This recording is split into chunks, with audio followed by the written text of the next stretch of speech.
Well, hello, boys and girls. Hi. What a wonderful day it is today in our money-based economy. Well, sit back and relax and get ready for the guy who's about to ruin everything. I'm puzzled. Are you really seriously suggesting that Jesus Christ was a mushroom? Wayne, Jesus was a mushroom Roberts. Yes. You are dealing with a secret cult, a secret society.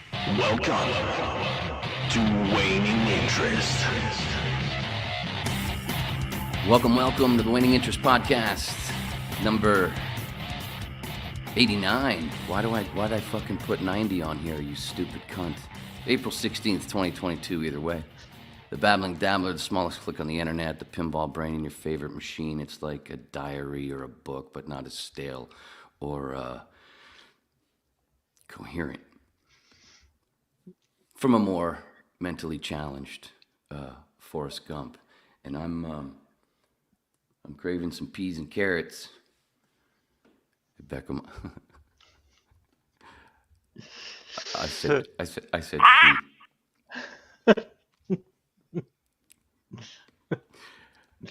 so fresh off of the Paulcast MSDP Manson Saga discussion panel, we have Mr. Beckham. And one of the cool things about Beckham tonight, see, it's 2 Friday nights in a row that we might have a little doll. And I'm not saying that because I think Beckham's cute. Or maybe I am. Maybe we'll have it decided by the end of the hour. Or 6. I haven't decided how long we're going to go yet, brother. Yeah, I'm just here with you, man. Thanks for having me on.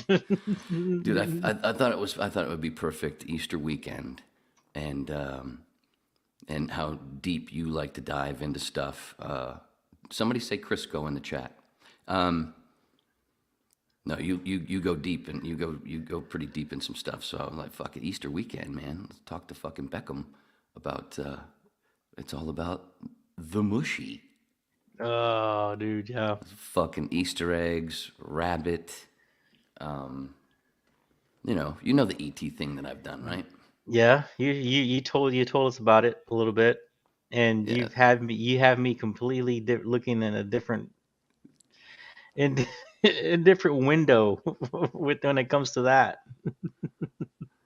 Don't you love it? Oh man. I love that deeper meaning stuff. That stuff the Easter eggs, and then in ET, the Easter eggs are the fucking Reese's Pieces. Yeah. It when you were talking about it, it definitely made a lot of sense. Just like the Top Gun reference. You know the movie Top Gun? Yeah, but what Top Gun reference? Well, it's like more of a. It's supposed to be like this macho movie, right? This guy movie with all the machismo in it, and you have the all guy cast, and you're trying to be the top dog, the gay volleyball scene. Yeah, but then I was somewhere one time, and they're like, "Yeah, man, you never notice about Top Gun? It's really about gay dudes." And I was like, "What?" It's like, "No." I'm like, "Yeah, it is." And then they started giving me all these examples, right? In the Navy, yeah, you can dude. sail the 7 seas in the Navy. No, dude. They You started can giving get down me, on your knees. They started giving me all these examples, and I'm like, "What the fuck?"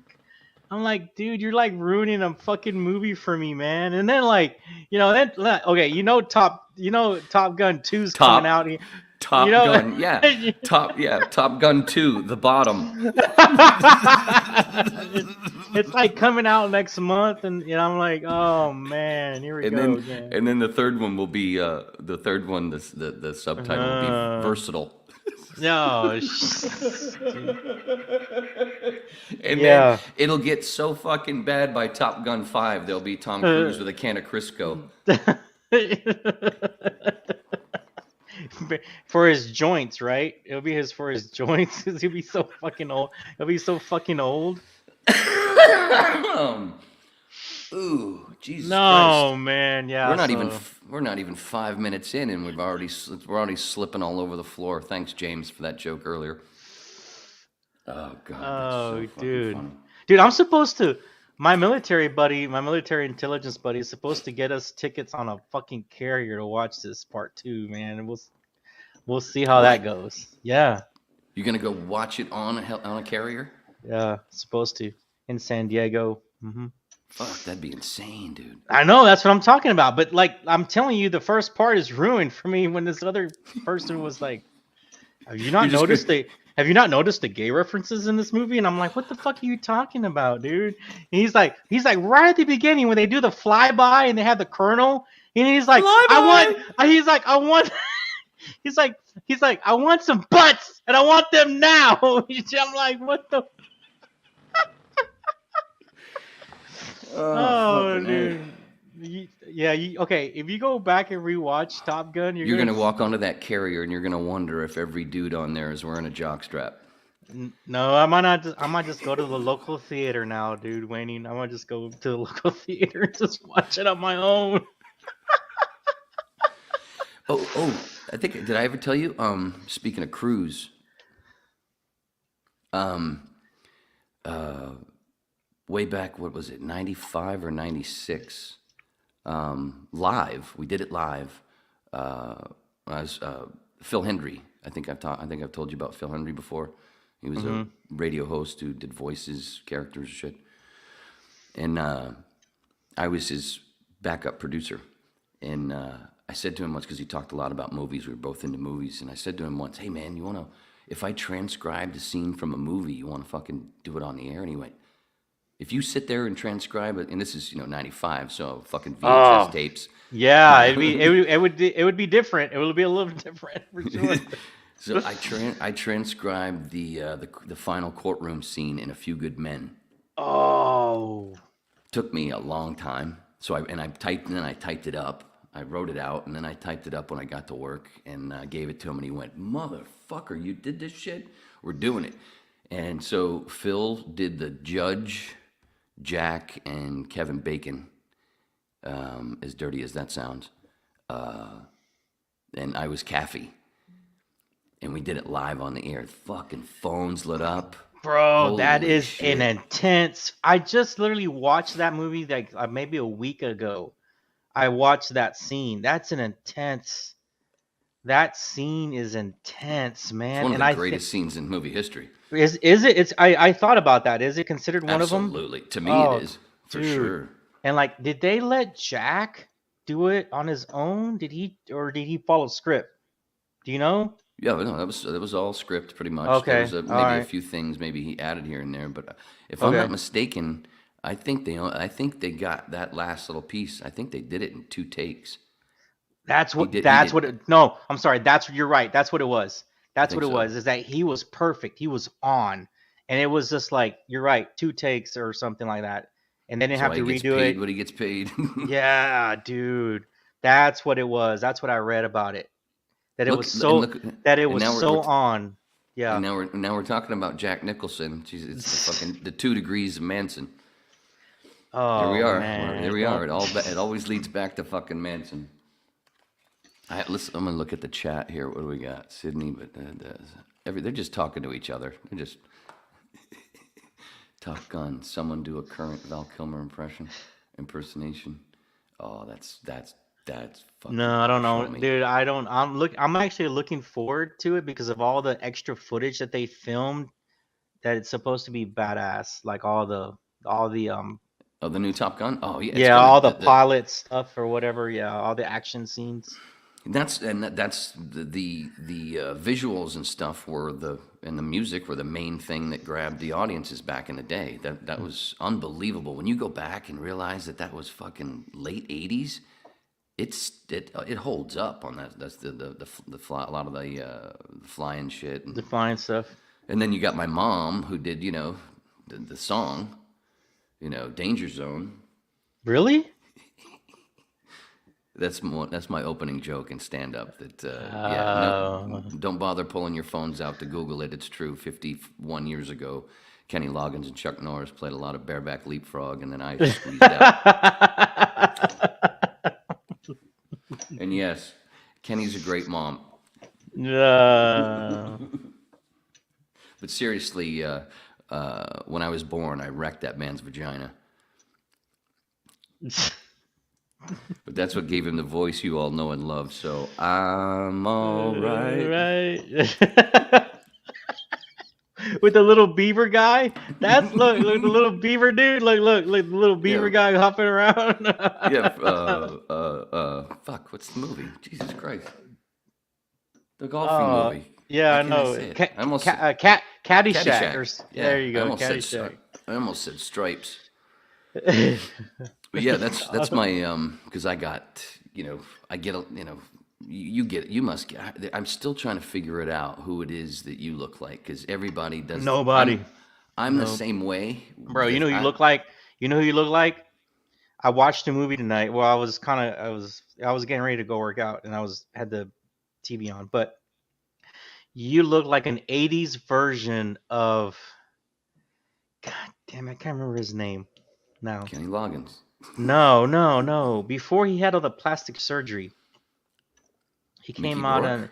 Yes. Get the fuck out of here! I look like You Mickey, look- I never got Mickey Rourke before. Yeah, you look like Mickey Rourke. You could play him like younger, like when he was younger. Yeah. I could play his son. Dude, yeah, that's what I'm saying. You can play his, that'd yeah, be exactly. neat. No, dude. That'd be I'll something give you fun. I'll tell you the movie, and you can look up the pictures and Google the images and see what I'm talking about. Yeah, I think you could play a younger him now. A 30-year. If I didn't have the facial hair, I think my hair is about kind of like from Angel Heart. I just need I'm saying y'all's an oversized overcoat. y'all's hair. Y'all have similar like hair he had in the '80s, late '80s, early '90s. However old he was then.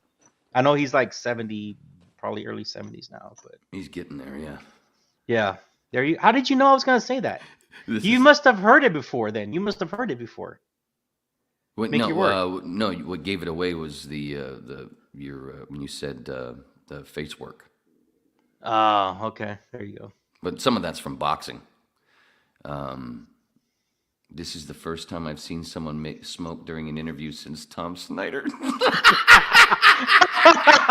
Who wrote that? That's funny. James Watson, of course it's funny. James Watson's a murderer. That dude comes in like fucking Thor at the end of fucking Infinity War with Stormbreaker all the time. Kind of like how Nicholas Shrek in that 20-minute interview that you can find where Jeff Ginn's part of it. There's 4 people on, and they give the other 3 Bugliosi narrative douchebags all the time, and then Nicholas comes in at the end and just goes fucking and cuts them all apart. I fucking love that so much. Dude, and you're gonna have him on. You guys are gonna talk to him soon. Yeah, they're gonna talk. Yeah, they're gonna talk to him. It should be good.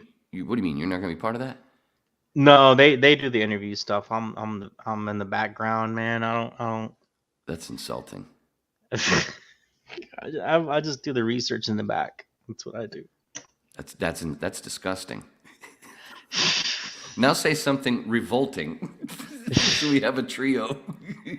Oh, there you go. Revolting trio. Me, you, and Tom Snyder. Wait, who wrote that? Hold on, I gotta go back and look at that. Who wrote what? That line. Who? I haven't seen a smoke. Watson. James. Oh, Watson. okay. There you go. go. Of course, it was. James. That was really funny. Take a puff.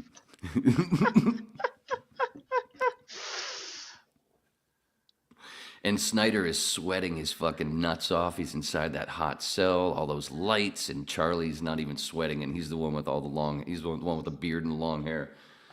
Oh man. Well, they said that everybody thinks he was on. Snyder had done a couple lines, so I don't know, but He might have, but I don't know about that. But he was just there to provoke. He was just there to poke the bear. And man, I can't watch that without getting pissed off. That one and the Geraldo one, they piss me off so fucking much.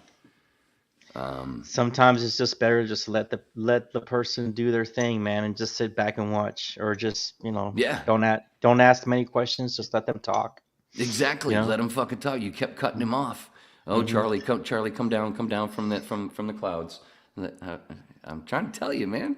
You just keep cutting me off. No shit. It reminds I know. You know what it reminds me of? It reminds me of trying to explain shit to my mom when I was 15.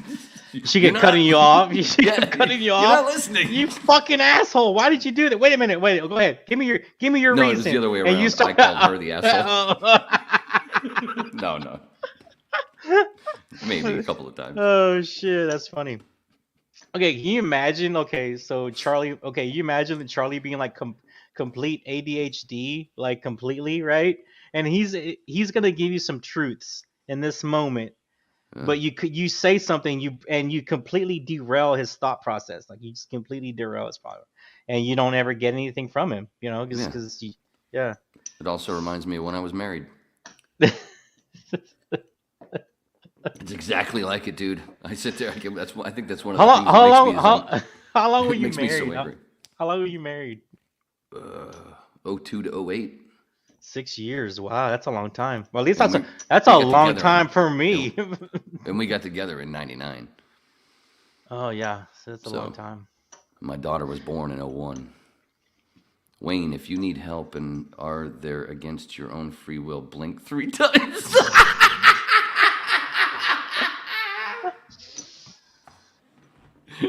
Oh, Jesus.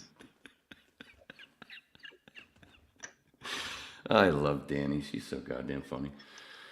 Oh, man. I thought I had her tonight with the whole wardrobe thing. It was just all a joke, but I thought I had her good tonight. I think she knows I had her good, and she held like she couldn't do anything about it. You know when you're like, yeah, you got me. You know, you're like, you got me.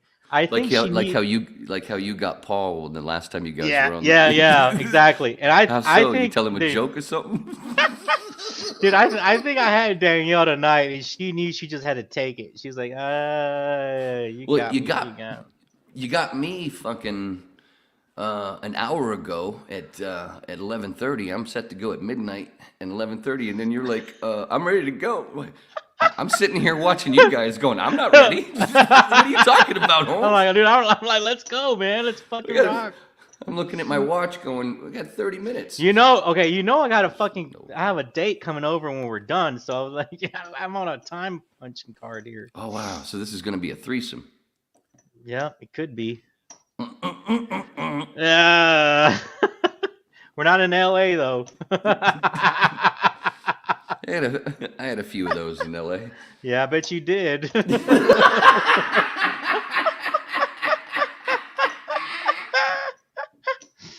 Oh man, dude, it doesn't take much, bro. Oh shit! Now everybody's gonna start going. Tell us, Wayne. Tell us. Dude, Wayne, I bet you're a badass wingman because you're funny, and I bet you could just keep it going all night. I'm a way better wingman than I am for myself. No, I get it. I get that. So, yeah, I've talked my way out of so much pussy. It's insane. I can see that. I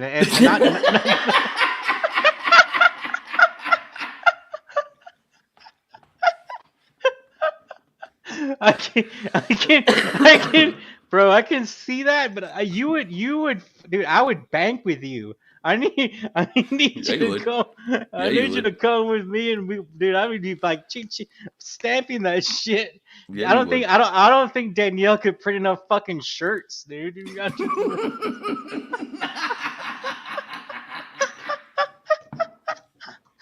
So what you're saying is, so we are going to be there for 3 days. Oh yeah, that's enough. You fucking murder, and dude. I don't know how you wouldn't. I don't know why you would need me. When you're out there, you live on a fucking boat. Yeah, I know, but I don't brag. I'm not a bragger type. No, I know, but that's yeah. I'm not saying you're a bragger. I'm just saying just that one fact. You say that. Yeah. And you're already at second base. Well, the fact that you can go across the street is a second. Yeah, is a second. You can just cross the street and so you're saying you hit a triple. Yeah, it's a triple every fucking time. And now it's just. I already know what the pitcher's throwing. I already know what the pitcher's throwing. God, I love these baseball references. It's been a while. It is baseball season. That is true. Oh man. Oh, what fuck? There was something. What was I gonna say? I lost it. I could make the doll has more wood than Beckham joke, but too easy. See, that Sometimes is easy. Sometimes you get whiskey dick. Nah, dude, you can't get no. No. That was that was one of Morrison's. That was one of his problems for a long time. Pam got mad at him for fucking girls that he couldn't even fuck. For too much coke and too much booze, he couldn't even get it up. They didn't have Viagra in the 60s. Yeah, but you had LSD. That could make you think you had a fucking dinosaur for a dick. Excuse me, honey. Yeah, in your mind, hey, in your fucking mind, you have a fucking log, but you don't. But you have a fucking pencil. You know what's cool? You know what's funny, dude? All the times I've tripped, one time, but the one time, Christina, that was shit. We didn't even do a fucking. Was it the 90s? Was it what? You gotta give me a time here so I can kind of relate back. Was it the 90s when you were doing it? The trip, the mushroom night that I'm talking about right now was 2009. Oh wow, something like that. Yeah. That was the only time that I had sex with mushrooms. But it wasn't really a trip. It was one of those where it was only a little bit. It was only I think maybe 3 stems and 3 caps. Yeah. And they were fairly small, and it just felt like it wasn't a. We took a long walk, me and her and a buddy of mine, and the lights and stuff. Everything was a little bit of sound, a little bit of the lights. Yeah. But it was really more like somebody tapping on my shoulder, and every time, what? And it just kept fucking with me. So it wasn't really a trip. It was a fucking wind that was blowing. Dude, you know what candy flipping is? Candy flipping. I think I've heard that before. But you never done it then. You never done it. No. Maybe. Oh shit. Maybe it has a different name. Maybe some of this shit has a couple names. Candy. Have you ever acid tripped and ecstasy at the same time? No, I've never done X, bro. That's what candy flipping is. That's right. Ari Shafir. That's where I've heard it before. Dude, I did that in college 3 times. Paul says I had sex on shrooms. It was rad. Paul knows about the log. The log. Brian, I used to candy flip in my DJ days. Yeah, a lot of DJs. Yeah, dude. Yeah. If you know what candy flip, okay. If you know what candy flipping is, then you know what the rave and the club scene was about, because you know it's a lingo. It's pretty much the lingo. That's funny. Rolling. Yeah, I remember learning that in the 90s. It was I went to a rave because I was a drinker and a weed guy, but and everybody said that, and I was like, I'm not going to this place with 4,000 people and not having drinks. No, and, dude. And then you're like, and they were like, you can't. Well, you either have to drink or you roll with us. And I was like, I don't know, man. And so this is the 90s. This is when I was stupid, seriously had no point of view at all. But I was still fun.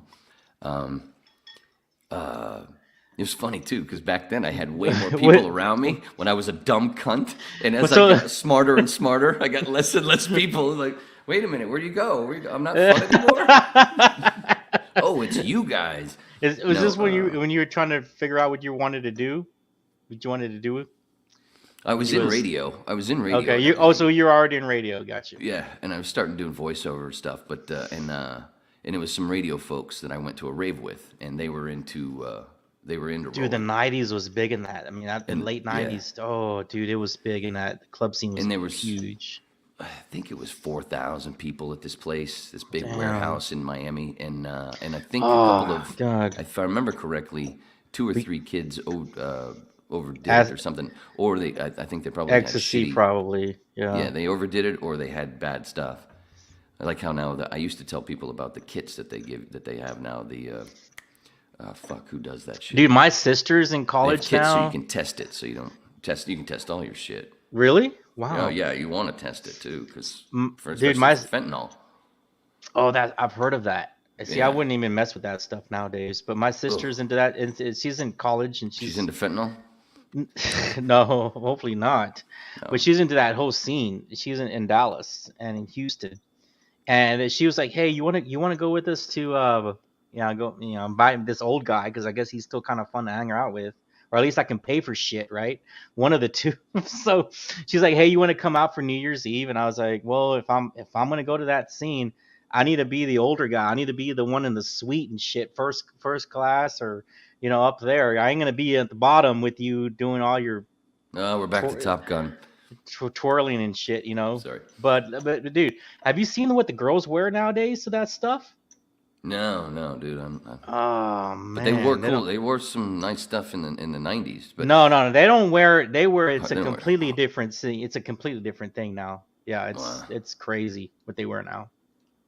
But that one that I went to, so I get there, I walk in the door, and you expect in a place like this. I'm a drinker, so I'm expecting giant bar over here, giant bar over there.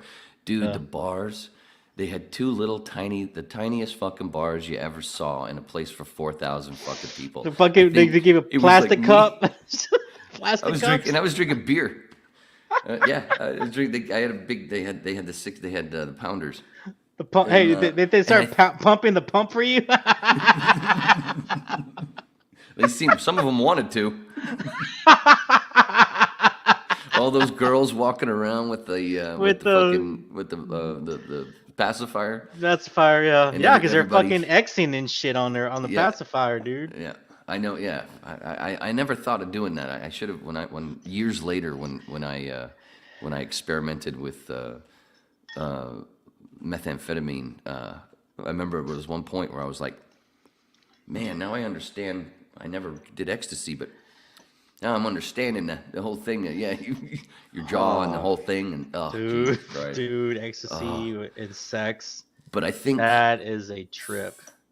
out of 4,000 people, me and I think 4 other people were drinking, and everybody else was rolling. I felt so lonely. Dude, wait, wait, there was no bar for you. There was a kegger in the fucking back. You had to go pump your beer and shit, didn't you?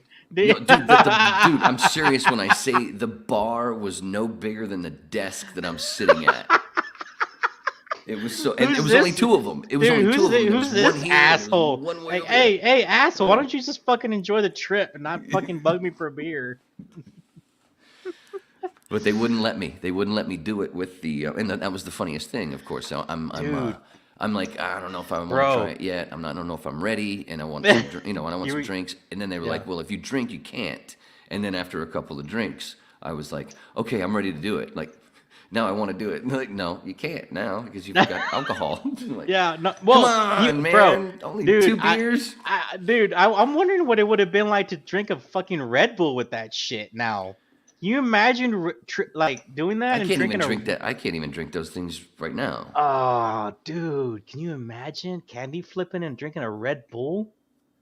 Whoa, my mind's blown now. Wow. I'm like, wow, I missed out on that. Damn it. Pretty soon he's gonna take a little break and text. No, his lady, no, "Hey, when I you come can't. over, bring this. No, dude, I'm too old for that now. Hell no. I just need a good wingman and a good bar, and I'm good to go.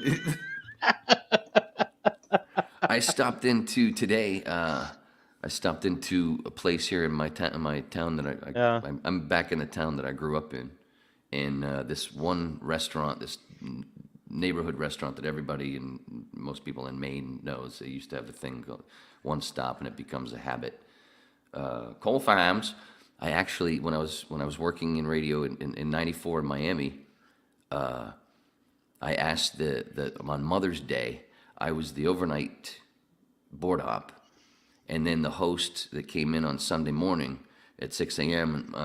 To go on the air. I asked him, hey, can we call my mom on the air live to say Happy Mother's Day, or maybe it was her birthday. I don't know, but I called my mom live. The funniest thing was they pick up the phone. Cole Farms. Because the accent is the funniest. Go fam. And a couple of people I know from radio still, whenever we talk every couple of years or whatever, text here and there, I always get a Cole Fams, all caps, Fams. Anyway, after many years, a year and a half ago, it closed, and everybody's all down. Anyway, they were going to tear it down, but instead they've apparently built it back up, and they've just opened it up as a little pub place. It's kind of nice. I stopped in for the first time. What the fuck was I telling that story for? And this is in Florida? Being at a pub. And this is in Florida, right? You said? No, this is in Maine. Maine, okay. I moved to Florida from Maine when I was 19. What's it to do in Maine, bro? Well, there's a Wow, lot of you're up. stuff if you're into. Did you learn French? No, dude. Fuck. I spent no. You're like fucking Canada and shit, dude. The fuck? Do you have your dual citizenship? I Because would. you're fucking right there. And then I went and Oh, parlez-vous français? Fucking Frenchie. I'm gonna start calling you Frenchie. Frenchie. I was like, what the fuck is you doing in Maine? You fish? You speak French? What do you do? Hang out?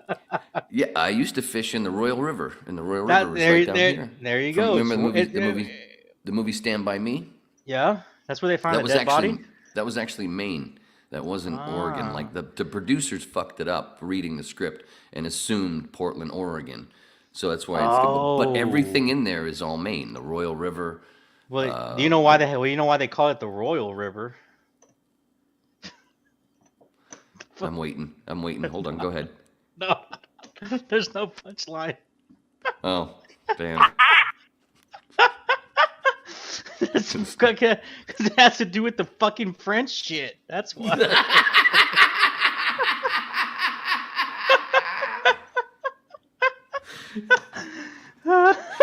Has to do with the fucking French shit. French shit. Oh man. There you No, go. but like snowmobiling, hockey.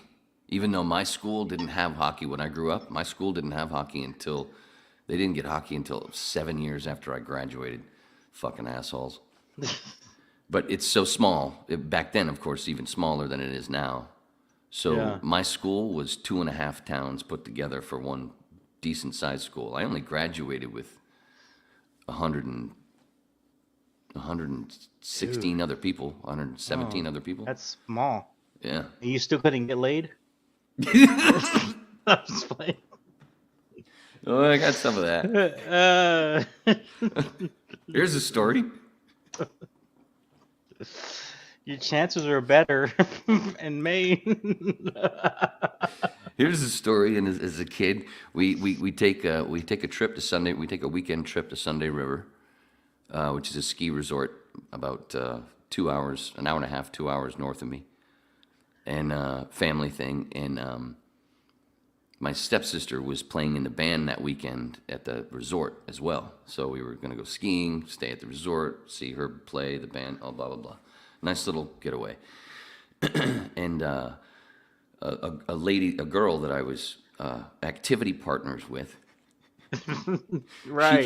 She came along because she was into skiing and everything, but it was seemingly innocent or whatever to everybody, the adults. She's a scheme. She better know how to fucking put those fucking the shit right over left or left over right. Please. Well, you're Put the jumping skis ahead. on right, dude. Okay, my bad. You're My jumping ahead in the story. bad. My bad. She didn't know how to put the fucking skis on.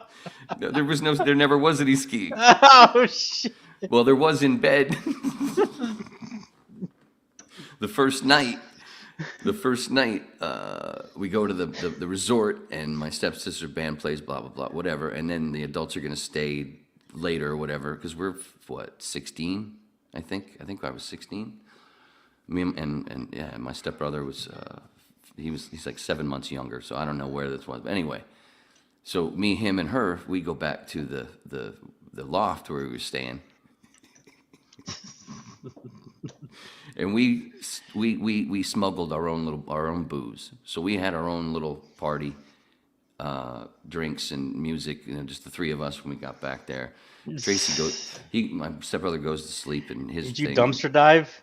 So, well, no, don't call her that. She was sweet. She was a sweet girl. You know what I mean by dumpster dive?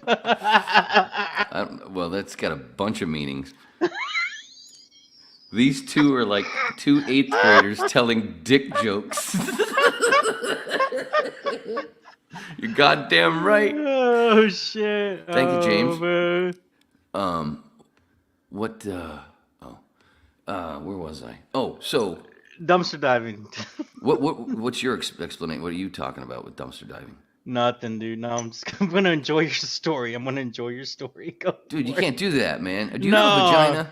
Do you have a vagina? You keep doing this like, hey, I'm not telling. I can't say.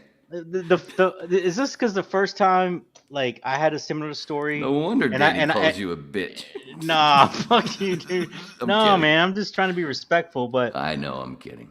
But like the first time I was forced to do that or whatever, I was 12 and with a 15-year-old at a party. Forced. And I don't know if it wasn't forced. It wasn't forced, but like, she took advantage, but whatever. It was my first time.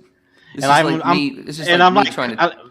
I'm like just coughing into it because of the smell. So I dumpster dive. Get it? Dumpster diving. Oh, eating ass? No, dude, just regular, just going down on the girl. Oh, never mind. Is he eating pussy? Yeah. And it was just. Well, there's been a few dumpsters I've gone down on, but exactly that's not dumpster diving. I know, but that's what I was talking about. Your first time is usually like a dumpster dive. That's what I was. The big dumpster dive was when I got crabs. Oh shit! Never mind, dude. And that lotion shit didn't work, man. I tried for 2 weeks and it didn't work. Never mind. Finally, I just said you and I have a different meaning for the words. Finally, I just said fucking shave it, and I've never had them since. Never mind, dude. But that was only a week ago, so they might come back. No, I'm kidding. That was many years ago. Anyway, so the end of the goddamn story. See, and I thought the chat was going to be a problem. Is there a Batista in here? Because this roach just got dark. All right, I'm just gonna follow you from here on out. I'm just gonna follow you. No, it's totally fine. I like the 8th grader thing. That's cool. I'm gonna enjoy watching it back. So anyway, like I said, we had our own whiskey, we had our own drinks, blah blah blah, and her and I, we get into some activities, and then I fall asleep and I'm naked. I wake up to the adults, to certain adults standing over us, waking us up. I'm naked. There's no cover. She's naked. I was about to say, with the covers over you. And they're like, you have to get up, sweetie. You have to leave. Sorry, you have to cut this short. Your sister's in labor, so you have to leave. Your parents are here. Your parents are here to get you. Like, uh-oh. Busted. Anyway. I busted it twice that night. Right. And that wasn't all that funny, but we need a little Lisa. a little Oh Lisa. man, no, dude. I have similar stories, but yeah, mine was the 12 and go to a friend's birthday party. You're thinking you're gonna go for video games and pizza, but you're going for a dumpster dive.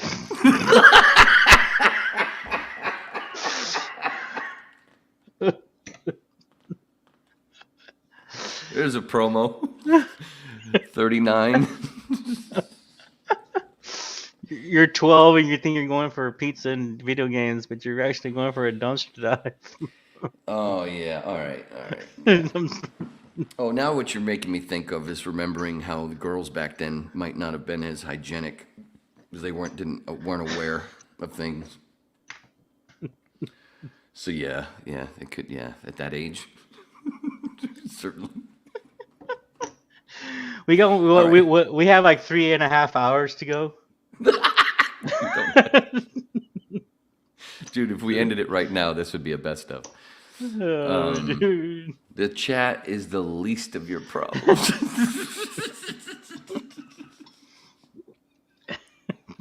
Dude. I don't even think my parents know that story, bro. I wonder how bad these fucking... Could you imagine your parent, like being a parent and you send your kid over to some kid's house for pizza and video games? Yeah, man. Yeah, man. I was a parent. That's one of the. That was one of the things I hated about having a little girl. I was so at first. I don't want to have to worry about that. No. But. Oh, dude. Fucking hairy bitches with their pubic hair, Wayne. Yeah, I got enough to worry about. Getting in my mouth. But so, I don't know where to go. Dude, if we hung out for real, it would be insane, dude. At a bar, that'd be fucking hilarious. I really would. Bro, think the last... it would, one of the greatest things would be to be able to go out there to LA with you guys. And seriously, it would be so awesome to get a picture of us all pissing on Bulio's grave. Yeah, that'd be a sight for sure. I told But you that gravesite, man, it's nice. Or the layout of the area, it's really nice. Yeah. I had a friend because after I got into the Manson stuff or whatever, and I don't know what it was, but I had a friend who lived literally. The grave is literally 200 yards away on the other side of a wall. And it's like Eagle Rock, Burbank, Glendale. It's really nice. Where I forgot where it's at, but we were there. I just don't know exactly where it's at. But it was beautiful. The layout was beautiful. The scenery was beautiful. The outlook over the city was nice. It was a really nice place. It can be at times. He is buried in a nice place, and I'm sure it costs a lot of money where he's located. Ridiculous. Dude, Danielle and I remember Danielle and I reading over his thing, and we were like, I gotta Google these words. I don't know what the fuck they look at me, dude. Oh, that thing. his little jerk off session essay on his grave. Yeah, dude, we had to like Google. I was like, Danielle, these two words I gotta Google because I don't know what the fuck they mean. Hold on a second, then you can read it. But you spend usually most of your time at the beach when you're there? Yeah. If I need to go back, I have friends in West Hollywood. So we go hang out there. They're in of course they're actors and all that kind of stuff. So they tend to stay around their area a little bit. So we go around there. Gotta go to Barney's Beanery. I haven't been there. Before COVID, dude, it was one of the most insane party I've ever hung out with and partied ever. It was insane. Yeah. It was right before COVID, 2019. But we pretty much got on those little scooters, the little electronic scooters, and we started on one side of Venice and ended up on the other side of Venice, and we bar hopped, and it was fun. That shit was fun, dude. Like scootering bar to bar was fun. That was pretty cool. So we'd have a beer or two at each bar, and then we ended up on the main part of Venice where the deck goes out into the ocean, and then we ended up partying there and meeting some people there. It was a lot of fun. It was pretty cool.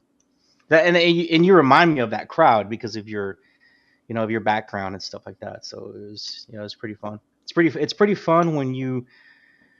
I'm used to everyday people, right? Like, everyday working people or whatever, normal, well, I don't mean this in the disrespectful way, but normal people, but like, when you hang around like actors or comedians or just people of personalities of that type, they're different. They're artistic, right? They're just more artistic than the normal people that you're everyday dealing with.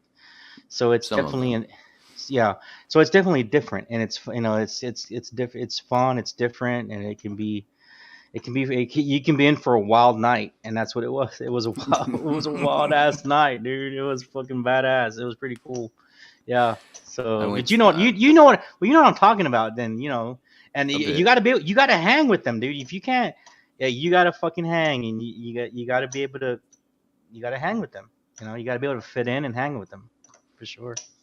I didn't hang out with. I have some actor friends, of course. Yeah. But most of my hanging, I hung out and became buddies usually with crew members and the directors of small projects that I did. Like I taught, like Luke. Right. Luke. Yeah, you were telling me that. You were telling me about the people that you best associated with. Yeah, Luke and I had a great. Yeah, it was great. I did a supporting part in his thesis for USC, and then later on he came to me and said, "Hey, I got this when the writer strike hit, and he had this idea for a web series with Larry Hankin, who you know from a bunch of shit called The Last Hand." And I was like, "Wow, this is great! This is fucking hilarious!" And it was Dude, well done. With all the bowling, yeah. we ended up. He wanted to learn how to bowl, so we actually joined a league. Did you? And That's funny. we joined a fucking, because I said to him, I said, if we try to do the every Saturday thing, stuff's gonna get in the way, and it's You gotta pick a weeknight. Yeah, a weeknight that you can So- dedicate yourself to. Yeah. Yeah, so I said, let's join a little shitty league here in Studio City at Pins. We'll join a league, a little mixed league, no money, no whatever, and we'll just use that. And not only will you get 3 games of practice a week, because we don't care, it's not about winning, even though we always came in second or third thanks to me, but that's another story. What was your average? 250, 230? No, 180? No, nobody averages 250 unless they're Okay. at a house shot. But That's true. I was gonna say that's why I lowered it to 180, maybe. if I was a 205, 210. 205. Okay, that's If I was pretty a damn. better- That's if I pretty was- damn. That's really good though. That's really for your. I Your grew up average league. I grew up in bowling centers. My dad had a pro shop. My dad was a pro. He had a pro shop, so I was in bowling alleys all the time, and I grew up with it. So, but anyway, I would, if I was a better spare shooter, I would have been a 220 average. But Damn, that is pretty good. That I is missed pretty a good. lot of 10 pins. Did you? Okay. Did you use the whole bowling for the second or third date and show off? Usually it was usually the first. You use it as a first date? I wouldn't use it. I wouldn't use it. It would just happened. No, I would say that just in the first conversations, that's what I, what do you do for fun or whatever, and I bowled in a couple of leagues. Oh Like, shit! Tues- You would just drop that shit like bam! I'm a fucking 210er. It's like you're dropping an 8. It's like you're dropping a 7 or 8 inch stick. Boom! Right there. I'm a 210er, man. No, I wouldn't even have to get a 210er.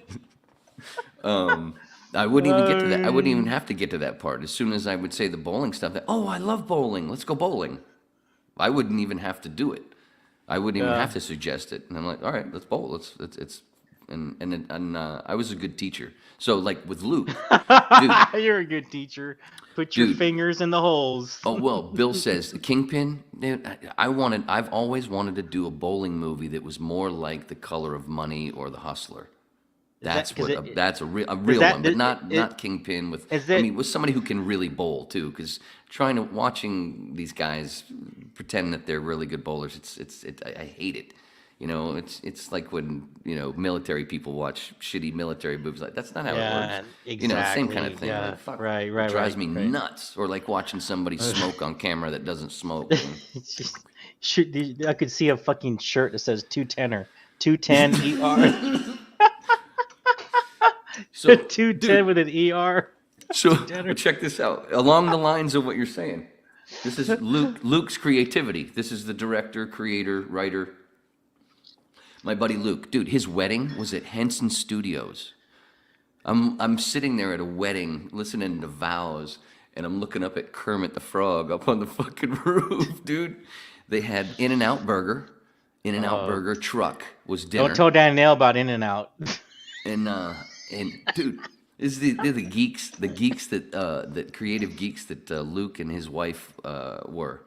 Their wedding cake was Hoth AT-ATs, man. It was the coolest wedding cake you ever saw, but it tasted like shit. Ugh. Bad cake. Bad wedding cake's nasty. It tasted like that Rebel. It at least tasted like that. It tasted maybe like you- that Rebel. It tasted like that Rebel loss on Hoth. Thank you, Charlie. Right.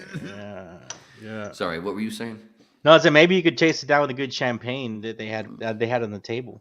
That day was the day that I broke my 5-year. It was almost 5 years to the day because it was the middle of June 2010, and my last drink was in the middle of June of 05.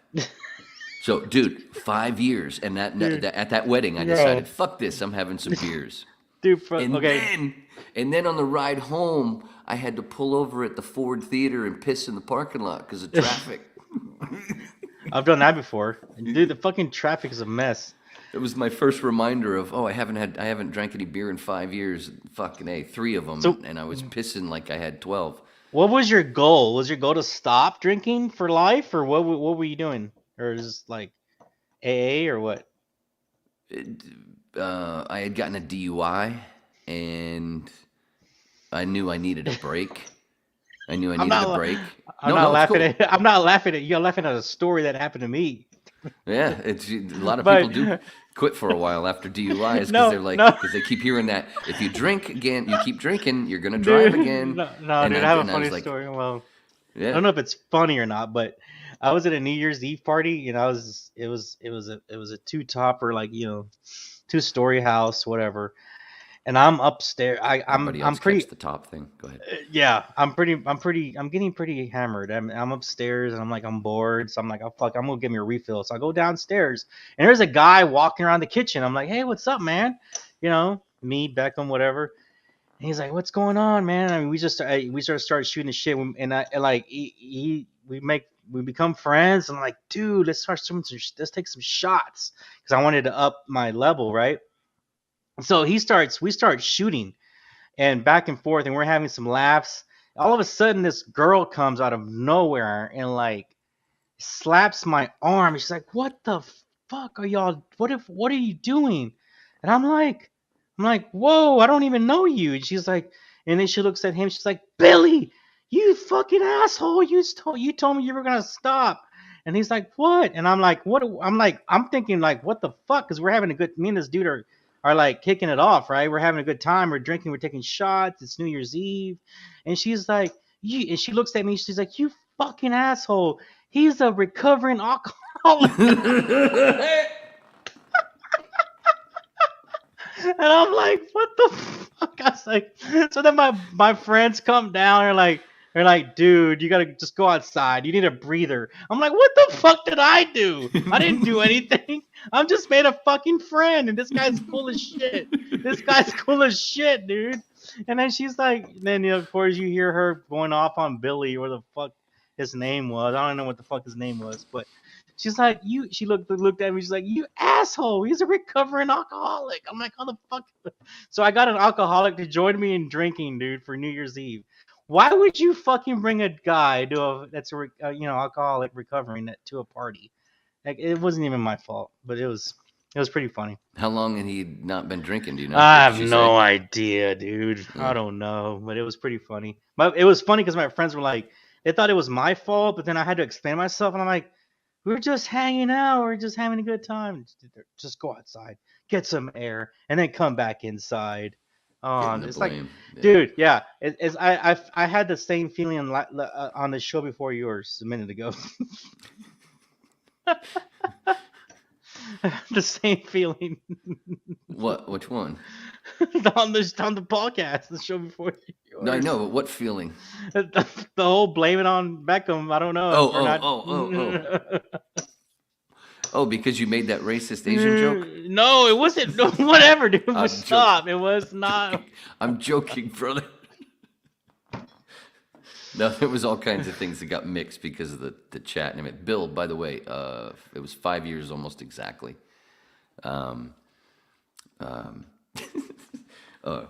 So to finish the Luke story, so we start bowling in the league. We bowled for almost 2 years. We bowled 2 summer leagues and 1 winter league. The summer leagues are short, they're like 13 weeks, and the winter leagues are like fucking 32. I have no idea how the bowling works. Excuse me. Just say you're a two-tenner, man. So, well, that's the part of the point I'm getting to. Luke. So he, when he started, he didn't have his own ball drilled for his hand, because if you want to be good and have a good average or whatever, you have to have a ball drilled specifically for your hand, and not the up to the second knuckle, just the first knuckle. I didn't even know that. Yeah, you got to do fingertips so you can hook the ball good. And give it the power to to knock as many pins down as possible. Anyway, do you twist the wrist? No. So it's almost like you stay behind it. Like if you swing, you're behind it, and then when you come through right at the release at the bottom, it's like the wrist a little bit, but it's mainly with the fingers, where you kind of come up to where it's like you're shaking somebody's hand. When you finish, it goes. It's a little flip. Like It's a little flip. Then. Yeah. Okay. A lot of. At one point, I bowled. I actually curled the ball onto my forearm, and I got a lot of revs, dude. I've seen those kind. Oh yeah, you'd be like, bam, like you'd come over. And I was a horrible fucking spare shooter at the time. But anyway, so Luke, he starts off. I send him over to my buddy Brandon, who I bowled with on Thursday nights in the Money League, and we won that league. Me and Brandon won that fucking league. 1 year. So, because Brandon had a couple of pro shops, so I send Luke over to Brandon to get his own shoes and have a ball drilled. And I don't get you're only starting, so you don't need to get a brand new ball. Just get a ball that's already been filled, plugged. So we start bowling. So when he started, at the end of the first season, his average was 130. A year and a half later or so, almost 2 years later when we stopped, his average was 188. That's really good, right? Yeah, what a fucking giant ride. Yeah, it was great. That's what I was okay. And to be there, and he was always there. I was his coach, so as he continued to make this little adjustment, because I'd watch him, while he bowled, and then one of the other guys on the team I was helping too, but he wouldn't listen. He just wanted to heave the ball. He didn't want to fucking turn it. He just wanted to chuck it as hard as he could. Fine, dude, stop listening to me. Did you guys have the shirts with the name tags? That's what I'm getting to. That's what I'm getting to. Dude, I still have my shirt. You need to go get it. You need to go get the shirt. It better say 210er on somewhere. No, Luke, dude, check it out. Luke came up with the idea. I'm gonna not right now. Maybe I will when I take a piss. Maybe I'll do it. But Luke comes up with the idea for the team name to be Minute Bowl. The basketball player. The fuck. But with a W. And that's on the back. And then he did a logo, which is basically what he did. He took the PBA logo with the dude in the backswing, and he just extended the arm like it was Mr. Stretch. It says, and that was the big logo on the back of our shirts. Was the guy Minute Bowl? Was he like silver color? No, it was black. We kept part of it real. Okay. Did you mean for that to be the arm or the dong? Which one? It almost looks like a fucking elephant trunk. Anyway. With the ball. Anyway. Yeah. I'm like, dude. Whoa, that goes back to the mushroom thing. That's what, yeah. That was the greatest thing. I was like, Luke, wait a minute. You went to USC. You're a film geek. You're so creative, and you've never done mushrooms? What the fuck is wrong? This is weird. If you do, holy shit, you're going to own the chocolate factory. Oh, shit. But that's so you were talking about creative people hanging out with them. Yeah, dude. Luke, when it came to creativity, and he edited for many TV shows that you probably watched. Dude, I would love to meet that. That's what I'm talking about. That's the cool thing about LA is that and people are like, why do you like going to Los Angeles? I'm like, because dude, it's different. I'm here in Dallas at home, and I just everyday normal people, right? Mm. I go to Oh, LA. I go to LA, and it's a different platform. It's a completely different intellect. It's a completely different outlook. Do you see where I'm going with that? It's a different. it's a different feel, Yeah, vibe, it's a different everything, man. vibe. Yeah. It's different about everything. Yeah, of course. So it's like, Because yeah, you can run into anybody almost anywhere, dude. So sticking with the bowling story, so yeah. second season, I think it was the second season we were bowling Manute with our team, Manute Bowl. Still, I love it so much. That's a great memory. Um, you remember The Blind Side, the movie The Blind Side? Yeah, the football player. Yeah, the Yeah, dude, yeah. the actor, I can't think of his name right now. On Who which who part? The actual football player, or the you're one talking who about? the one who played Michael Orr? Yeah, I I can't don't. say his name. Sweet Yeah, dude. He joined our league. really? I helped him because Because of the shirt.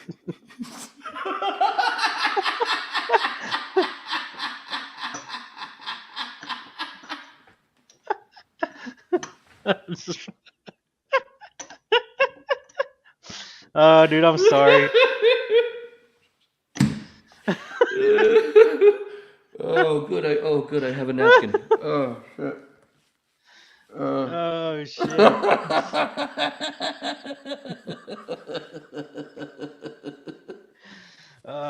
Anyway, Ooh, the edible's anyway. kicking in.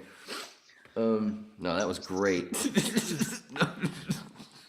No, no, he joined with a bunch of buddies. He joined the league, and man, because he's a big dude. And Yeah. what the fuck is his name? I gotta look it I up. don't know, but I mean, yeah, I know you don't. he's I an gotta look it actor. up. But He's not a football player, or but he's an Ben, but actor. right. Yeah. There was a story about him recently. Um, anyway, fuck. What was I doing? Blindside. Blindsided. He because He like because joined your he's team, and no no he wouldn't join he joined Oh, the okay. league. He was in the Oh, league, okay. but not on my team. But because like I said, obviously he's a really big dude. That motherfucker Yeah. chucked the ball down the lane. Man, he lofted it. Dude, it didn't hit the No, fucking. It did he didn't hit the really? lane. It didn't hit the lane until halfway down. Like it just went boom, boom, boom. Fucking the longest lob. Oh god. You knew when he was bowling if you were in the toilet taking a piss because you heard that Jeez. fucking slam, dude. Dude, man. I can already Sweet hear right dude. now. It just went boom, boom, boom. And he was a really sweet guy, and I helped him a bit to just you gotta Quentin Did he have an English accent by any Quentin. chance?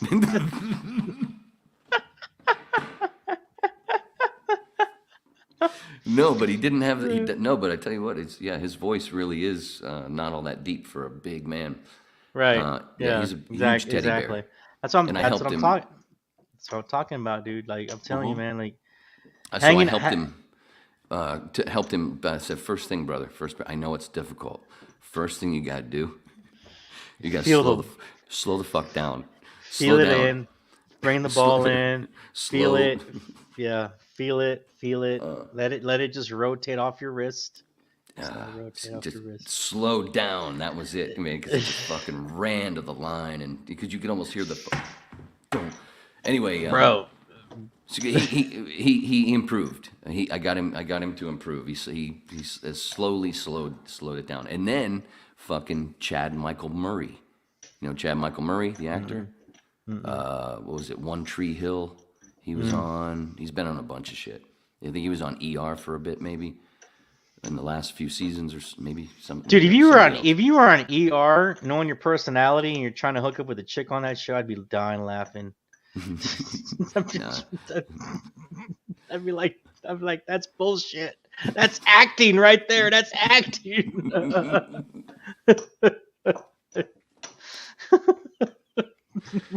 I'm trying to think now. Dude, one time, okay, so one of the times in college we went bowling.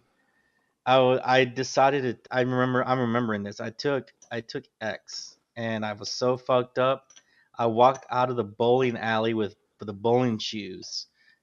And I was so embarrassed to go back inside to turn them in. And I told my buddy, I was like, go get my shoes. Go get my shoes. He's like, fuck no, I'm not gonna go get your shoes. I'm like, fuck. I'm like, I was just like all like, oh my god, I have these bowling shoes and I'm in the parking lot and I have these bowling shoes on. Oh my god. Just saying bowling shoes, it's a sense memory thing with me. Now I can smell that fucking shit I used to have to spray in all the shoes when they came back. I can smell it right now. Did they have a special smell? There was this spray. Yeah. Oh, the spray. I got you. Yeah, this antifungal can shit that whenever somebody, you sprayed the shoes whenever they came back. Which is obviously a good thing. You get fucking 7,500 people a year putting this one pair of shoes on. That's part of the sport, dude. You just learn to go with it. It's part of the sport. Dude, when fucking Jinx, Jinx was on last week, and fucking tells me he when he plays hockey on his skate, he doesn't even wear socks. What a crazy motherfucker! That's a little really. I wore 3 pair of socks when I skated. That's different. Yeah. No. He says he has troll feet, so it doesn't matter. I'm like, I just couldn't stand that, man. Oh, well, it must be a good thing to have good feet. I'm flat-footed, so I have to put insoles and everything. So if you have good feet, it's a good thing, for sure. I put those insoles in anyway, just because I like the snug fit. So, and if I don't have them in a pair of boots, I wear 2 pair of socks and those boots. I just like that cushy feel on my feet, on my tootsies. As my dad would call them, my steppers. Oh, that's what I was going to tell you earlier. That's what I was going to tell you earlier. My dad's anatomy, language. Your nose is your sniffer. Your mouth is your suck. Your teeth are your choppers. Your ears are your speakers. Your eyes are your lookers. Your legs are your arms are your beaters. Your fingers are your pointers. Your legs are your chalky stockies. And your feet are your steppers. At one time, he was telling this to a couple friends of mine, just to make them laugh. And I go, Dad, what do you have? What do you call the ass? And he goes, well, that's your turd cutter. Oh. And then my friend goes, well, wait a minute, you left out the the other private parts. Right. And he just my dad just goes, what's happening, baby?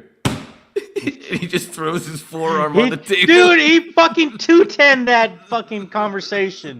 That's what I'm talking about. He 210 that motherfucker and said, "Bam, here you go, motherfucker. Here's my fucking score." Oh shit, dude! My dad was on the cover. On the cover of one of the bowling magazines back in the day. It's been done many times now, but he was the 3rd or the 4th person to throw a sanctioned 279 triplicate. 3-game set, 279, 279, 279. And he's on the cover of Bowl magazine. God like, damn. I look at that picture and I go, oh, he is so high on cocaine.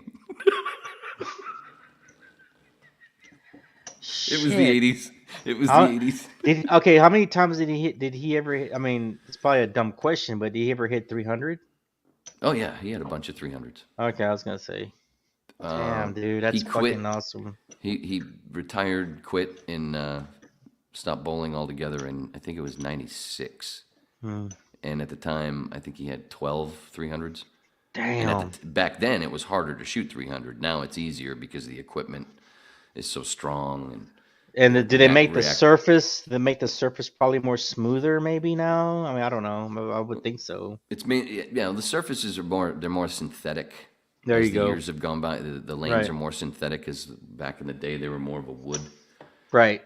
So you would have a little bit more obstacle, I'm sure, before the new stuff. And the balls weren't as strong back then as well. And they juiced the lanes back then a lot more too. That's why you didn't see a lot of guys back in the day hook the ball very much until Mark Roth. And then, but now they, some of these guys, they've used the whole lane. Yeah, dude, because you see the ball just come like if mm-mm. you just see it from one side and it just curves completely over and Hooks. right in the right or hooks. I'm sorry, hooks, and it just right in the middle, man. Like bam. I'm like, fuck. How the hell It's did they usually get it to about come over? oil Like, patterns. It's usually when they shoot when they play that line, throwing it from like the left gutter if they're a right-hander playing. Right. If they're throwing it like from the left gutter all the way over and then throwing it to that angle to cut it back. It's usually because the oil pattern is broken down, so they got to move in and in and in. And then those reactive resin balls that they use eat up the oil quicker, so they have to move quicker.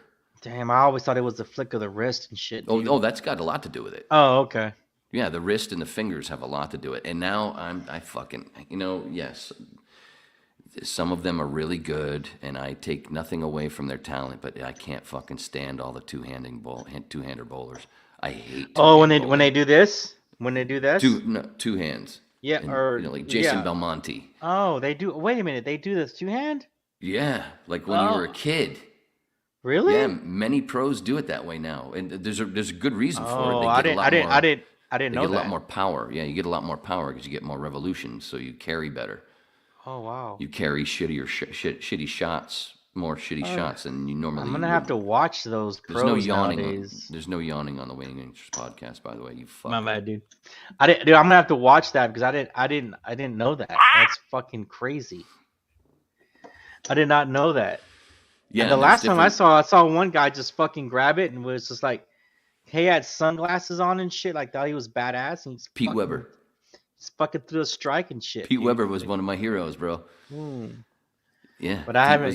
Pete was the shit. Who do you think you are? I am. Yeah, that guy. That guy. Holy shit. He's like, banned. fuck. Dude, he was like, yeah, fuck yeah. You know what was his word? What did he say? He's like, he said, No, he said, "Who do you think you are? I am." He's just so. I think that was he won. That was the 5th time. I think he won the Masters or the. Was it the Masters? I think it was the Masters. Dude, he had these glasses on and shit. Yeah, he wore shades because of the lights from all the TV lights. Because they are fucking, and that's the other part when you're on TV. With those lights on the lanes like that, the oil breaks down even differently than it does normally during the week when they bowl through the tournament to get to where they are on TV.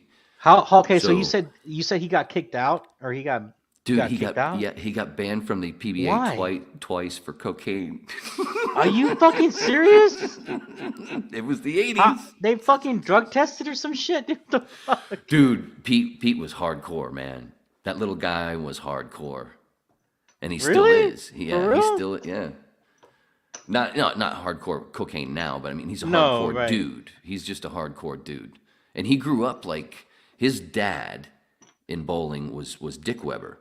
That's like having Jack Nicklaus in golfing as your dad. Oh shit, dude. Yeah.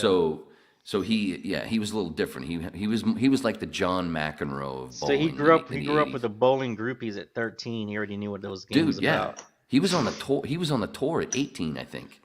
I think dude. Yeah, he was. Dude, it doesn't matter what sport. If anything, it doesn't matter the sport. It could be anything or whatever, right? As long as you're making money. But can you imagine the girl scene at that age? Even in anything. As long as you're making money, dude, it doesn't matter. There's gonna be girls everywhere, right? Wow. Oh, absolutely. And dude, bowling centers.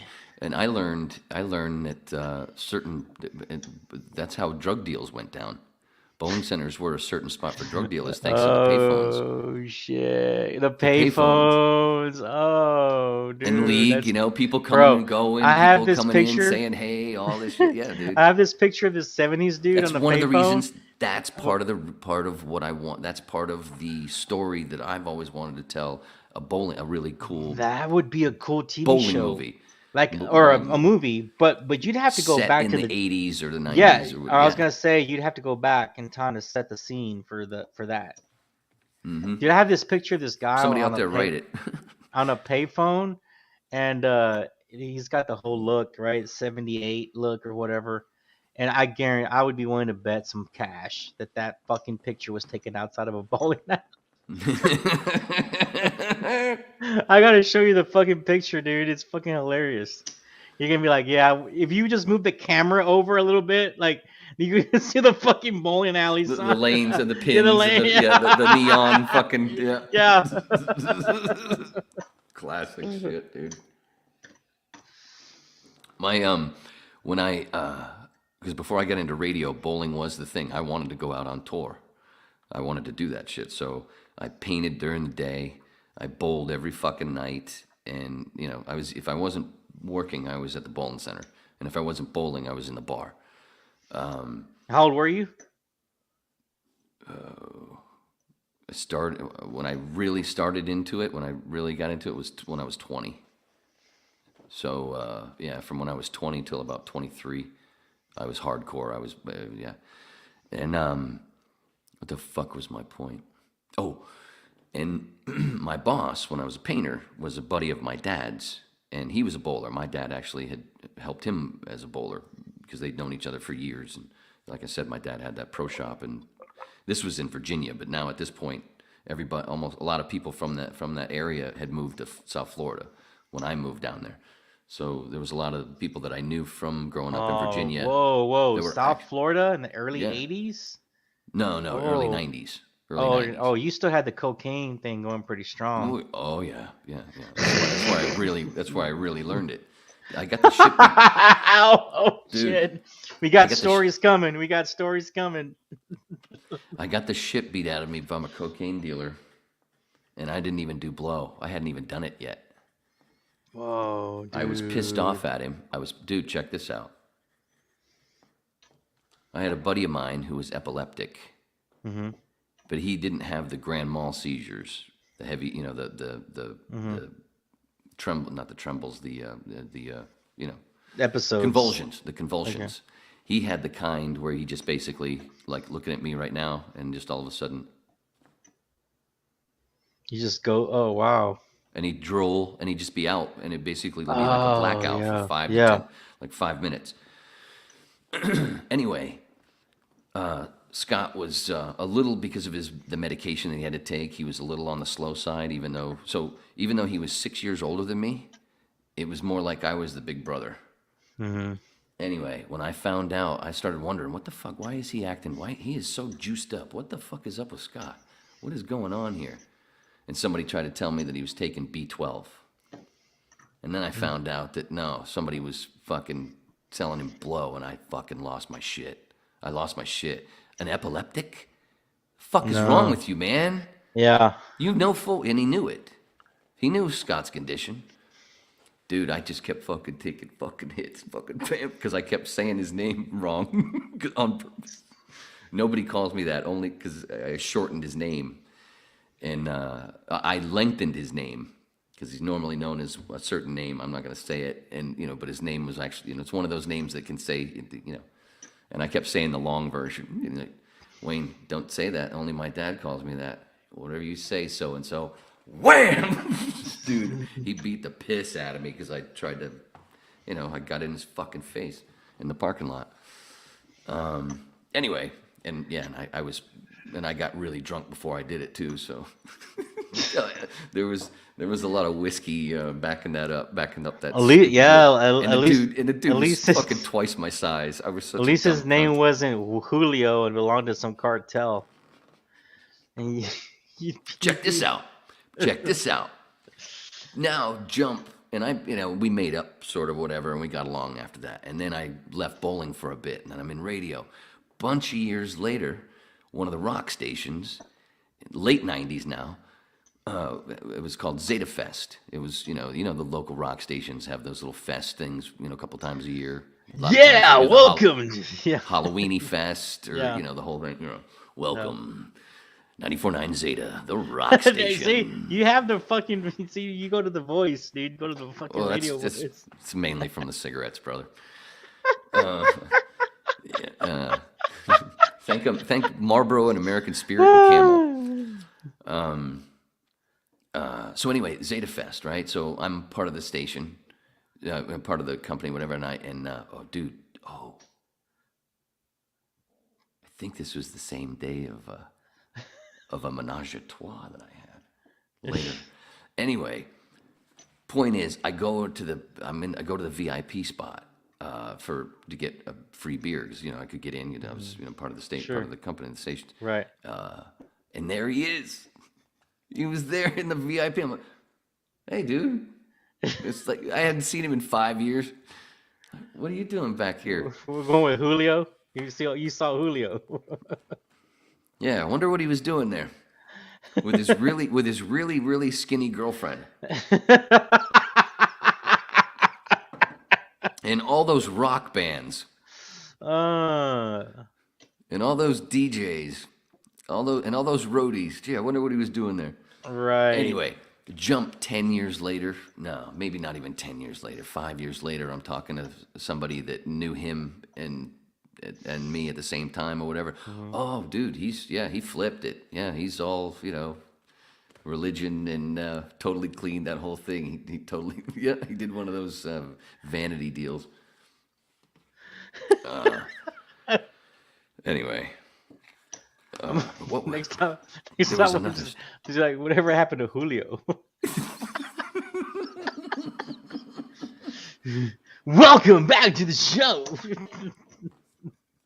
The rock station.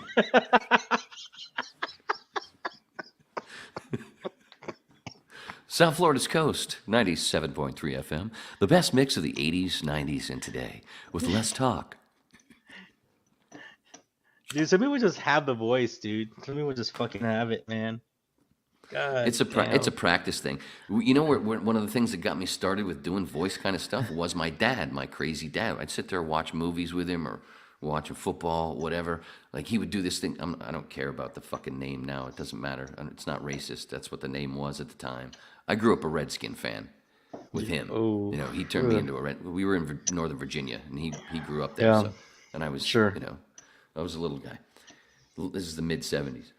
Anyway, we'd be sitting there watching. I still remember we'd be watching the game of touchdown, Washington Redskins. He'd do the whole fucking announcer thing himself. Yeah.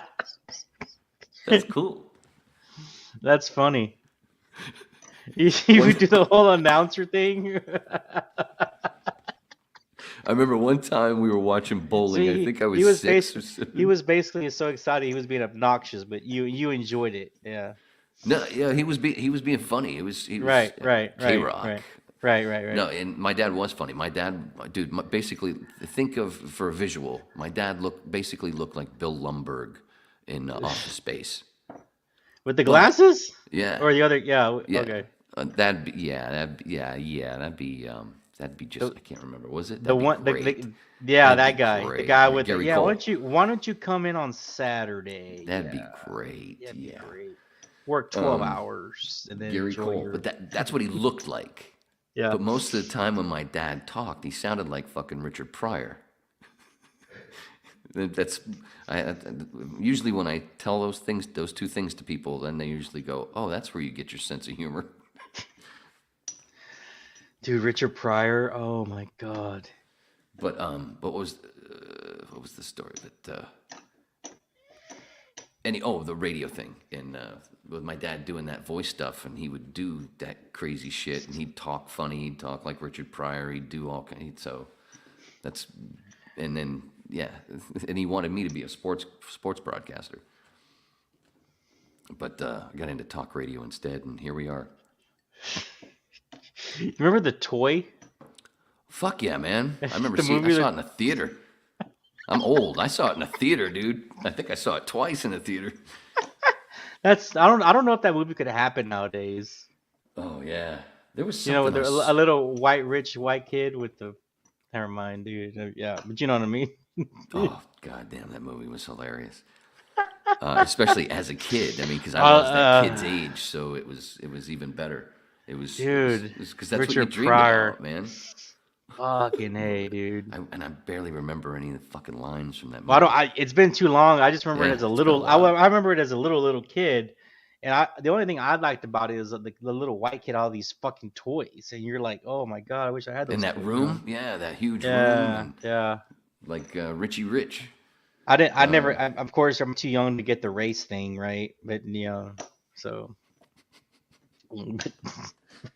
But I think my dad took me to the theater. I think we saw Silver Streak in the theater. I'm Silver almost Streak. positive. Yeah, that was the one where they were on with the train. That was the one where Gene Wilder puts the I the didn't see polish. that. I've never where seen that. With Yeah, oh, that's great. Yeah, and they walk through the train station, and Gene Wilder's pretending he's black. That's right. That's right. We bad. which one was the one where they both were? He's blind and the other guy can't hear. See no evil, hear no Yeah. evil. Oh, dude, that was a blast. Watching They were that's funny. so great together. Oh, look at this, and we're talking about Willy Wonka, aren't we? Gene Wilder. It's all about tripping, Holmes. Dude, that was so awesome. 12 o'clock, 1 o'clock. He's like, are you talking to me? Who are you talking to? Dude, that whole bar scene was hilarious. And there was a video of I don't remember which movie it is that they're shooting. It's one of the prior Wilder movies. There's a video. I don't know if it's still up, but I saw it on YouTube years ago, where Richard's doing an interview with somebody, and he is obviously so fucking flying on blow. That was his thing, right? He was always hammered on blow. And this cocaine was good. This was shit that was never stepped on. He's just, oh my God. Yeah, maybe I'll try to remember to find it afterwards. Dude, I remember seeing some of his stand up as a kid, but if I had to go back and watch it because he's one of my favorite comedians, even though I watched him as a little kid when I wasn't supposed to, but I was sneaking and watching HBO when I was like 5 and 6 years old, but yeah, he was on there and stuff like that, but I shouldn't have been watching his stuff. Yeah, I should have been watching his stuff, but I was. And dude, it was just his facial expressions and his stage presence and his delivery was amazing, dude. And it's all storytelling. Yeah, his delivery. It's mainly storytelling, talking about his and his eyes and shit. Like yeah. Get off my foot. When he's talking about hunting with his dad as a kid. Get off my foot. His facial expressions and his eyes and shit, dude. Yeah. Oh, he was so fucking. In Blazing Saddles, he was supposed to play the Cleavon Little part. Hold it. Where are the white women at? Where the white women at? That was he wrote a lot of that movie, but they wouldn't. And they really? Couldn't. Yeah, because he was so fucked up at the time, they couldn't insure him to do the movie as an actor. Oh, dude. So that's why Cleavon Little got that gig. Hold it. What the hell is going on with that shit? Up yours, N-word. Excuse me while I whip this out. dude, those movies couldn't be played nowadays, man. It's so fucking crazy. Mongo. Oh, and that's hold it. What the hell is that shit? You want to talk about versatile? Check this for the word, because we started off the whole gay stuff and, top, bottom, versatile. Oh, shit. Talk about versatile. Check this out. Did you ever notice this? Some of the people that watching this might, they'll understand if the older ones. One of the funniest things. So Alex Karras, the football player, he becomes an actor. And he does a bunch of movies first. He does Blazing Saddles. He does little bit parts here and there. And then he does fucking Porky's. Oh, I remember Tom Porky's. Clark movie, right? He played Porky's brother, the sheriff. What do you say, Pork? looks like we got 5 Angel Beach assholes here. That's right. 5 walking, talking rectums. 5 walking, talking rectums. That's a funny line, dude. Isn't it? I love that. Yeah. Oh shit! I gotta say that. And then I gotta say that shit at the pool next time. He said that whole scene right before he beats the shit out of their car and tells them, and he basically, what does he call it? What do you call it? Fuck, it's been too long. I saw that as a kid, man. I saw those as a kid. What's the word? What's the word when you fucking not endorse? Not what's the Anyway, he takes all their money and beats the shit out of their car, the truck. And that scene is so fucking fun. Anyway, in that same movie, the creator of that movie, Bob Clark, his wife played Cherry Forever, the prostitute that they were going to fuck, and they all get naked and they played the joke on him and the whole thing with the black guy coming out, looked like he murdered them all. I don't know what you motherfucking white boys.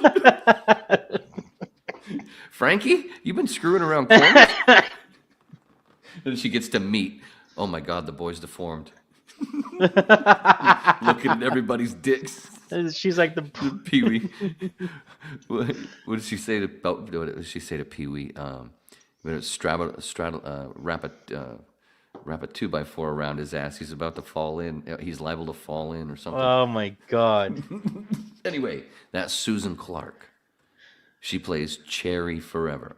Anyway, a couple of years later, they rip off Different Strokes. Oh, let's have a little black kid that can't fucking grow. You know, he's going to be a little, like a leprechaun. I used to love that show as a kid. So did I, and it's not funny. It wasn't funny. I can't believe I laughed at that shit. So, because that show was successful, they have to do another one.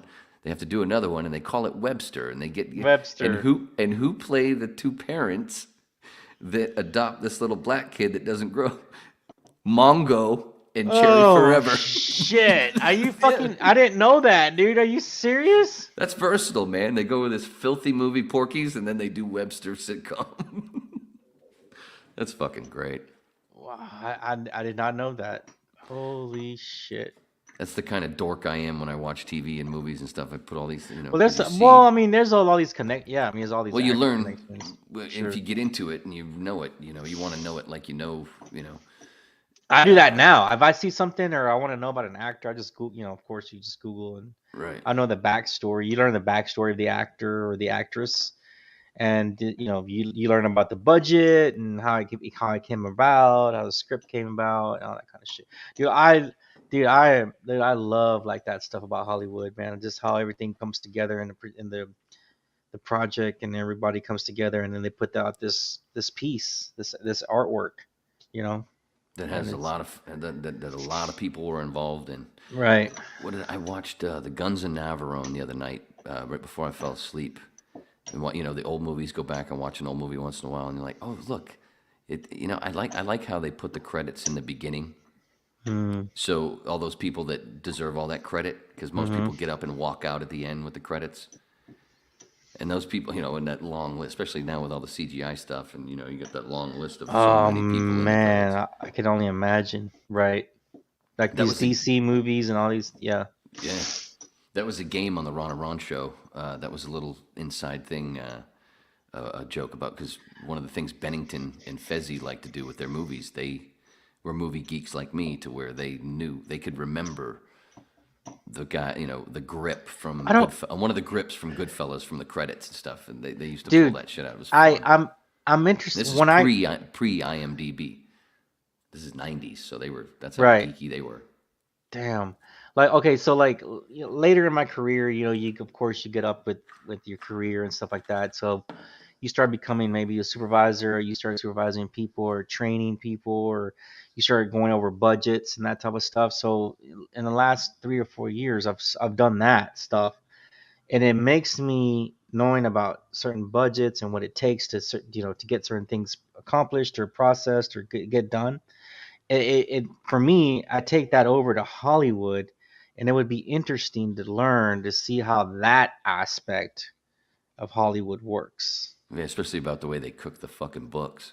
Yeah, well, I would love to get that. You see what I'm saying? Like those how books are so cooked, it's like insanely stupid. Like okay, so how a transcript gets from a writer to a reader. Does it go to a reader, and who's the reader? Then the reader says, "Man, this is a good thing.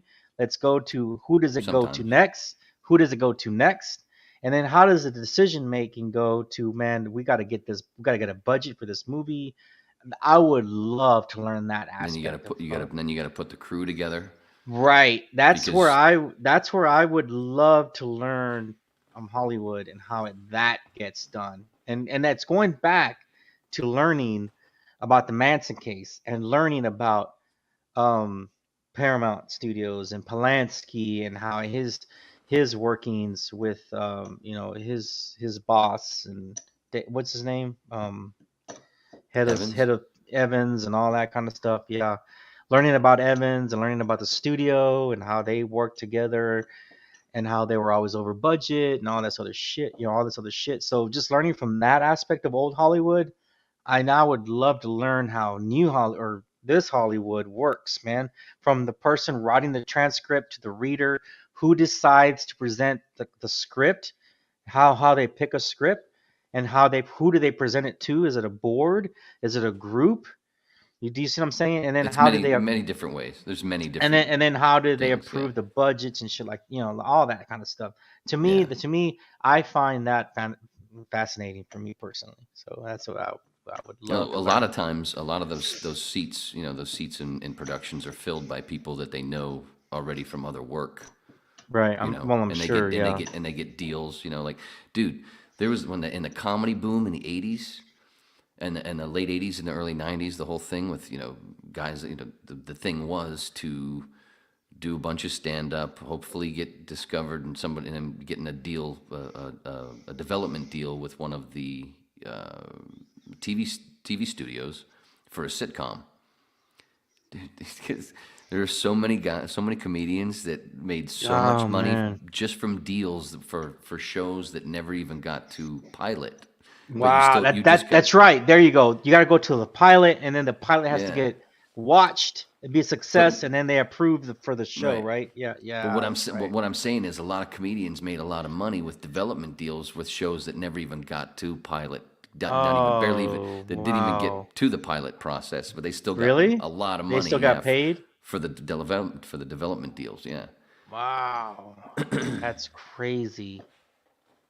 Yeah, I mean that's the part of Hollywood that I would enjoy learning, or fuck, and who gets to be a part of that shit? Like, that'd be a cool ass job, or jobs, or whatever. That'd be awesome to go, pretty much making those decisions, being involved in that kind of stuff. I'd say that's what I found pretty interesting.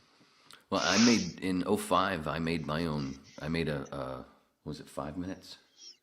My short film. I think it was 5 minutes, or maybe it was 11 minutes. It was called Adam Moves, and I put a little crew together, and it was for.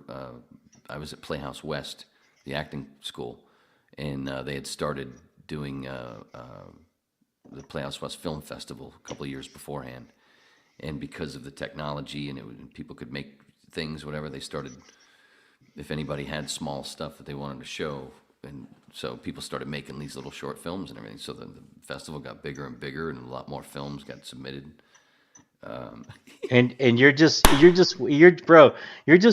that's what they're looking for. They're looking for that fucking home run. That's what they're doing. Is they're looking for that fucking home run, man. That's exactly what they're doing. Oh, absolutely.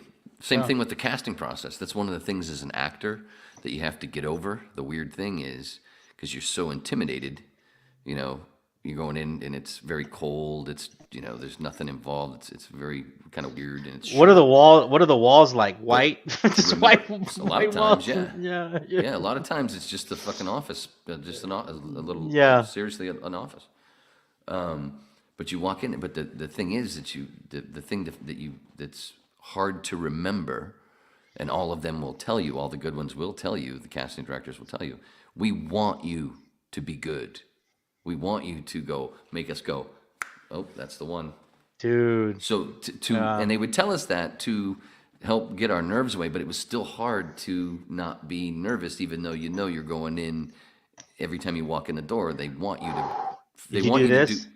Did you do this? Get into character? Sometimes. Dude, yeah, I tell you what, no.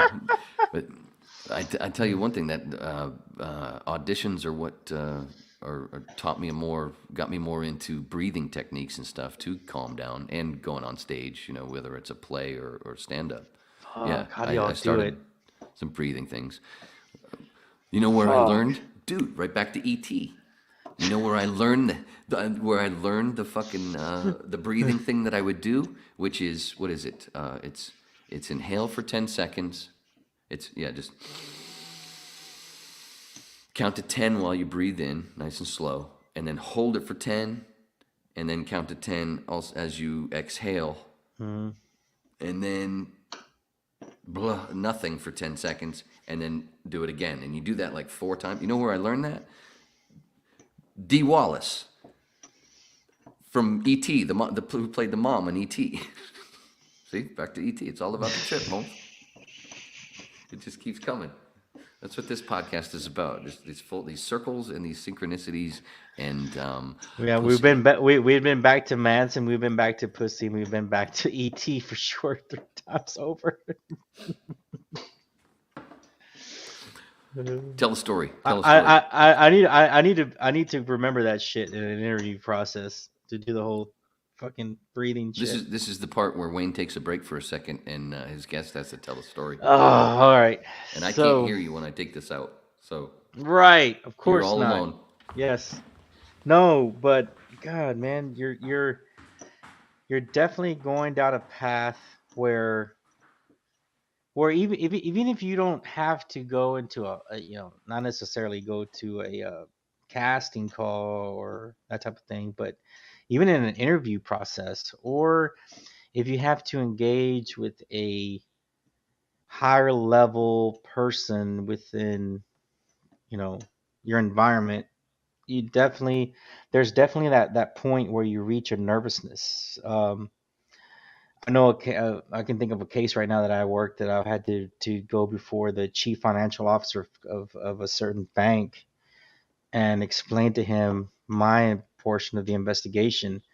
And at that time, I had never met with somebody at that level before, and I was nervous. I was definitely nervous, and it was in downtown New Orleans in a very professional building, kind of like a Trump Tower type building, a huge office, huge desk from one wall to the other, and we were just alone in there, and it was just it was really overwhelming.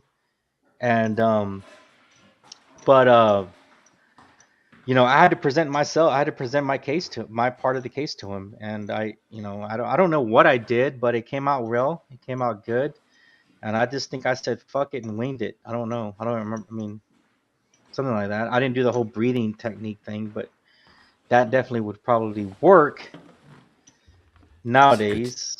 Is it a good But story? I don't know. I'm just talking about my work experience and trying to do. Dude, I worked on a huge fraud case one time, and I met with the chief financial officer of a major bank, and I was trying to I was nervous, and then we were in the middle of this boardroom, a huge. I'm talking like downtown New Orleans, a huge high rise and like a Trump Tower thing, and big ass desk, and I had to present my part of my work to him, and it was my first time to ever meet with somebody of that caliber, and I was nervous as fuck, dude. Like the chief financial officer of a major corporation, a major bank, and yeah, I was nervous as fuck. I would think I was like maybe like 28, 29 years old, and I winged it, and if I had maybe learned the tech breathing shit, it would have worked, but I just had to wing it and do it. I had no other option. So it came out fine. But I'm just saying. I hope I didn't. I hope I wasn't like you know what I mean? Like yeah. You don't want to do that shit, dude. Because you want to be no matter what, whether you're doing that, whether you're trying to to do your audition, or you're presenting to somebody above your level, even if it's a different capacity or in a different environment type of thing, you're still making a presentation. You're still giving a presentation of what's in front of you, right? So it's still the same thing. So you need to come off confident, and you need to definitely come off knowing what you're talking about, right? So it's all the same. It's all the same thing. And But yeah, man. accidental compliments are always good too. That was the beginning of my radio career. Was basically a lot of it is fucking. That's probably different there, but you know what I mean. Well, no. In my When you have interview, my first interview. I mean, I really did get into radio on a lark, just to shut my dad up for going to school for something. But anyway, jump ahead after radio school, and I'm at my first interview for a radio job. And I'm in the radio station, a radio station that I've just learned to love in the last few months, because it's like it's a talk news station, but it's got a rock and roll attitude. And we had the Dolphins. They were the flagship of the Dolphins. And it was a rock and roll attitude with Phil Hendry, you know, the funny shows. It wasn't stiff AM talk radio. It was you better have a fucking shredded. I can already imagine you better have a personality and coming with it Dude, that personality. From 94 to 93 to 96, WIOD in Miami was one of the best radio stations ever. It was so insanely good. And so many fucking stories. But anyway, the point is, I had become, even though I was in radio school, and a buddy of mine had turned me, I finally started listening to the station, and I couldn't get enough. And one of the things I loved was the rejoins. Like I said, that the station, it was a talk station, but it had a rock and roll attitude. Mm-hmm. One of the first rejoins I ever heard on the station, the first time I ever heard it was, comes out of a commercial, and then you hear a little bit of the music, and then you hear this, and you hear a puppy whimpering. You hear this little, and you hear the voice of the station, Greg Fadick, 610 WIOD. It's simple. You keep listening, and then you hear a shotgun cock go, or the puppy gets it. Oh, shit. Yeah. This fucking station rocks, man. Yeah. And that's anyway, creative. so It's getting creative. Yeah. But I didn't know that the program director wrote the fucking rejoins. I didn't know this. So as I'm in there talking to him in my interview, he's like, "So what is it you like about the station?" And I tell him, Neil Rogers is great, fucking Phil Hendry's great, Rick and Suds are great. Of course, I got you. Yeah. All the shows. Yeah. I'm talking about my favorite shows. But I was at the end of it. I was like, but the rejoins. I fucking love the rejoins of this station, man. The fucking. I have no idea. Did you know the lingo? Did you know the lingo? No, though? Like I'm trying to say, I didn't even know I had my tongue up his ass. He wrote it. He wrote those, but I'm saying it. I didn't know. And I didn't realize, I'm basically licking his asshole, and so accidental compliment. You got the gig, Holmes. You made him feel. Hey, maybe he had. I went dumpster diving.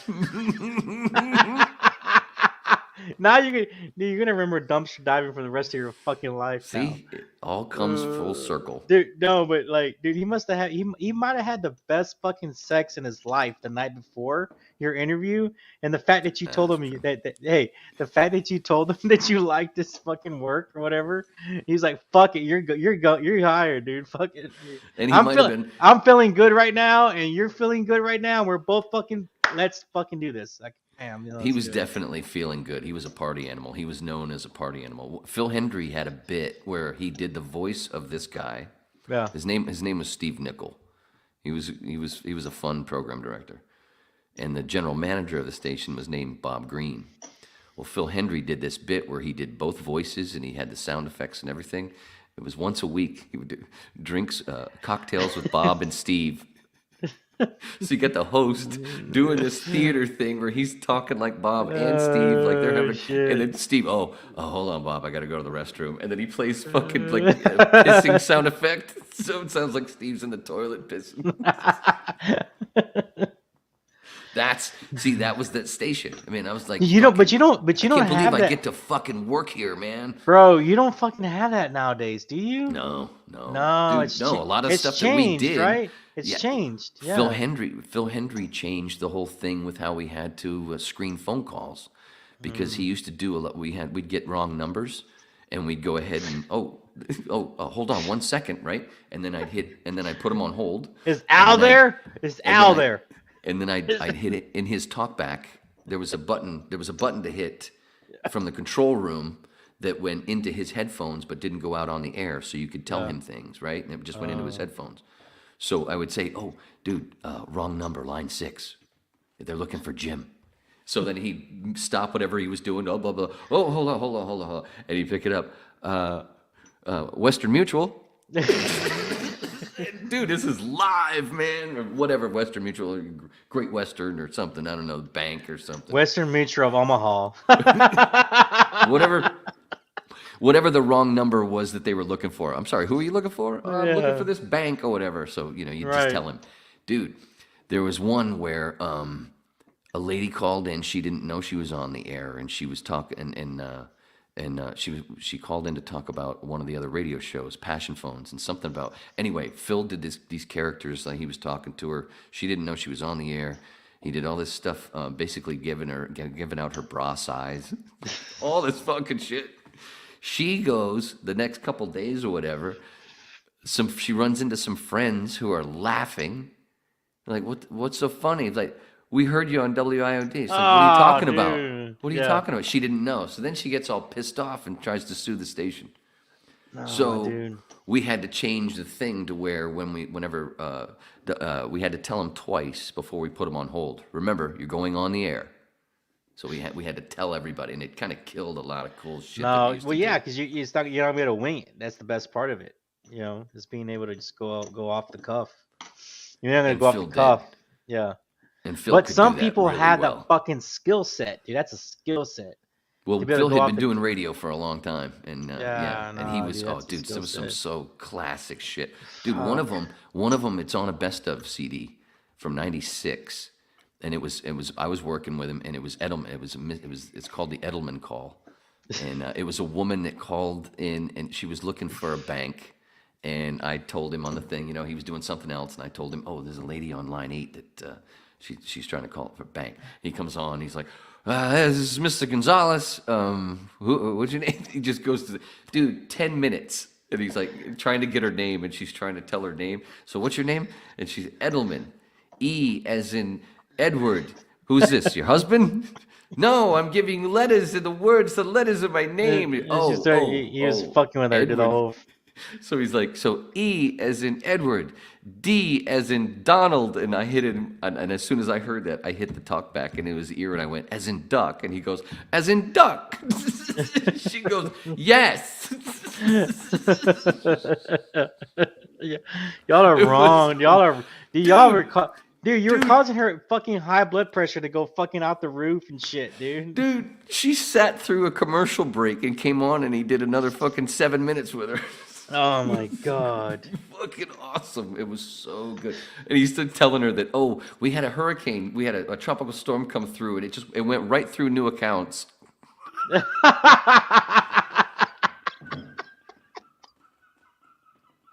So yeah, we're trying to get it. Wait, it blew the food. Yeah, sorry, ma'am. It blew our fuse, your account's fuse. All our systems are currently down. Are you ready for this? Are you ready for this? Can you believe that? That was wrong, dude. And she goes, I can believe it. Dude, you gotta hear it. Shit. It's out there. You know who's a big fan of Phil Hendry is Wiley. Wiley, the guy, he's been on the Paulcast with you guys. Yeah. That guy. Yeah. Mm-hmm. With the glasses. I think he came on. He's a big Phil Hendry fan. Oh shit. Fuck. Yeah. He. I told him a bunch of stories because he wanted to hear him. I got money. I got many. Where's that guy? What is he up to nowadays? Phil Hendry? Yeah. Now he does a web thing. He has his site. His website still has all his audios and all his archives. archived audio from all the years on Premier Radio Networks. That's crazy. All the stuff from WIOD, like Edelman and all that stuff. It's all on there, but it's behind a paywall. But he also he does a thing on YouTube, I think, too now. But dude. Yeah, it was a trip, man. Good morning, the morning radio show. Let's go live right now. Dude, who was I just telling this to? Was I telling this to somebody today? When was I telling somebody? I was just telling somebody did I tell you the Brian Cox story? No, that wasn't me. Who's Brian Cox? Oh, I was telling the guy. Did you say Brian Cox at the bar at Cole Farms earlier when I was having a couple Guinnesses at Cole Farms. That's who I was telling. So, like I said, we had the Dolphins, right? We were the flagship of the Dolphins. Dude, I used to get, there was a crew of us, board ops and producers, that on Sundays or Mondays, sometimes it was a Monday night game, and then Saturdays, of course, sometimes in the playoffs. I bet you guys were scoring. Holy fuck. Dude, we got paid a talent fee to be the crew that ran the radio that all these other affiliates picked up. We were the flagship. So we had, in the control room was the local stuff, and in the actual studio, where the talk show hosts usually were, that was converted into Fajita would be in there, one of the other guys, and he'd run the network spots because certain breaks were network spots, certain breaks were local shit. One of my gigs was I had 3 tapes, and I had 3 studios rolling tape. So a touchdown, fumble, interception, any big play, I'd run to one of the studios. And this is all reel-to-reel shit. This is back in the 90s of reel-to-reel. This wasn't the digital shit of today. And I had to go in, stop the tape, go back, find it, cart it up, like those 8-track little things. Cart it up for a highlight. The actual little thingies? The carts. Yeah, The 8-track tapes. Yeah. Yeah, we had carts in the 90s still. Fuck. So I had to cart that up and label it, the highlight, touchdown, whatever, for either the halftime show, if it wasn't halftime yet, or the post-game show, and during the week, the sportscasters would use them during the week. And so then I'd hit record again and go back, and then if something else had happened during that time, I'd run to one of the other rooms, go back and, find it and whatever. That was one of my gigs, dude. I got paid an extra fucking almost $300 for that, to watch the game and cut highlights. It was fucking great. Anyway, what was the goddamn... Oh, Brian Cox. So in the mid 90s, the Dolphins weren't doing too well. So some of the hosts on the station were, they'd make jokes because they were bad. They weren't doing well. And Brian Cox, the linebacker for the Bears, Dolphins. Yeah, I know what you're talking about. Yeah. You know how he talks, Brian Cox. He was a loudmouth dude or whatever. Yeah, he was a real cocky motherfucker. He was a cocky motherfucker, dude. Nice lead into the story. Yeah. Brian Cox, hit man with Miami Dolphins. You know what I'm saying? Anyway, on QAM, one of our rival stations, which was all sports, once a week during the Dolphins, during the football season, Brian did an hour of Hank Goldberg's show. I don't know when it was, like from 5 to 6 or from 4 to 5, whatever. It was an hour. Well, Phil started doing his own Brian Cox hour. WRD Brian Cox. And a lot of people believed it was really Brian because we were the flagship station, right? Well, Brian didn't like it. Well, of course not. Yeah, and his ego and shit, dude. Yeah. Oh yeah, it was bad. So the Dolphins weren't really happy with us for a little while. There was a lot of shitting on Don Shula, a lot of stuff because the guy should have retired way before. But anyway, blah blah blah. One game, I think the Dolphins actually won, but there was some stuff said during the week that pissed some of the Dolphins off. Anyway, Jim Mandich, who was the color guy in the booth, Bill Zimfer was the play-by-play guy. At the end of the game, Mandich would make his way down to the locker room and do the locker room show. He'd interview a few players, live. So we're not in delay. We're live on the air. Right. And he goes up to Brian after this one game and he goes, "Hey, Brian, how you feeling? I hate WID again. You can suck my dick, but I'm happy because they won. But I'm happy." Mandich kind of lets it go. Doesn't even fucking flinch. He just whatever, like it didn't even happen. And keeps going. And he said something else. Anyway, we're all listening to this in the control room, going, "What the fuck did he just say?" I ran to cart that shit up, man. And I had it, and I had it bleeped for the hosts for the next day. Phil decides, because that happens, it's a big story, because it went live on the air. Right. Phil decides to come on the next day and do this thing. Comes on at 2:00 in the afternoon, and this whole, "Hey, Brian Cox, you might have heard last night, I said about, sucking something." And then he came out of the closet, said he was going to go marry Neil Rogers, and they were going to move to fucking Buffalo, New York. Oh, fuck, dude. So he just added on to that shit? Oh, yeah, he just created this whole thing for an hour. The phones lit up. It was so hilarious. Everybody's laughing. Dude, funny. Sports talk radio was so big in the late 80s and 90s, the 90s. 90s was huge, yeah, man. It was I used to be, man. In the early, into the 2000s. And into 2000s, yeah. It was huge in Dallas, of course, right? You had Galloway. You had Galloway here in Dallas. And in the mid-2000s, I was the backup engineer for Jim Rome. Oh, dude! And the Jim Rome story. You know the Jim Rome story with the quarterback from the Rant. Yeah. Oh yeah. I watched that over and over on a loop. I love it. I just saw that. Like, okay, Was that okay? I have a question for you. Was that a work or was that real? Did that really happen or was that a As far as I work? know, it was real. Was it? Mm-hmm. Because I've heard it might have been a work, but I don't know. It was Jim Rome doing his best Tom Snyder. As I Okay. light a cigarette. Shit, are you sweaty? Fuck. No, dude. I watched it like last So week. Yeah, and some people were like, it might have been a work. You see how Jim Everett laughs here and kind of looks at him, and you know no, how because people. he knew it was coming. He knew it was coming, and Oh, he was okay. That's he why. was done.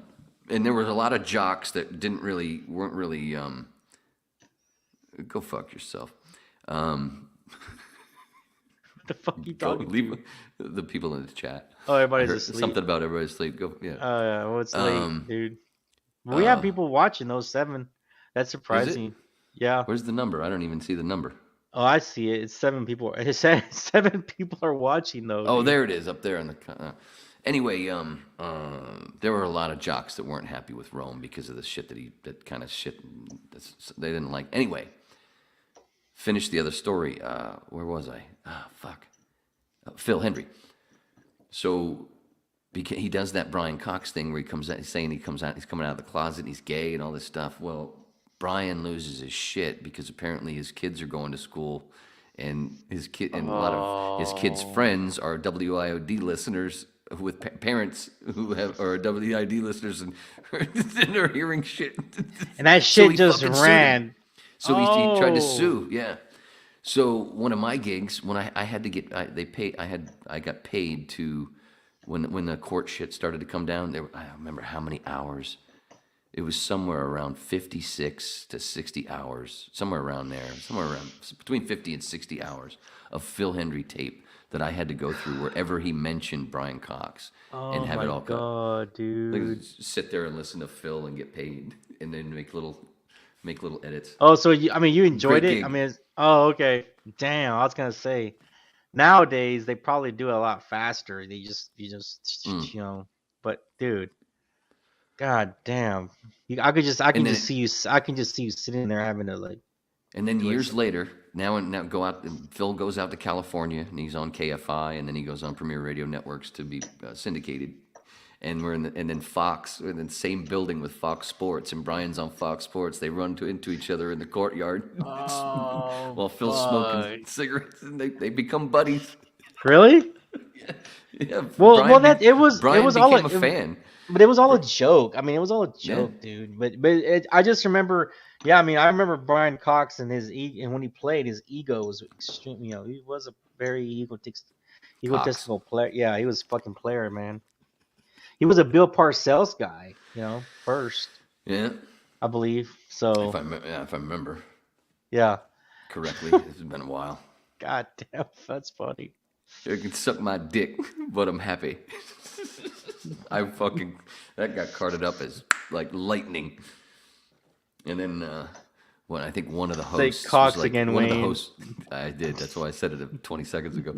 And one of the hosts didn't like the bleep. Oh, the bleep's not long enough. There's a little too much dick. What? And then so I made another one. And then the next host came in, and I went, well, they wanted that one because that was too long. I fucking threw that away. Use the original one that was good. What was Rome like working for Rome? Very standoffish. He was not like it wasn't like the Dan Patrick show. It wasn't like the Dan Patrick show. That crew was not like that, where you buddied up with him. And dude, a lot of the stuff that came out of Rome's mouth came out of Jason's mouth or Travis's mouth first and went into his ears, and then Rome said it. So many things, and then he would just then he would just they would. The way it was like say if I'm sitting at the board, the control board in the control room. In the same room, on the other side of the room, just a few feet away, is another little desk, and it's got a little microphone, and it's got a little talkback thing, so it'll go into the host's ears, and also a little thing so he can type shit to him.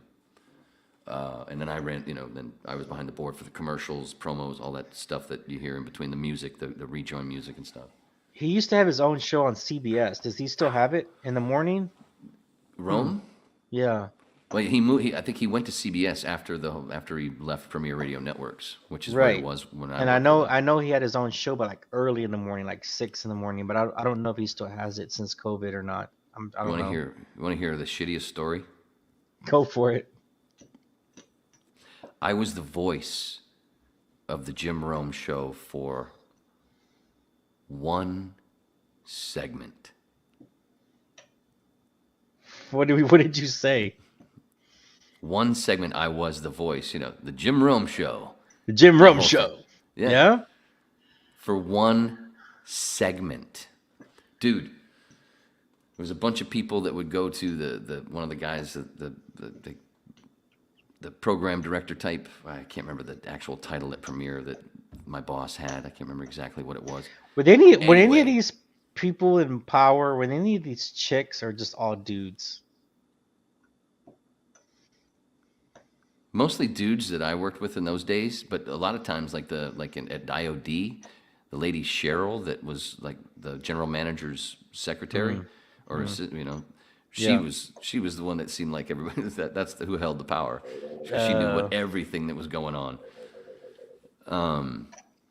But anyway, what the fuck was I saying? Oh, so a few people had gone. My boss had heard many times. Like the one thing that's weird about the Rome show. It's got this rock and roll vibe, the music, fucking Guns N' Roses and all the rock music for the rejoins and all this stuff. But you've got this radio thing, the Jim Rome show. It doesn't really fit. It never really fit for me. Anyway, he comes to me because I did voiceover. He said, "Hey, you want to take a stab at being the new voice of the Rome show?" Oh, are you fucking kidding? Of course. So I went and I cut some stuff and I gave it to him. He took it to the next up, and then Rome. So Rome could hear it. Rome said, "Yeah, I want to hear some more." They all said they want to hear more, so I cut some more. And then I hear back later on that, we're going to do this. We're going to switch. You're going to be the new voice. Damn. Get the fuck out of here. Wow, okay. So then I go and I record everything. Did the same thing that I did, just redid it or whatever. But I didn't put the music. I was told not to put the music, just to give the voice tracks to the main producer, and he'd do all the rest. And I did that, right? I forget to set my alarm, because I wasn't working that day, and the show starts in LA at 9 a.m. Right, it's early. Well, yeah, is it still with the syndicate station or is it I CBS? guess he must be. I don't know. I don't Yeah, know. okay. I have no idea what Rome's doing now, but I know he went to CBS after leaving Premiere. But anyway, I overslept. Because I wanted to hear the first one come out, through my radio at home, and I overslept. I wake up at I think it was like 9:07, 9:08. Pop it on, and there's a lot of dead air, and he's talking, and he's like going, "What was that?" Or what? And I still don't even know to this day what happened. I never heard the tape. I never heard it. What happened? I missed it. And he's ripping me. Apparently he played, and then he comes at him, and then he's just ripping me. And I'm going, what the? I'm sitting there at home going, what the fuck is happening right now? Whoa, What is shit, happening? dude? And he's just ripping me. What is that? What? And he didn't. And he played a little piece of something, but there was no music under it. And I'm like, what the fuck? All I know is I think that the guy that got it didn't put the music under it, and then he had nothing to do. He didn't have the old one to play. So he just played, and it just had no music, and I don't know what the fuck happened. I have no idea. I never heard it. Oh man! And I was so pissed off. I was so pissed off. So then the next break, they come back, and they went right back to the old voice. And I get all these messages from my boss and some other people going, "Yeah, what the fuck was that?" I don't know. What the fuck happened? You're not even there. Sorry. You're not even there, dude. I was so fucking pissed. I didn't do anything wrong, Oh, dude. And it wasn't bad. What I did was exactly what I was told to do, and everything was okayed. So, But somebody didn't finish the project. I don't know. I that's all I can't remember what it was. I remember. Fuck, bro. Had somebody done their job, you could have been still doing morning intros for I have no everybody idea. everybody and their mom. Fuck. If that was one of those things of like, wait, you know what? I don't want to. That was like a fucking shot to the jaw from Mike Tyson. What can you do? Holy shit. He brought all these stations are just listening to him. Fuck, every these people, 1,000, million, all these people across the country are just listening to him rip me. They don't know who I am, so it's not that bad. But I'm like, what happened? How the fuck? What is he ripping me for? He okayed this. You can't have. Well, I know one thing about radio is you cannot have dead air. Dead air is the worst fucking thing you could do. Well, he was just pausing with what he was saying, and he was like letting it breathe, letting things breathe, because he was, just. Yeah, what was that? Still. What was that? And he's like, but you can't sound I didn't do anything confused wrong.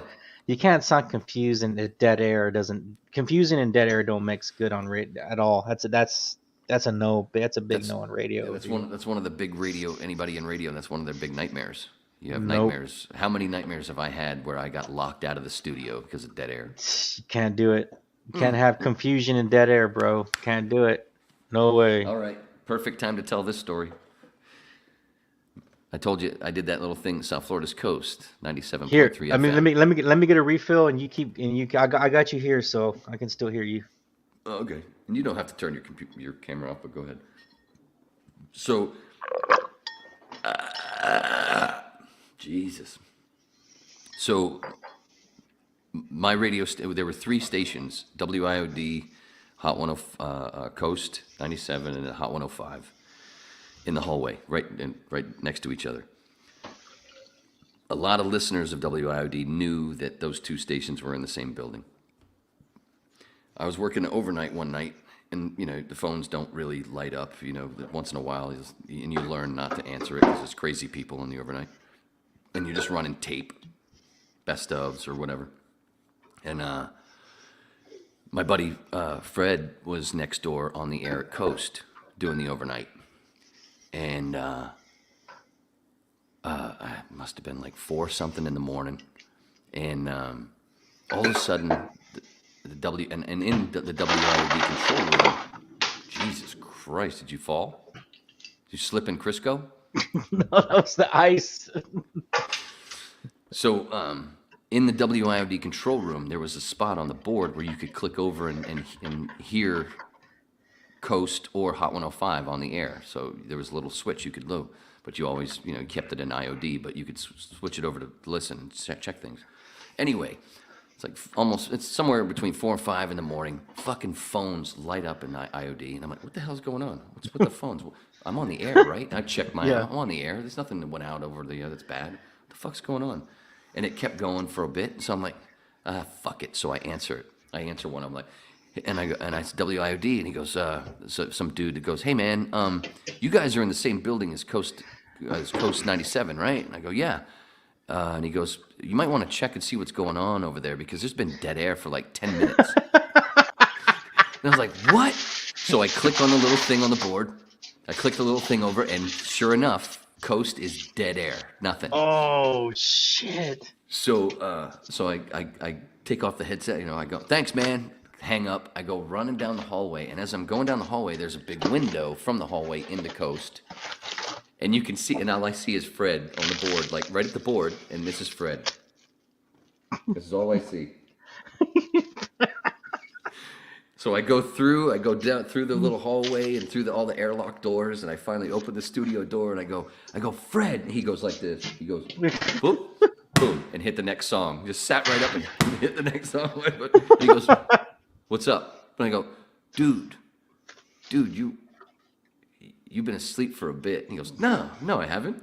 No, I haven't. And I go, look at your log, and look when you just hit play on that song. Look when it was supposed to play on the log. And he goes, oh shit! Oh, fuck. So then he's gonna I gotta delete. I gotta take stuff out. And how is he gonna work how to get to the top of the hour and all that stuff from the log? He goes, oh, dude, I was out. Dude, you were out, man. Somebody God, called the damn station. You were out for Was over it? 10 minutes. It was just like silence. Let's like. Yeah, it was silent. Oh, the song ended, and we weren't on the computer shit yet, so you had to hit the next CD. There was 3 pots of CDs to go from one to the next. And, he was just... Right at the button. As soon as I opened that door, Fred! What? You were out, bro. No, I wasn't. Yeah, you were. Dude, but that's how you start out, though, right? You got to work the graveyard shift or whatever the hell you call it. Overnights. Overnights or whatever. Dude, I was working at, I was delivering pizza for Domino's, and I would do, that was in Pompano Beach. So I lived in Fort Lauderdale, in the middle, sort of. I delivered pizza in Pompano Beach, which was a bit north, and then the station was down in Miami Beach. So I would deliver pizza from like 3 in the afternoon until 10 at night, and I'd make myself some food, all those tips, gas up my truck, drive down to Miami, and then work the overnight shift and have, a pizza or wings or whatever. And then go home at, 6 o'clock, Rick and Suds started. I'd say hey, and we'd do the flip over, and I'd drive home listening to Rick and Suds, go to sleep listening to Rick and Suds, and wake up during Neil Rogers. And that would be your day. Now, dude, I had money piled because I never had time to spend it. Right, because you would sleep and wake up and come back and redo it again. Yeah, and the checks from Domino's was a bonus because, I had all my tip money all the time. And then when I get that check every 2 weeks, I'm like, oh, fuck, I forgot about that because I already had my IOD check. I was swimming in money at the time. No Lane Wayne. No Lane Wayne. But me and one of the managers at Domino's, we figured out how to spend some of that money. Monday nights we started going to, because I didn't have to work usually Monday night, Tuesday morning. And on Monday nights, after we closed, we'd go down the street to Diamond Dolls in Pompano Beach strip club. I'd fucking drop fucking $80. Dude. And then and when that closed at 2, then we go back up the street to this place called Crickets, which was open until 4 a.m. The hell is it called Crickets for? Because it was open till 4 a.m. Okay. God damn. A buddy of mine told me he was there. He was like, yo, you go to Crickets, man? One time I was in there, and I was talking to this dude that was sitting next to me at the bar, and I was talking to this girl at the right, and then the dude offered me some blow, and I went in the restroom with him. I couldn't talk for 30 seconds. It was so good. His face was his face was just numb and shit. Like that was some Colombian cocaine right there, man. In that little area where Crickets was, there was another place that was an even after hours place for all those people from Crickets to go. I can't remember the name, but that place was used for strip tease, Demi Moore. When they were shooting that movie. Yeah, in 95, 96, 95, 96, yeah. Maybe a little earlier, yeah. When they were shooting that movie, it was a pain in the dick because Federal Highway we were right there by Federal. So trying to get to places, it was all fucked up from shoot. I've never been to Miami, but there's a possibility I might go there for the bachelor party, but we don't. I mean, it's probably not going to go to Miami. I'd be surprised if it does, but I've never been to Miami. Here come the hookers. Shit! Hooker! Jesus, I forgot. I thought I was just doing great with you.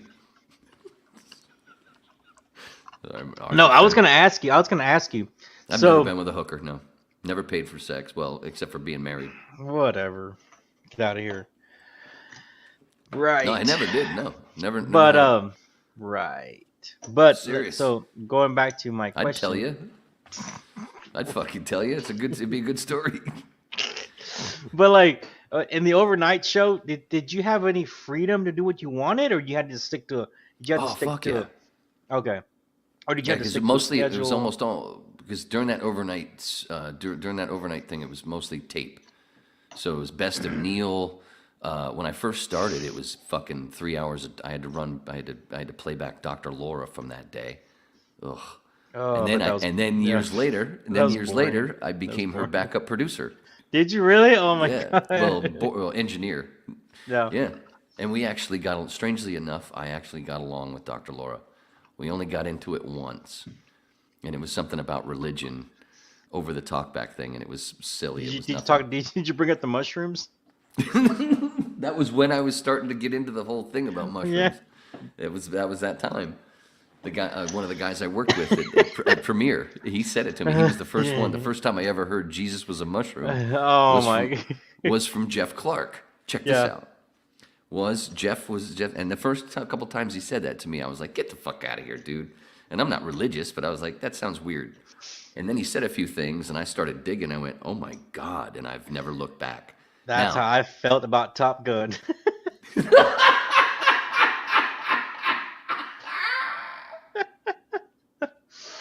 Oh, yes, another full circle. God, Anyway, this is a good anyway. one. This is a good one. All these full circles, it keeps coming back. Nice callbacks. I love it. It's a stand-up thing. Anyways. Well, Jeff Clark, he was the network operations manager. He ran that whole thing back, and because at Premiere there was a spot, there was a place that was, like at the engine room of the fucking Enterprise. All this shit, because there was so many radio stations, so many affiliates, so many shows going out at different times from different places. Just a lot, and Jeff was the head of that for a while. Jeff, his nickname was Oliver Madley. He passed a bunch of years ago. But anyway, dude, Jeff, bring it to Manson, sort of, in a way, Guns N' Roses. GNR Lies, the album GNR Lies. Half of the album, one side of the album is the acoustic stuff, 1 in a Million, Patience, You're Crazy. The other half is this live sounding, in those covers. Mama Kin, Moved to the City. Well, Moved to the City wasn't a cover, but Mama Kin was, obviously. Those 4 songs that sound live were not actually live. They were recorded at Pasha Studios. Jeff was one of the engineers when they recorded that shit. Damn, are you serious? This was recorded before Appetite for Destruction. Whoa, dude. And This was for the Uzi Live Like a Suicide, their EP that they did before Where did they Appetite. record it? Where were they recorded at? This was done. Those 4 songs were done at Pasha Studios in the Valley, in L.A. Jeff was one of the engineers. Duff McKagan's first book, It's So Easy, because he also did a second book, How to Be a Man. In his first book, he actually got pictures from Pasha Studios from Jeff that Jeff had. So if you have Duff McKagan's book, there's a couple of pictures, and Jeff is in one of the pics. And is it that studio that's like really small on the corner, or is that what they filmed? It wasn't in a big place for sure. Right, it wasn't a big place. I think I've seen a picture of the studio before. But there's a pic of it's like a small building. It's like really small, man. Yeah, I think a lot of them were. Yeah, a lot of those spots, a lot of those places were. But this was, and there's a shot of in the control room, and there's a shot of it's Duff. And this is like from 85, I think, or maybe 86. Oh, no, it would have been too early. It was 80. Okay, yeah. And Duff and Damn. Izzy, Steven, and Jeff, and somebody else are in the picture. It's fucking great. But when Duff did his book, he reached out to people, and he got any of these old pictures, and he used a couple of Jeff's pics. Oh, shit. Dude, that's so Jeff fucking Jeff cool. was like my shaman when it comes to the whole, that's I gotta look it up now. That is so fucking cool, man. Damn. Can you imagine just and then the Appetite for Destruction comes out and you're just like, I was part of the stuff before that. Holy fuck. Oops, shit. Fuck. Dude, I've met some musicians that were like close to Van Halen. And they told me all the backstories and shit to those guys. It was pretty cool. That I've met out in LA, like these old musician dudes, just conversation and shit. And yeah, they're like, yeah, man, we knew Eddie and his brother, and they just got stories and shit. It's just really cool to hear people that have been there that were at the Mecca, or not the Mecca, but like they were there right before this particular musician or band just rose to to their stardom. And just to hear the stories is pretty badass. It is. It's some of my favorite shit, especially when it comes to Los Angeles. I was infatuated with Los Angeles when since I was a little kid. God damn it! Why? Yeah, man. These couple old dudes, man. They just told me the whole Van Halen story and David Lee Roth and how they hooked up with David Lee Roth. They knew they needed a face guy, a guy to attract the chicks, and he was the guy. He was an okay singer, not the best singer, but he had the looks and he was an okay singer. he couldn't play any instruments. I mean, Dude. he wasn't shit for shit as far as guitar playing or whatever. Some of the promoters in their early days, they didn't understand. They thought they called Dave Van. They thought he was a guy named Van Halen. They thought there was a few people that fucking Dave. Oh God, what a douchebag. But do you know how they hooked up with him? Do you know how the Van Halen brothers hooked up with him? Well, not exactly. His dad was a doctor. So David Lee Roth's dad was a doctor, right? And of course, they had money. So at the time in the early 70s, he had some kind of equipment that his dad bought him. And he was like, "Hey, you guys, we can record your shit here." And basically, they just had the new age recording capability, right, for that time. Yeah, and he had budget for that shit. Yeah, he had the tools for it or whatever. And they hooked up with him, and that's what they did. And then the rest is history. But he was a face guy. The girls loved him. The girls loved David Lee Roth. They loved his look. He could sing a little bit, right? He was good enough to sing. But as far as a true musician, he was not that. But they made what Van Halen was, I guess, in the 80s, late 70s, and then the early 80s or whatever. Yeah. Yeah. So when I was getting those stories, man, I was like, holy shit, that's pretty fucking cool. Oh, yeah, I heard stories about one of the reasons that when Sammy left, there was a period, there was a long period there where Eddie was basically a fucking, if I'm not mistaken, it's in the books, where he was a serious meth head and was really just in his studio. The guitar guy or the drummer, the guitar guy. Okay. Alex is the drummer. Oh, their brother. Okay. I lived in this house. I lived in this house when I bought the album. 1984 was one of my first fucking albums. I bought it living in this house. Was it the Jump? The Jump one? Home, was it the Jump? Yeah, dude. I came home from buying that, threw it in my fucking boombox, and I had a red bandana, and I tied a red bandana around my head like Alex and played air drums. That's fucking hilarious. Jump is one of the worst videos in the world because it's all keyboard, but you just see Eddie constantly playing the guitar. Like, I don't hear the guitar. Why are you playing it?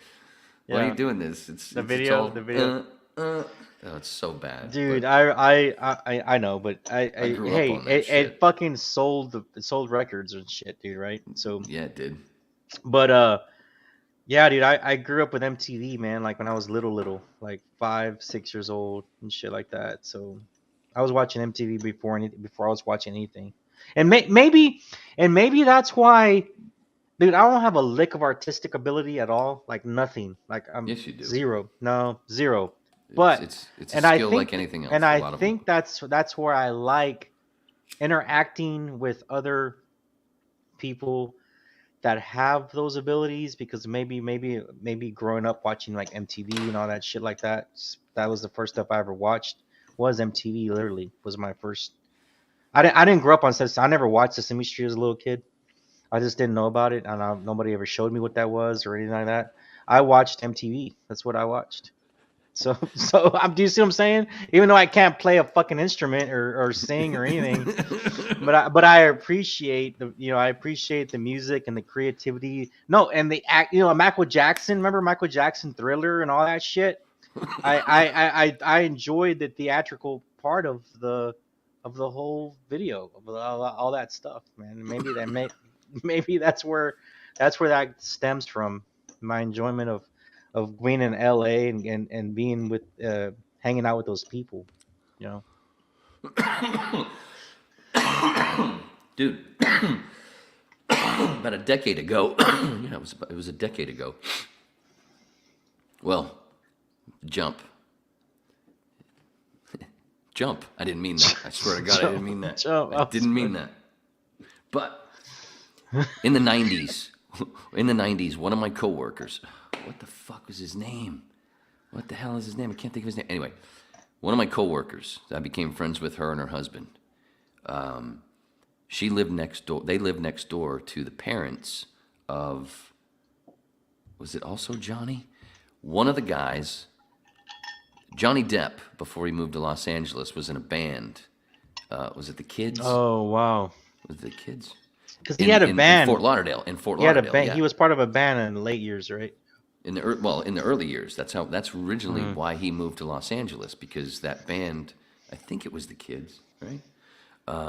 I don't know. They got to be fairly well known in the South region, in Fort Lauderdale, in Florida and stuff, and that's why they moved to L.A. But then things didn't go so well, and then Johnny ended up falling into acting, with I guess Nicolas Cage. 21 Jump Street, wasn't he? No, that's not. He wasn't in 21 Jump Street, was he? Yeah. No, was he in that? Yeah, he was the original. Yeah. Anyway, so one of the band members from the Kids and his buddy from being younger, I can't say his name. I think it's another Johnny. Fucking Tracy had a name for him. He had a nickname, and I can't remember that either. Anyway, this dude, like I said, his parents lived next to them, so they knew him. So they knew the whole LA. thing. And Tracy was. This is in Fort Lauderdale, so Tracy knew the parents and then knew the dude that was in the Kids with Johnny and she was a Johnny fan. Blah blah blah. Anyway, so I knew this. I met him once there, and then a bunch of years later, I'm in L.A., and Tracy tells me that, he moved back to L.A. if you want to hook up. He's in the Valley as well. We start talking, a couple of texts, whatever, and we're into the same kind of conspiracy theory shit. He was over at my place a couple of times. We're talking. What was the point? Johnny Depp. Right. Johnny Depp. Oh, that I was hanging with one of the kids. And I can't say his fucking name. It's been a decade. Is it Julio? Oh, shit. Now I gotta look it up. God damn it. It's not Ron Jeremy, is it? Is it the Kids? Right? Well, I met Ron. No way. No fucking. I couldn't no believe way. when I saw it. Dude, in his car, we couldn't believe it. I met him with a couple of coworkers. When? What year? Give me a year. 2015. Oh, that's recent. Holy fuck. So he's old as fuck in 2015. He's old as fuck. Yeah. Dude, he had a car like fucking like Jimmy McGill on Saul, Better Call Saul, that Tercel, or whatever that fucking, that Escape, or whatever that. I don't know what the hell that fucking really? Shitty car is. Yeah, and so I was like, that was what we were blown away by after we met him or whatever. And then he went and got in his car, and then we saw him driving away, and we're like, that's what he drives? Get the fuck out of here! No way, dude. No way. Was he at least nice to you guys, or was he a dick? Yeah, no, he was nice. Dude. He probably blew all his fucking money, man. God damn. Well, he's probably going to prison anyway. Maybe it's here. Yeah, because he went. All right, here we go. Maybe it's here. I got some backstories on that guy. Holy shit.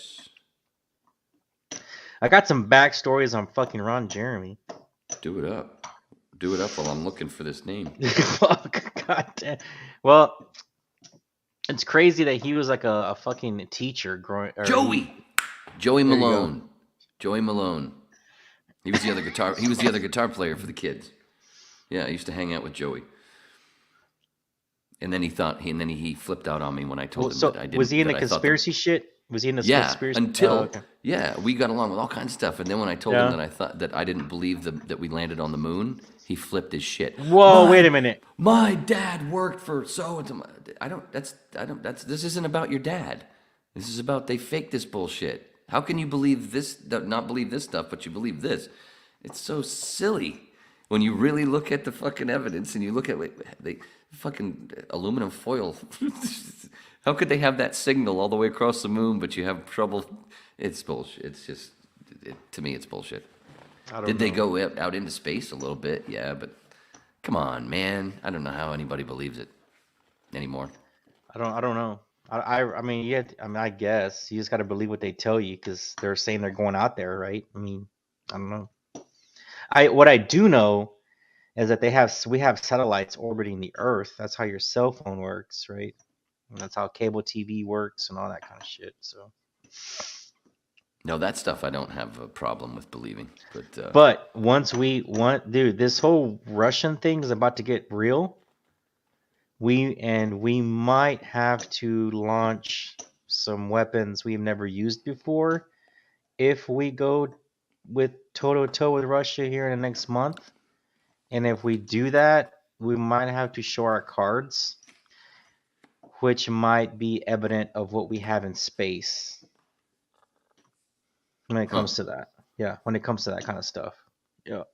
You mean We don't want to show our remember, you don't want to show your cards unless it's like when you're playing war, when you're going to war, it's like war games, right? You don't want to show your cards, and it's like poker. You don't want to show your cards unless you have to. So, but yeah, I mean, if Putin starts to use either biological or nuclear stuff, and then we're gonna have to get involved, and then if we get involved, that ain't even happening. That stuff ain't. I hope not. Most of the stuff, anything that you hear from the mainstream news about this is complete bullshit, and I don't know how anybody can believe that. Oh, these guys are doing these bad things, blah blah blah. When how many times do we go back through history going, oh, they lied?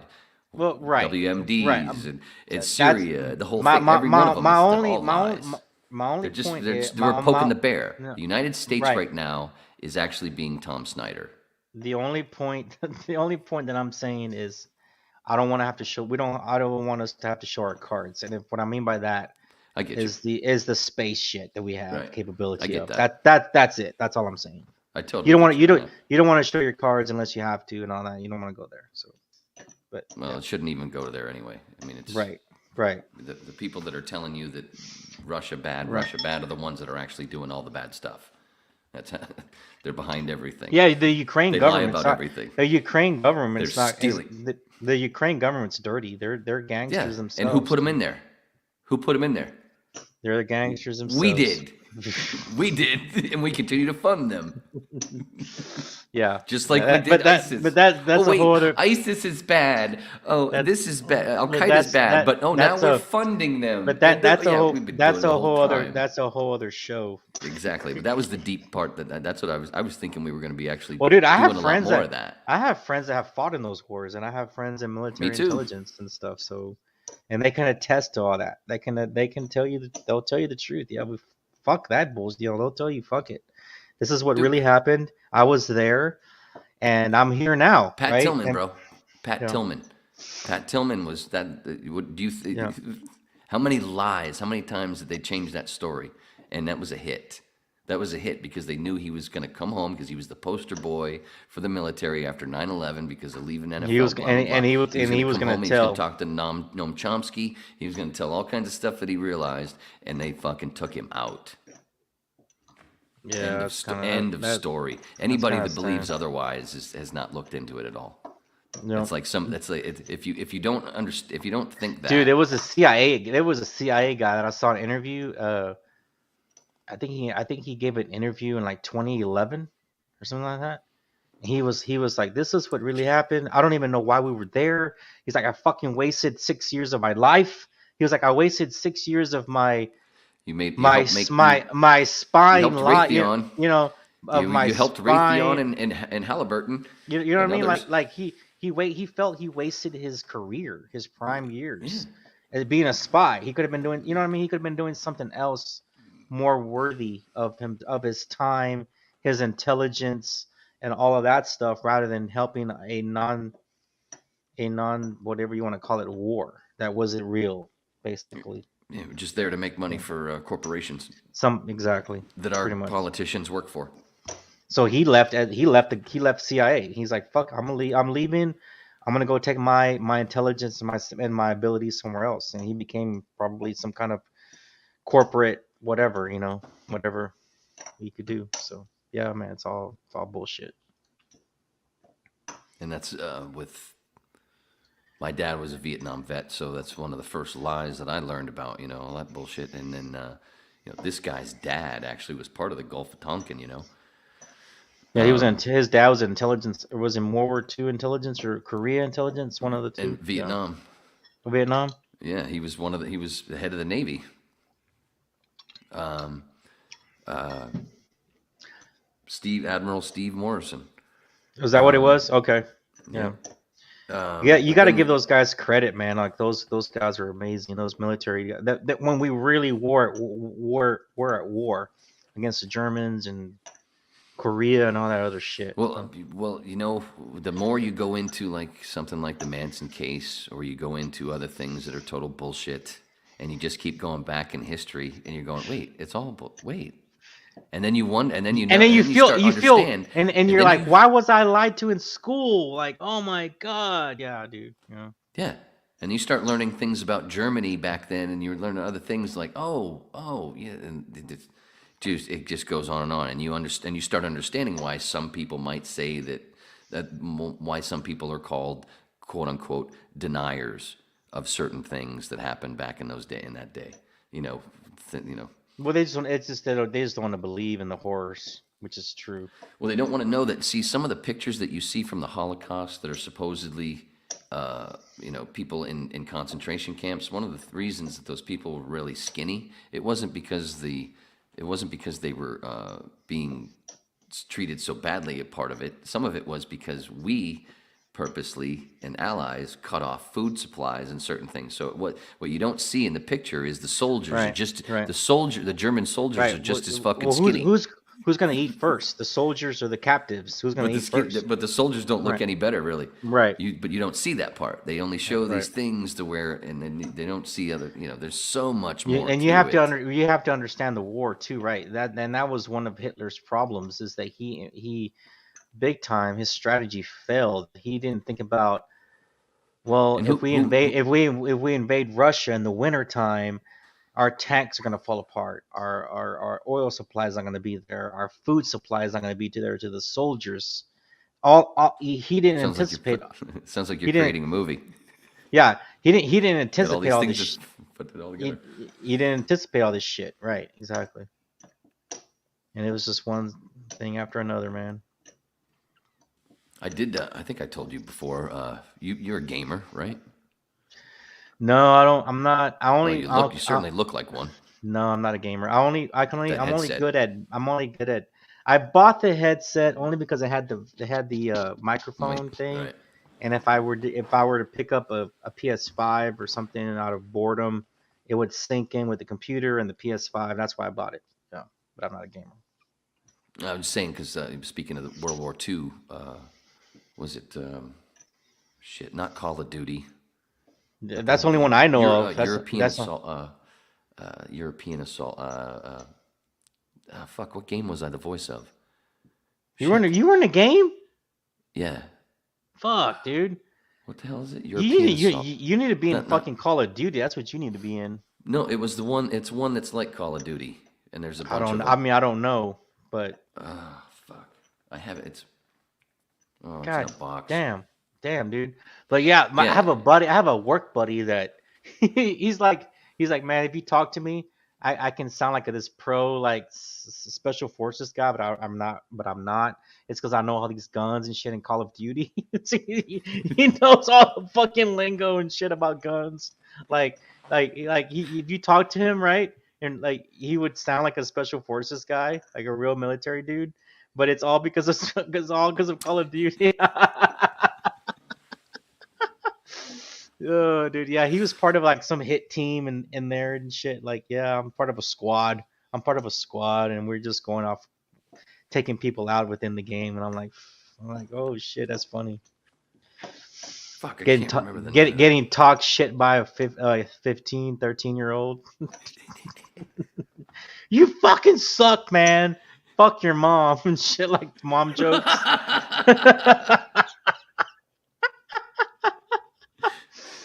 Dude, when I did the game, they gave me a couple of them when it was over because I'm the voice of I'm the character that you're playing, William Holt. So through each level, you had a character, bro? God damn. Yeah, it starts off with you hear this. So you did the voice and shit? Well, yeah. What happens is, damn, the game starts and you hear this older man's voice who's playing the same character as me. Yeah, he's an older actor. He does this thing. It's kind of like a Saving Private Ryan sort of thing, where he's talking. I see what you're saying. Yeah. So European assault game. I don't know. Yeah, I don't know. I just know Call of Duty, but Call of Duty has all these sub games. So Medal of Honor. Jesus Oh, Christ. okay, there you go. I've heard. Yeah, I mean, I've heard of that. Medal of Honor European Assault. So what happens is you hear that voice, and then you go to start to play the game, and it tells you stuff, and then it's like it goes back in time. So now it's me as William Holt. So and I'm basically before and then after each level, it's like I'm writing in my diary. So you hear me going, no, we're about to go, we just did this, and we're about to go do this, and it talks about, all the shit in Africa, and we did all kinds of different things, all these names that I can't fucking spit out right now. But anyway, so I get the game, they give me 2 of them. I keep one that I still have, still wrapped, and then I open the other one for me and my stepson to play. Dude, that game was so fucking hard. I never got past the first level. That's what I'm talking about, dude. I can't game. I've never actually heard my work. Only a couple of snippets that somebody put up on YouTube a long time ago. Dude, I've never actually heard my work. Oh, the only game I can play on a video game that I'm good at is Madden or college football. So it's Never played any of them. So that's it. I can't do the one shooter. I can't do the shooter games or anything like that. I just can't do it. I'm not skilled enough, and I didn't grow up playing video games. My parents were real strict, so I suck at those. But I can play Madden and I can play football. That's about it. That's the only thing I do. The last big one I was into was me and my stepson got into this 20 years ago, so it's been that long. Spyro Dragon. I don't even know what that is. We were into Spyro Dragon. It was a really fun little purple dragon thing, and it had all these worlds. It was. And what system was it? I guess it was like it must have been Nintendo, PlayStation. Yeah, I think we had. I don't even know. Yeah, it was great. And it was like there was 3 or 4 of them that came out, and we played them all. And then and it went like this, where he would play. He'd start it off, and we'd let him play, and I just sit there and let him go, and he'd go and go and go, and then then he'd hand it to me to get through this little tough part, and then I'd hand it back to him, and he'd go and go and go. It just kept handing it back. That's how we got through a lot of the games. And we learned it together. And then, man, when I fucking finally won that first one, I still remember how excited he was when I finally won it. We got there, dude. I think we're gonna do it. We're gonna do it. And he's fucking. You almost feel like an accomplishment, like a life of like it was insane. It's like beating Mario. Mike Tyson. It's like beating Mike Tyson and Mike Tyson's Punch Out. You're like, yeah. Oh shit, it's Mike Tyson, fucking, and you beat him. You're like, yes. It's like you really beat him in real life and shit. You run outside. You're like, I'm the champ. I'm the champ. You're like fucking yelling out in the street and shit. Eye of the Tigers, fucking. Yeah, you're gonna have the fucking priest bless you and shit on the corner.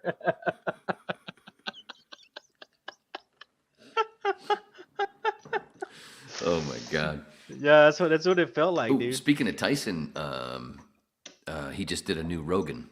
I haven't seen it yet. I don't watch a lot of the Rogans anymore. He did it a couple days. He did it a couple days ago. Yeah, I saw it. Well, I didn't see it, but I saw that he did. And they talk a lot about the toad. They talk about DMT. What the fuck is that shit, dude? Like, seriously, man. What is it?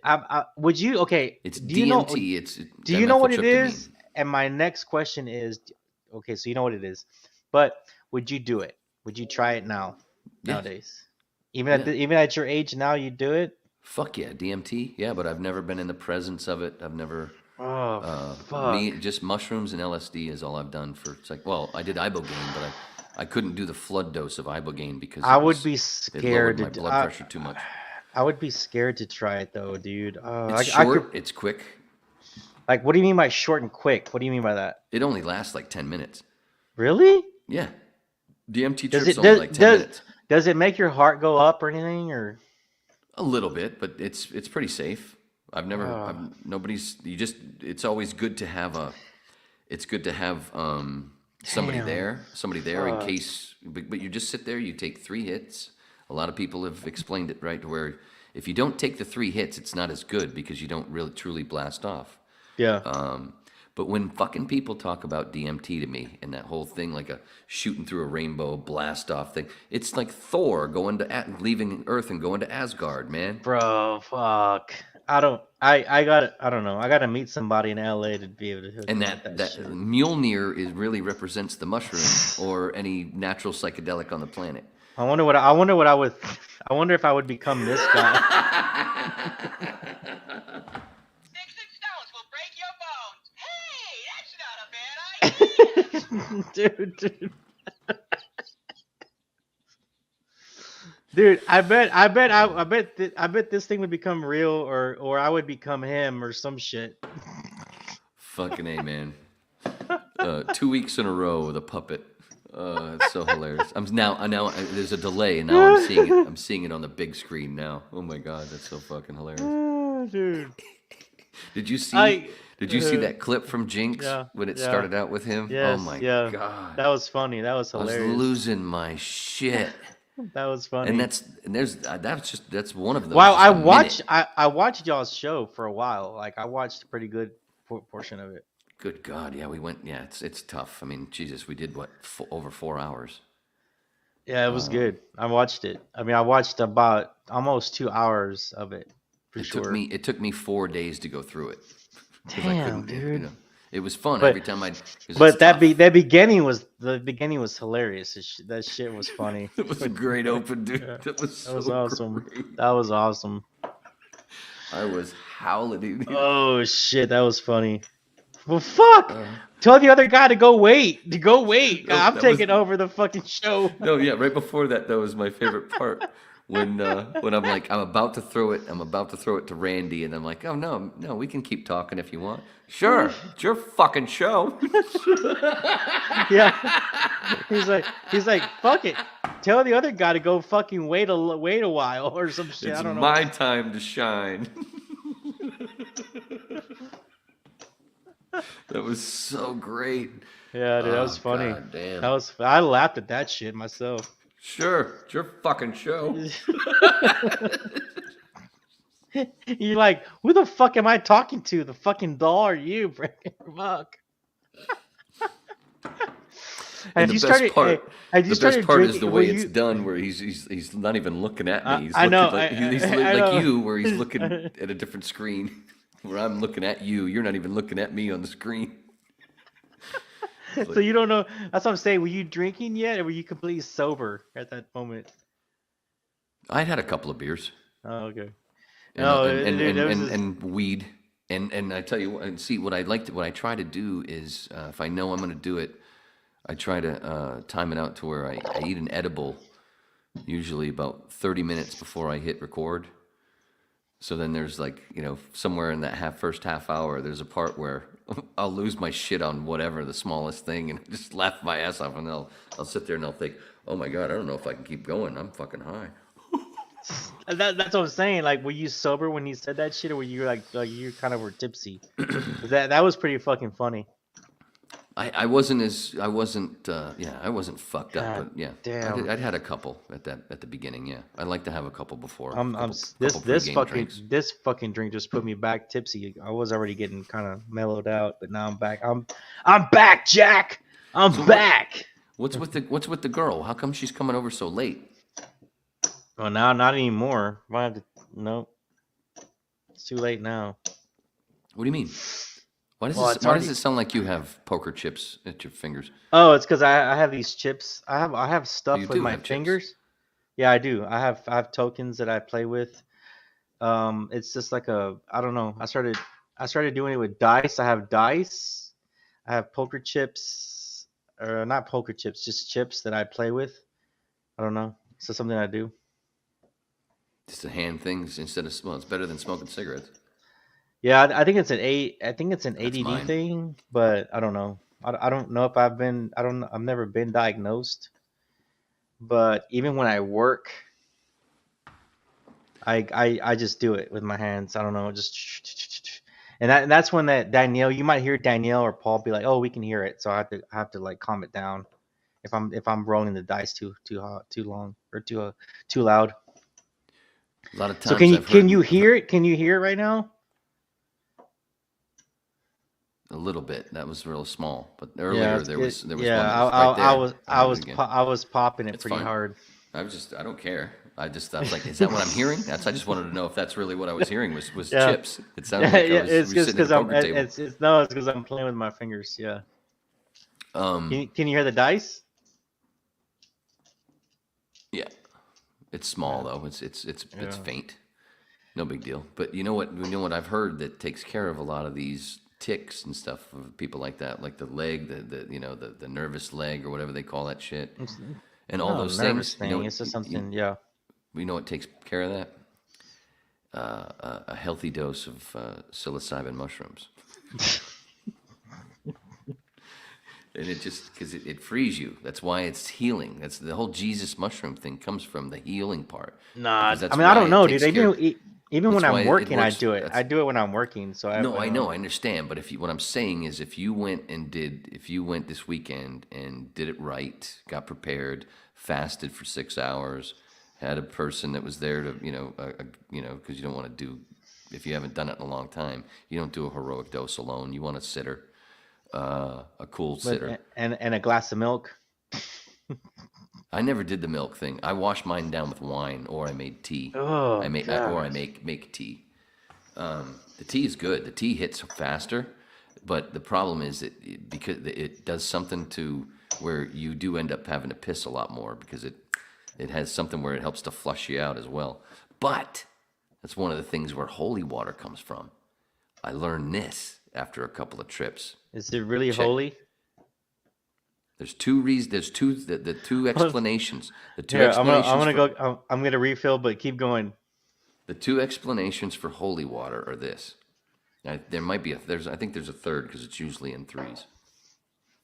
Well, number one, the holy water. If you let a psychedelic mushroom, Easter, the whole thing about dying for 3 days, that's about picking the mushroom and letting it dry for 3 days before you eat it to shake hands with the universe and feel healed and phone home, E.T. That's what the dying for 3 days, that's what it is. The cross, it's the mushroom. They hang them up, that's what the stockings were full of. They hung up the mushrooms in front of the fire to dry them out. Oh boy. Dude, if you don't pick a psychedelic mushroom and you let it grow into the little ball, and then it grows, and then it turns into a table, Knights of the Round Table, and it turns into a chalice. The edges will curve up. If you put any water in that psychedelic chalice, that mushroom that's psychedelic, you put water in there for a little while, you drink that water, it's just like you just had a fucking, a few grams of mushrooms, and you shake hands with the universe. Wow. Not only that, You're making me really want to do this. you should. It's everybody should. When everybody understands psychedelics like they understand water, the world will be a better place. That's when heaven will dawn. And we come from the mushroom, dude. With mycelium that's why we're here.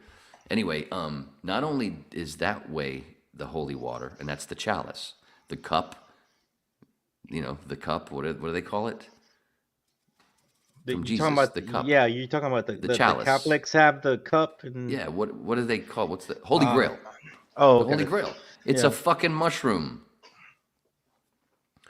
Now, not only is that way holy water, that's the drinking of the holy water, that's what that represents out of that cup.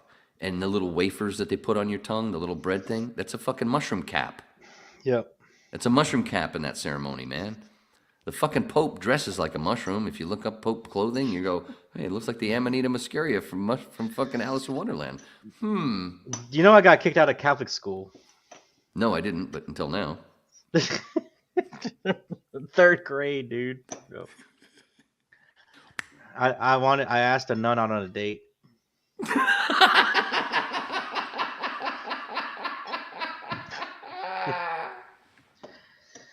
Fucking penguins, dude.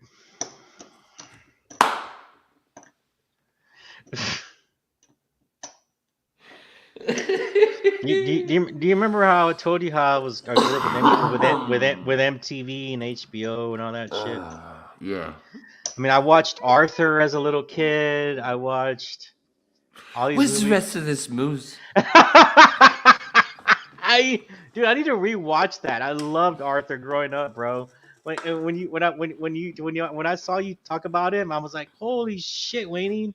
I loved Arthur growing up. Not growing up. I was little, like 5 and 6 years old. I was watching Arthur, dude. So I've I seen just it. thought I've seen it. bro. I I think I've just seen it 97 times. If I I just counted think correctly. Not he was shitting you, just dude. he I was could do the just whole movie. hilarious. I think If he you was sat, just if we hilarious. sat, if we sat there and watched the movie together, I would be You able. just I would you, probably. I you would would do just almost like every line. Oh my what's god. her name was at the Oscars this year? She's like Liza Minnelli. Did you see her? Did you see her at the Oscars? She presented I didn't watch the Oscars. Danny was actually the one. Because you know, even though I'm an actor, I fucking hate that shit. I fucking hate that. I used to do the red carpet stuff, dude. I got in a fight with a coworker, a physical fight with a coworker, setting up one of those, the Taylor Swift thing outside the Jimmy Kimmel thing. God. That's a different story. Anyway, what was I saying? Oh, the Oscars. I don't watch that shit anymore. Yeah, Well, years ago, I wanted to win one, but it's been a long time since I've cared because I saw through a lot of the bullshit and it's fuck all that crap. Fuck all that crap. Anyway, But what's her name was part of it. Liza Minnelli. Right. She gave the award I know. and she was really I know. old and I know. Wait, I know. I'm getting to that. Right before it started, I actually texted Danny and Paul saying, "Hey, we should have a fuck the Oscars. We should stream fuck the Oscars stream." They both laughed. We didn't do it. 2 hours later or so, Danny texted me with a link with the whole thing with the whole slap. Yeah. And I was like, "What the fuck?" Can you imagine Anyway. if you would have been doing it live? That would have been funny. Anyway, yeah. Well, there were people that were streaming live and watching it while it happened. But anyway, so I didn't watch any of it. That's all I saw was the slap. I saw nothing from that show. And then Kyle Dunnigan, comedian Kyle Dunnigan. I didn't see the Liza part until Kyle Dunnigan did his video. You got to look up Kyle Dunnigan. Everybody who's watching this on Instagram.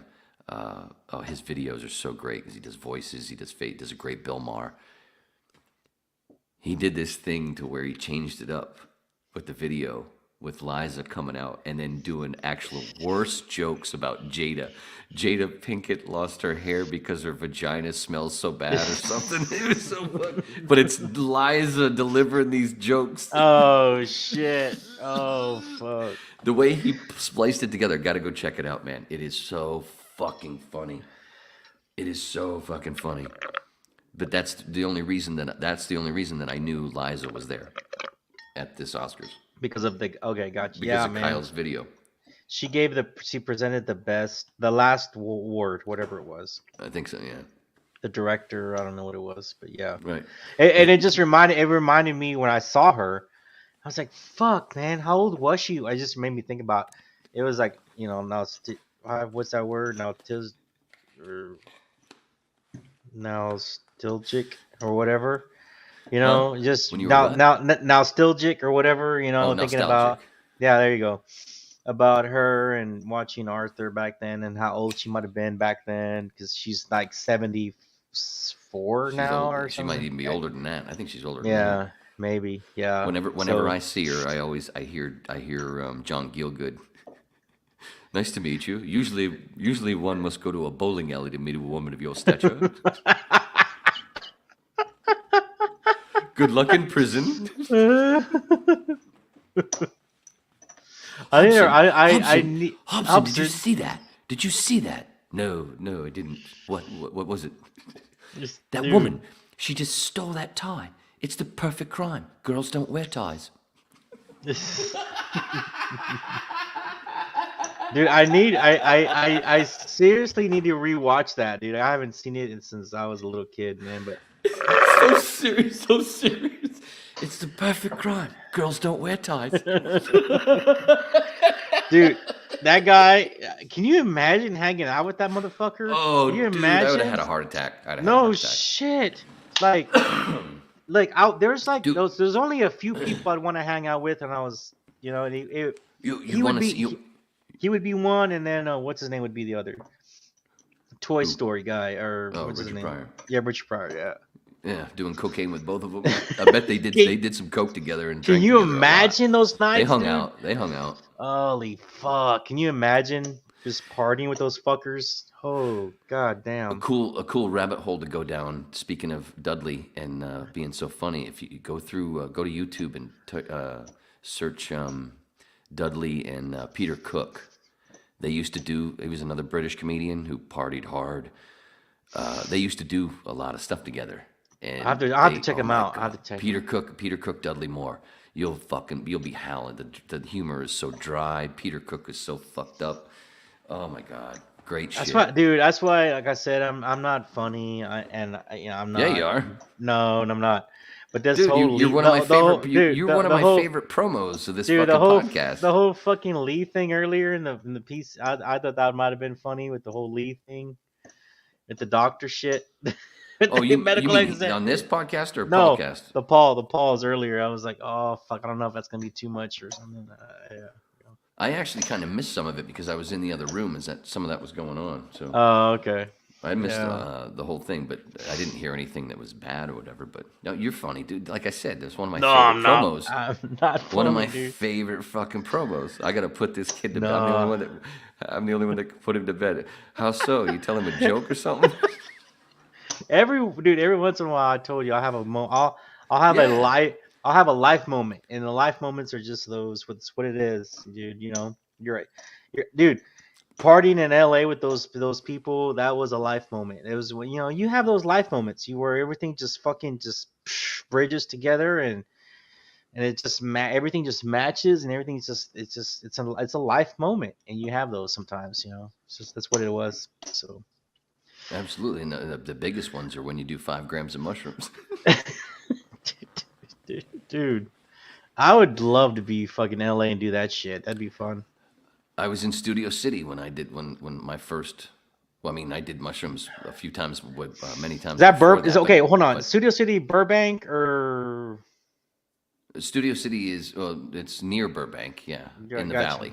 Right. There you But go. if you go up Laurel Canyon from Hollywood, which is Crescent Heights, and then at sunset it turns into Laurel Canyon. You go up over Laurel Canyon. When you come go down on the other side of the hill into the valley, you're in Studio City. Got you. Okay. I mean, remember, I'm still learning. I had get you. more on the I know. on the other side. So Right. I'm still I understand. kinda, That's why I'm I try to still do my kinda- best with the big roads. I try to use Right. that for people. Because that don't know. you're still learning. Yeah, you're still learning it unless you just go there all the time, which I Dude, don't. I was there for 16 years and I didn't see shit. Damn. I mean, I saw a lot, but there's so much to see. Oh yeah. Overall, I didn't see shit. Kind of like going to when I went to Australia. I didn't even go to the Outback. What a dick. What a dick. Those polar bears gonna fall off the trees. What are they called? What the fuck are they called? No, I said Australia, not Antarctica. No, those Wonka bears. What are those guys called? Koala bears. There you go.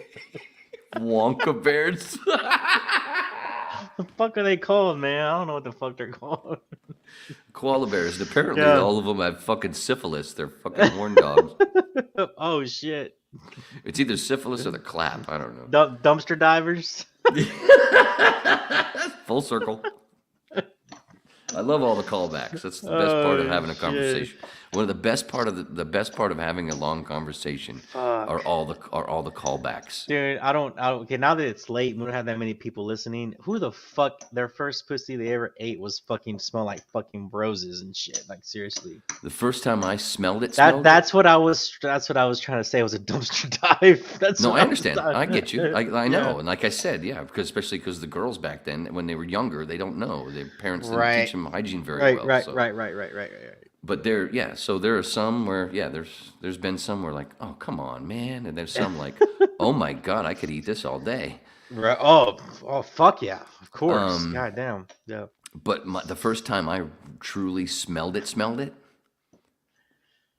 was I 13, 14. Right. My cousin, my older cousin. There you go. My older cousin came over. I was at a friend's house already.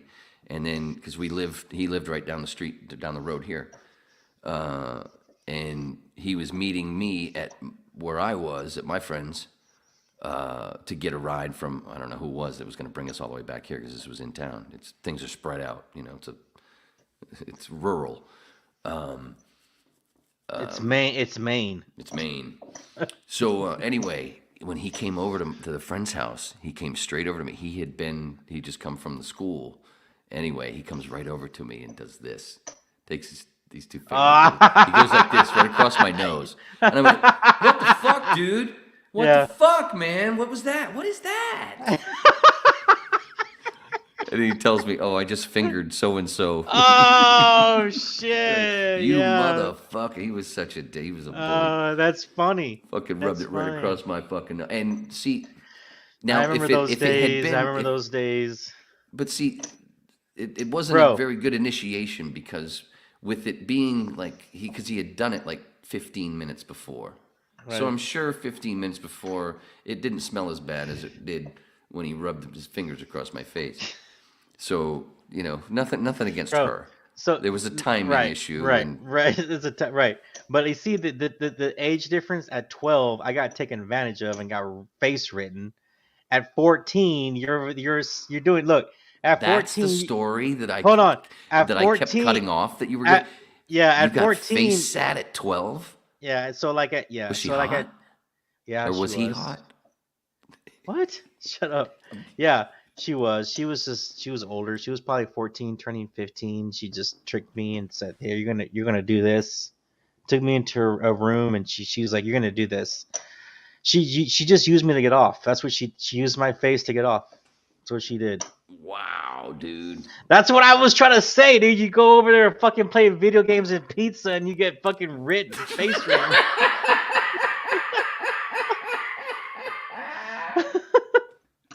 Yeah, she was pretty hot. I mean, she was pretty hot for a 14, 15-year-old. I mean, but you're 12. I was going into the 7th grade. Dude. I was going into the 7th grade, bro. Dude, you're 12. And she's 14. She's way up here, and you're like, as far as you're like way down. You're 12, and she's up here. She's a freshman, yeah. Of course, to a senior, she's not. Right. She's a nobody, but to you know what I mean? Yeah. Oh yeah. She used my face to get off. Let's just say that. God damn. I was just like taking it. Like I didn't know what the fuck I was doing. I have my story is similar. I didn't know what the fuck I was doing. I was just getting fucking face written the whole fucking time. I was dumpster diving, basically. That's what I was trying to talk about. I was See, when I think of a woman's privates, I don't think is the vagina is the dumpster. I think of her asshole. Even though it's weird, but you know what I'm saying. But one of the surprising things for me though was as I got older, and a woman freshly out of the shower, and I said, "What the hell?" Yeah, little on the bung, and I went, huh, "That's weird." It tastes it has like a little sweet taste. It tasted kind of sweet, so I didn't expect that right out of the shower. So then I started to understand, oh, okay, now I can understand why people enjoy that. But that's where I would think the dumpster part, the dirty thing. No, yeah. I don't know where that came from. I just spit it out. I was 9. I was 9 when I had an older girl like that, a couple of years older, but it was only kissing. It was only kissing. She used me to practice kissing. And that's what usually happens. It was great. It's one of my favorite memories of all time, dude. She was so beautiful. Your first makeout section is this dude. It was my best friend's. My best friend who was my age. Yeah, it was his older sister. Yeah, dude. She was gorgeous. Your first kiss or makeout session, you're always, I think, gonna remember. I just think you're always gonna just remember that. It's like your first. I kept asking my mom, "Hey, Mom, can you go out or whatever? Can so and so babysit?" I wanted her to babysit every goddamn night. She was your babysitter, dude? What the fuck? Well, it was one night where her younger brother, he was staying over at my place. It was like a Friday night or whatever. Yeah. And we were doing pizza and video games. Pizza and video games. No, dude, this is before the original fucking video. This is the late 70s. So okay, all right, this is before Atari, dude. Yeah. We didn't have anything really. Yeah, right. Oh, we had those, in the Guardians. joystick. The No, joystick. no, we didn't have that yet. No, Robert and I both had those in Guardians. I don't even know what that is. The little football game that Peter's playing in Guardians 2. I don't know. It's a little rectangle. Oh yeah, that little game. Yeah. I see what you're saying. That's yeah, what we I know. had. Oh, That's okay, what Robert and we both had one of those. Yeah. Gotcha. But there was also movies. Friday nights had movies on ABC that were cool for kids too, and stuff like that. Dude, you're watching Chips. But his sister. No, that was Sunday night. Oh, okay. That was Sunday night. No, but his sister and her friend babysat for us because my mom went out. Because I think my parents went out. I don't know if they were split yet or whatever. But anyway, so it was like a Friday night. The adults went out, whatever. So we had to have, and my sister was younger, so that's really who they were babysitting. Anyway, dude, yeah, that was where it first happened. She hit her friend. Her friend practiced on Robert, and she practiced on me. Oh fuck! It was great. And you were you were fucking in love, man. You were fucking in love, bro. I was like this. You were in love. It just changed your life. I would love to have her on the podcast. That would be fucking funny. You could find that shit. I looked her up on Facebook. Like a decade ago, and I went. So were you really attracted to her? She's still pretty. Well, dude, yeah, wow. she was gorgeous. Oh, okay. Yeah, man. Or was it just the kiss thing? Oh shit, you were. Oh, that was a fucking serious bonus. Oh, She was already like, I fucking crashed my bike probably 5 times just watching her walk down the street. Go, oh shit, because I couldn't take she was fucking gorgeous, dude. God, well, girls mature so much faster than boys do sometimes. So you're gonna have. And she was 4 years older or 3, because Robert was the youngest. Well, that's how I was with that 14-year-old. Yeah, she was 4 years older. 2 or 3 years older than I was 12. She was 14. Yeah, 2 or 3 years older. Yeah. Yeah, because it was Robert, and then he had 2 brothers that were 1 year, and then another year, and then she was the oldest. Fuck. Oh, that was man. Was that sometimes nice I memories. think. That's the same house I lived in when I first saw Star Wars in the theater. Anyway, go ahead. Time to tell the story. I gotta pee. And we'll wrap it up soon. You don't have to keep going. Sometimes I just think if I was just, I don't know.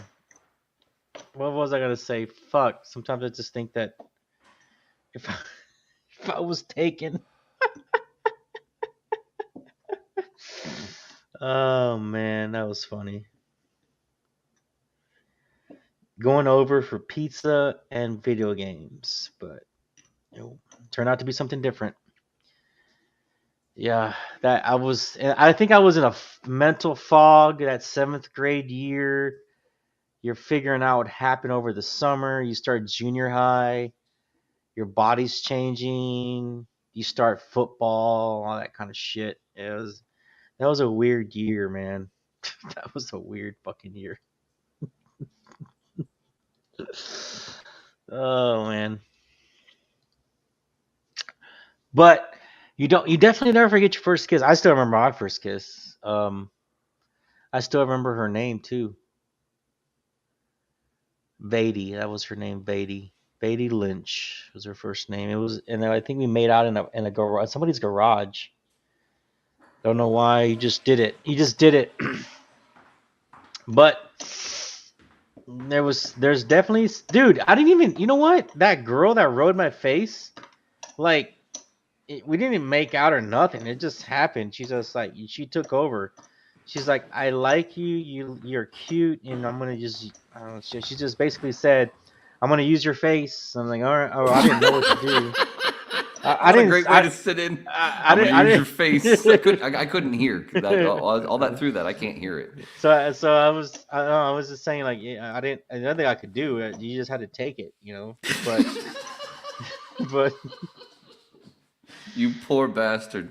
Yeah, right. Oh. That's what I'm saying. Like, is that a sex crime or not really? I don't know, but yeah. No, she wasn't old enough. I know. I'm just joking, dude. I'm just. No, I know. But some people would think so. Maybe, I don't know. It's only 2 year difference age, but body wise, like I was just saying when you were gone. I was turning 12. that happened the summer before junior high started. Your body's changing. You start junior high football, 7th grade. You're like, you just there's a lot going on, man. There's a lot. You just got your face. You just got your face written. You're getting that bullshit physical when you do sports where you have Yes, to fucking stand there and drop your pants for a dude where he squeezes your balls and makes you cough for no fucking reason whatsoever. But I had just gotten face written before that. So right, I know. This is all this sexual shit's coming along, and you're just getting hit and pounded, and you're like, "What, Jesus?" Yeah, exactly. No pun intended. Just saying, you know what I'm saying now, Lisa? You know what I'm saying? Exactly, dude. That was the year that everything was just changing and shit like that. They tell you to go find your locker. You know where the fuck to go. Yeah, man, you're just so nervous. Oh, Jesus Christ. And all the, oh, my God. Fucking face But anyway, written. if you got my face written.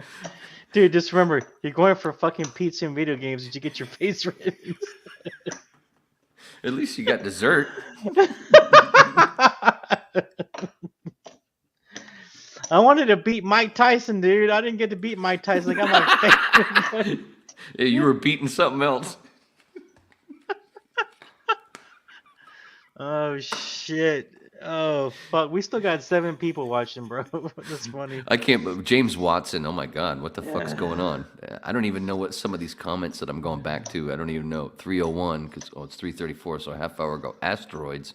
Oh, video game asteroids. Tell me you didn't really do that. Stood up. I don't know what stood up meant. Oh, so in other words, Beckham didn't get none. Wait. That's all in the spelling. Yeah, that's right. There were bears in the chocolate factory. He probably jerked off before he rubbed his fingers across your nose. He probably did. Oh, that's why shit. it smelled so bad. Me too. Oh, how was the pizza?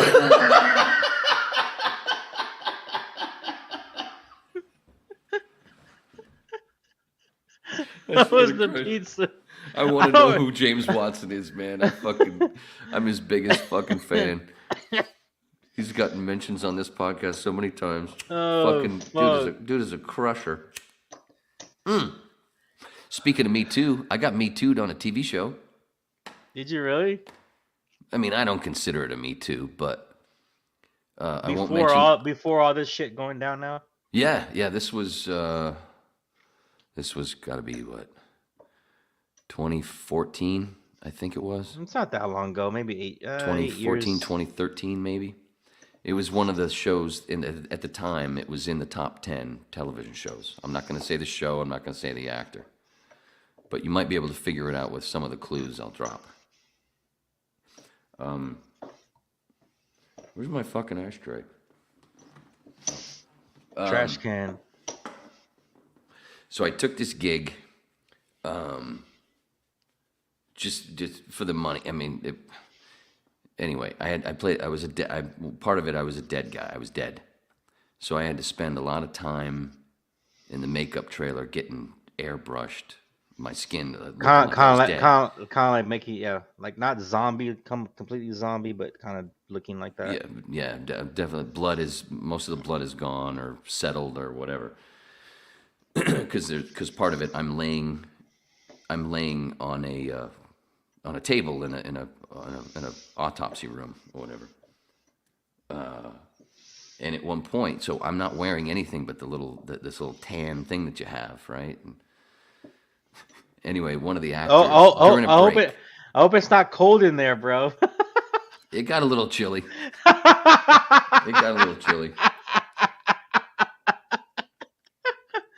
So they wanted to make it look like a morgue. You're fucking free. You're like, goddamn, it's cold. Yeah. It's a room. It's a room. If you figure out the TV show, it's a room that's seen and it's in every episode. It was one of those procedurals. So during a break, during a part where right after I think it was after one take, right after the director said cut, and the actor playing the doctor, doing all this stuff, he's like standing right next to me at the table, at the thing while he's talking to the other actors in the scene. And then right after cut, and there's all the, the crews, everybody, and all of a sudden I'm laying there on my belly on this table, and he just fucking smacks me right across the ass. I'm laying there like this, right? Like, I'm on my belly. Was it a good one? Did it have a pop? Yeah. Did it have the pop in there? Like, oh yeah, yeah. I'm laying on my belly on this table, and he's like right next to me on the, to my left. Anyway, so he smacks my ass, and my head goes. The crew fucking explodes. Everybody's laughing. It was a goof. Fucking weeks later, I'm stoned. I'm sitting there just fucking thinking or watching something, and it hits me. I went, holy shit. If I want to be set for life, I could go sue them right fucking now. All those witnesses. But it was a joke. It was it was nothing. My point. But you would have been blackballed for life. Oh, exactly. That's why I didn't do it. But I also realized, wait a minute. With a lot of the stories that I've heard, you only hear sometimes one version of things. That's the vibe, the joke nature, probably exactly with a lot of stories that have been blown into something that were not what they were. So I was like, kind of like, oh, I could, and I bet many have over something as silly as that I would never do that. I'm not that kind of person. I would never slap a girl's ass like that in front of a brother. No, I would never do that. No, me personally, no way would I ever do that. I wouldn't have the balls to do that in front of a group in that setting, no way I personally wouldn't have done it. No way. Just because I have too much respect. Like if it was a girl, I wouldn't do it. I wouldn't see myself. If it was a guy, if it was a gay, I would. I'm not into dudes, so I wouldn't do it. But if it was a girl, no way, I wouldn't do it. Of course not. No. And that's my personality, though. But I do have friends, or I do know people that are heterosexual that probably would think it's funny and would do it. I know people like that. I know people that would. This is funny. And when it slapped a girl's ass before the whole Epstein or what's his name? Before the whole Weinstein thing. Yeah. I know people that would do that. I know guys that would have probably done it for sure. Yeah, but I knew it was a joke. It was like a locker room, funny. There were ladies there too. There were a couple of ladies in the crew and an actress. But it was mostly and it was funny. And they thought it was funny, right? Yeah, everybody laughed, especially when I went. When my head popped up like that, I added to it. It was funny. Bro. It was no big deal, dude. But my point being that I can see that I can only imagine how many stories were really like that.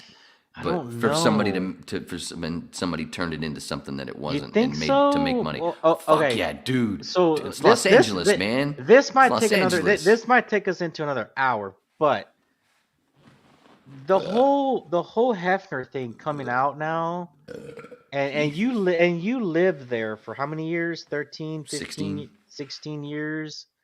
This whole Hefner thing coming out now. Oh, that's like really telling, man. That's for real. Like, and I was one of those that always wanted to go to the mansion, never did. I wanted to. But I always thought it was a classy thing. I never knew what it was for the most part. On the outside, right? That's what you think. That's what you think, right? Corporate sort of thing, Right. It's on the outside, a lot of stuff's going to look cool, like it's on, like when it was on. And you got to remember, I started saw it on Entourage, right? Or in shows or whatever. Remember, I started going to LA that my first time was 2000 and before 9/11, 2001 and before 9/11. That's when I started going to LA. When I started going, so I was still in college at the time. So of course, I always thought you see these Maxim magazines, you Playboy magazines, you're like, oh shit, I would love to go. Dude, you're in college, you'd love to party, right? I was always like, man, I would love to go to a Playboy party or a Playboy Mansion party, but I always thought it was a classy thing. But now, now that the truth's coming out, I'm more older, I'm more reflective than reactive, right? As you get older, you get more reflective than you are active or reflective or whatever. So yeah, man, looking You back, it's become like more reflective than reactive. right, exactly. So that's like you're just like, wow, now it's like looking back, you're like, man, what would have it been like? Would it have been what I thought it was? Would it just been like a shit show being inside rather than like you said outside of the thing? Yeah, man, it's a completely different. It makes you think. It definitely makes you think about it for sure. But it might not have been as fun as you thought it was going to be. That's what I'm saying. Yeah, there's a certain underbelly. Mm-hmm. And like that's one of the reasons this fucking guy is one of my heroes. Is when I would learn, in the '80s when I started learning about him and stuff, and how he wasn't that star that chased all the cool stuff and all the the limelight sort of thing. He was more of an underbelly type, like Manson, but not as hardcore as Manson, of course. But he was more of the underbelly. If it's like he was fucked up, it's like, you want to go to that really nice hotel, or do you want to go to this little dungeon? He'd go to the dungeon. More of the cool shit. So like you right, you would have more fun here, or do you want to? Yeah, I get it. Yeah, I get it. Yeah, it's right. way more fun to hang out with the people who are more like that, and get fucked up and go hang out with hoity-toity type of shit. That's what I'm saying. Or poser no, douchebags. Bro, that's exactly what I meant to. That's what I was trying to make the point of. Like back then, you're like, man, it would have been cool to be at the fucking Playboy Mansion and hang out because you're in college. But as you get older, you realize it's a completely different thing, and it might not have been what you thought it was. That's exactly my point. That's exactly my point. I was trying to. Yeah, like I said, I'm glad I never went. I mean, it would have been nice to have at least one experience, just to like take in the senses and the the smell and like the look and go, wow, look at this. Yeah, but for sure. I'm it's so dirty, but I am that guy. Like when my buddy Tim and I would trip, when we would do our heroic doses. See, in Studio City, where I was in my place, I was just a couple of streets up, quick streets from the L.A. Wash, from Chinatown, the river, that brick thing, from Terminator 2 with the bike chase and the truck and all that stuff. Well, there was part of that was right down by my place, right? And there was a fence, a tall fence, so people wouldn't fall in or jump in. But in this one spot, at the end of right up to another road, they made this really nice little Alice in Wonderland type of place to where, there's a park bench. It was really neat, and people would go down there. They bring their dogs, whatever. It was a nice little tiny spot. But along that walkway over here to the left, from that, along the wash, or the river thing, they had made this cement snake, big snake thing, really great artwork, which came out of the ground, from the wall of the ground as you walked along. It went in and out, like slithering in and out. So there was parts of it you'd walk along and there's no snake, and then all of a sudden there's a little bit of a hump, and you get to the end and there's this face, right? Yeah. I've been down there many times, and I would walk through the alleys. I wouldn't walk down the street. I'd walk through the alleys because it was just so cool. Because if you walk down the alley in all these different places, the smells changed, the sounds changed. It was different, and it was a shortcut. So I remember the first time Tim and I tripped, because he lived in my building. That's how we knew each other. We were neighbors. How we got to know each other, and he lived down the hall, but he had never gone around and walked around that spot. He'd never gone down there ever. And the first time that we did a heroic dose of mushrooms, we split a half ounce. When we finally opened up the door from the apartment after we chilled out and come up, and then whoa, getting used to it, and just wow, and then all the fucking tears, and need a fucking paper towel because I'm yawning constantly, and for a bit, that's what happens when I'm tripping. And then we opened the door, and when we opened that fucking door, it was just like in Charlie and the Chocolate Factory, when they first go in the building, and it's all twisted and funny and weird, and then he opens the door, and then he sings the Imagination song, just like that shit. And we were on the second floor, and right over the pool, and it's open because it was a square, and so there was a courtyard, and there was a pool, and the lights from the pool, and the palm trees coming up in the middle. Yeah. It was like, whoa, this never looked. And I've been there for 10 years, and I'm going, well, not 10 years yet, no. I've been there for like 6-7 years already. And I'm like, whoa, this has never looked like this. This is so cool. This building, I actually live in a beautiful place. Holy shit. And so then we go out, we walk outside to the street, to Hoffman Street, and Tim's about to walk down the street, and I'm like, no, wait, no, let's not go down the street, even though it's lit up really cool, especially when you're on, fucking 6 grams of mushrooms, 7 grams of mushrooms. But I'm like, wait, no, let's go down the alleyway. I went into full Morrison mode, man. No, dude, let's go down the fucking alley. And to watch Tim as we walked along, to look around and hear the smells, and it was dark. It's like fucking midnight. And all these weird sounds, conversations you can hear closer. It's like, your hearing's better. So you're hearing like 3 different conversations. Yeah. And the smells going by the building from different apartments. All your stuff is vibrant. All your senses are vibrant. Yeah. And then looking over at Tim as he's checking it out, because he's never walked down this fucking spot. He's never done it before, and he's looking around. He looks even more amazed than I do. So that made it cooler. Then we get down to that wash to watch him look at that snake, and he's just flipping the fuck out how cool it is. Yeah. Like, whoa, and I'm like, yeah, I've seen it 100 times, but it's never looked this cool to me either, dude. This is so awesome. It was the great. And then we started walking back, and we did walk up the street this time, and a raccoon or a possum, I can't remember which it was. Anyway, we were right up to a tree, and all of a sudden we he's looking at him like, and I go, wait, dude, is it just me, or do you see that? Or is it just me seeing that? Is that real? Is he staring at us? Is that fucking, we just sat there and stared at each other for like a minute. And then finally he went and up the tree, and we're like, whoa, that was so awesome. And then that's 2 of the biggest part of that fucking first trip, that first heroic dose. And man, I tell you, I had done the research. I'd known that, it helps with depression, but when I did it, it was a fuck it moment. I really wasn't going for getting rid of depression, even though I was at the time. 2 days later, I remember realizing, fuck, man, it's like the black cloud that's been following me for like 2 years, like 2/3 of it, 3/4 of it is gone. And it lasted for like 3 months, like they say. And then we did another fucking heroic dose. Lasted for 6 months. So each time you do it, it lasts a little bit longer, but not the microdosing. I'm talking the heroic dose, which is Charlie and the Chocolate Factory, Wizard of Oz, Alice in Wonderland. Those are heroic dose stories. The hero's journey, heroic dose. I just, oh man, I'd have to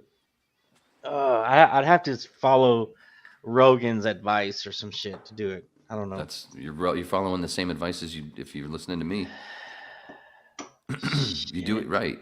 You do it. I'm always if people come to me and they want to do it, or whatever, I read this, watch this, read this, watch this. Just make sure. Well, where do you get it? Where do you get it from? That's my point.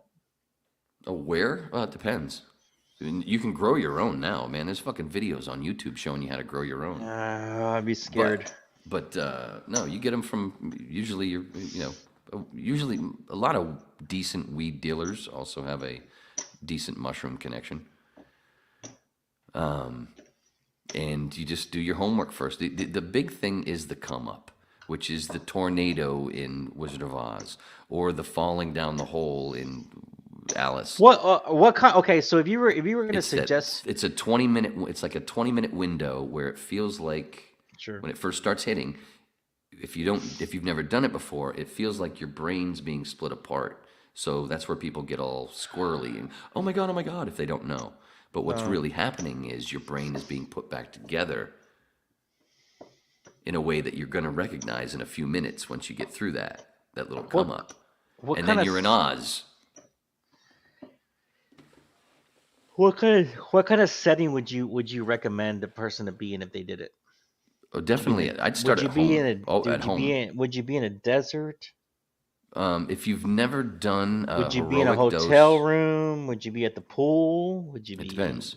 If it's your first heroic dose, you definitely want to be with somebody who's done it before. Even though you're probably the chances are you're gonna be totally fine if you understand what's going to happen. But at home is the best. Your setting is the one. Your home where you feel warm, where you feel fine. It's going to be fine. That's boring. And then That is no, it's boring, not. Wayne. No, it's not. And no, it's not. I want to be at the club dancing. No, no, not with mushrooms. No way. No, mushrooms.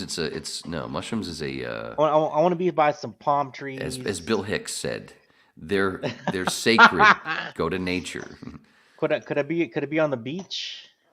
Yeah, you can do that. But what I'm saying is, but you're jumping ahead. If it's your first time, yeah, the beach, nature, desert, that stuff.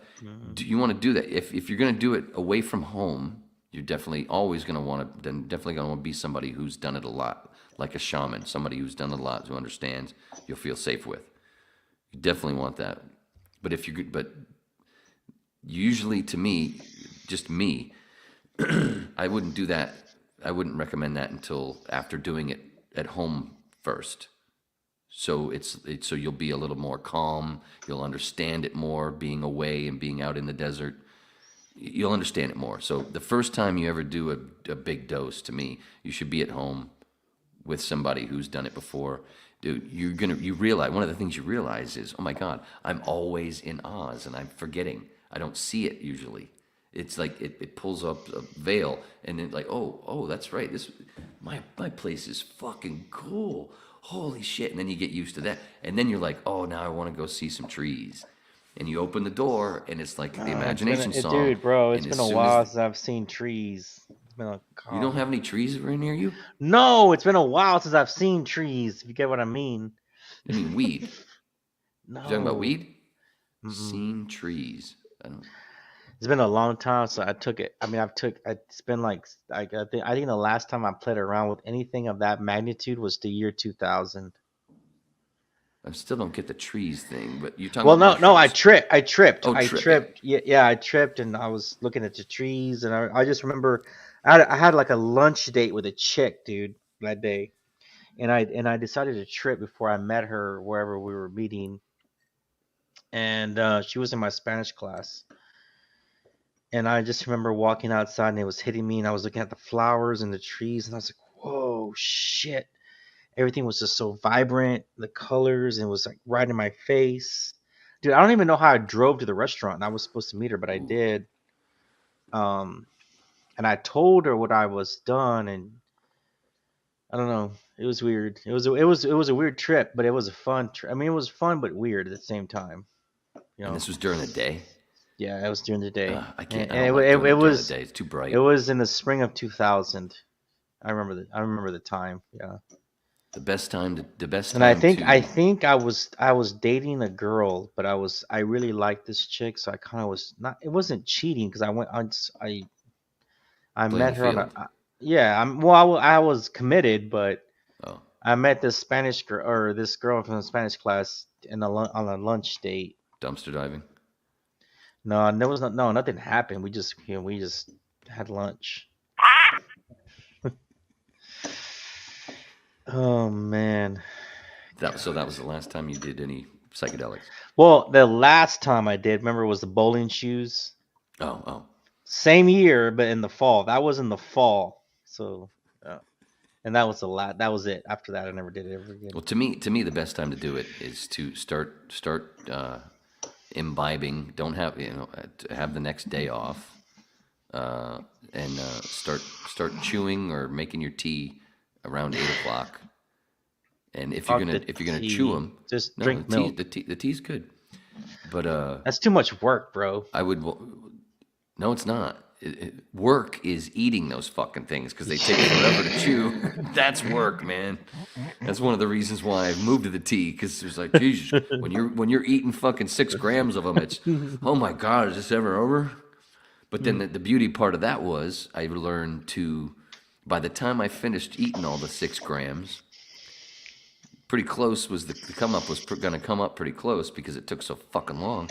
Well, during the come up, to keep my mind just going, that's when I would floss.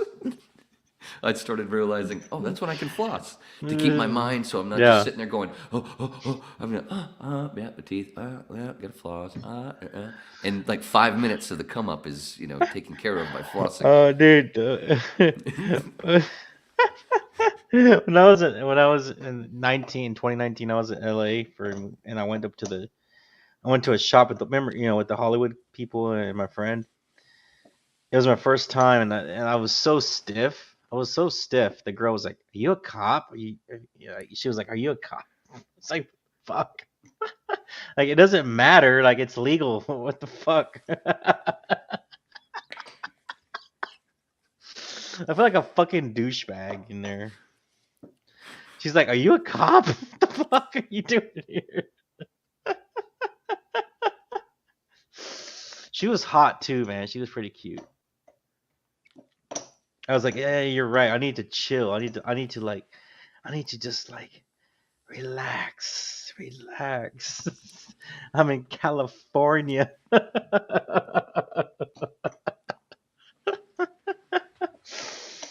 Oh shit. No, that's yeah. If hopefully the timing works to where I can join you guys in LA when you do it, and certain things happen hopefully to make that happen. But that would be super cool, dude.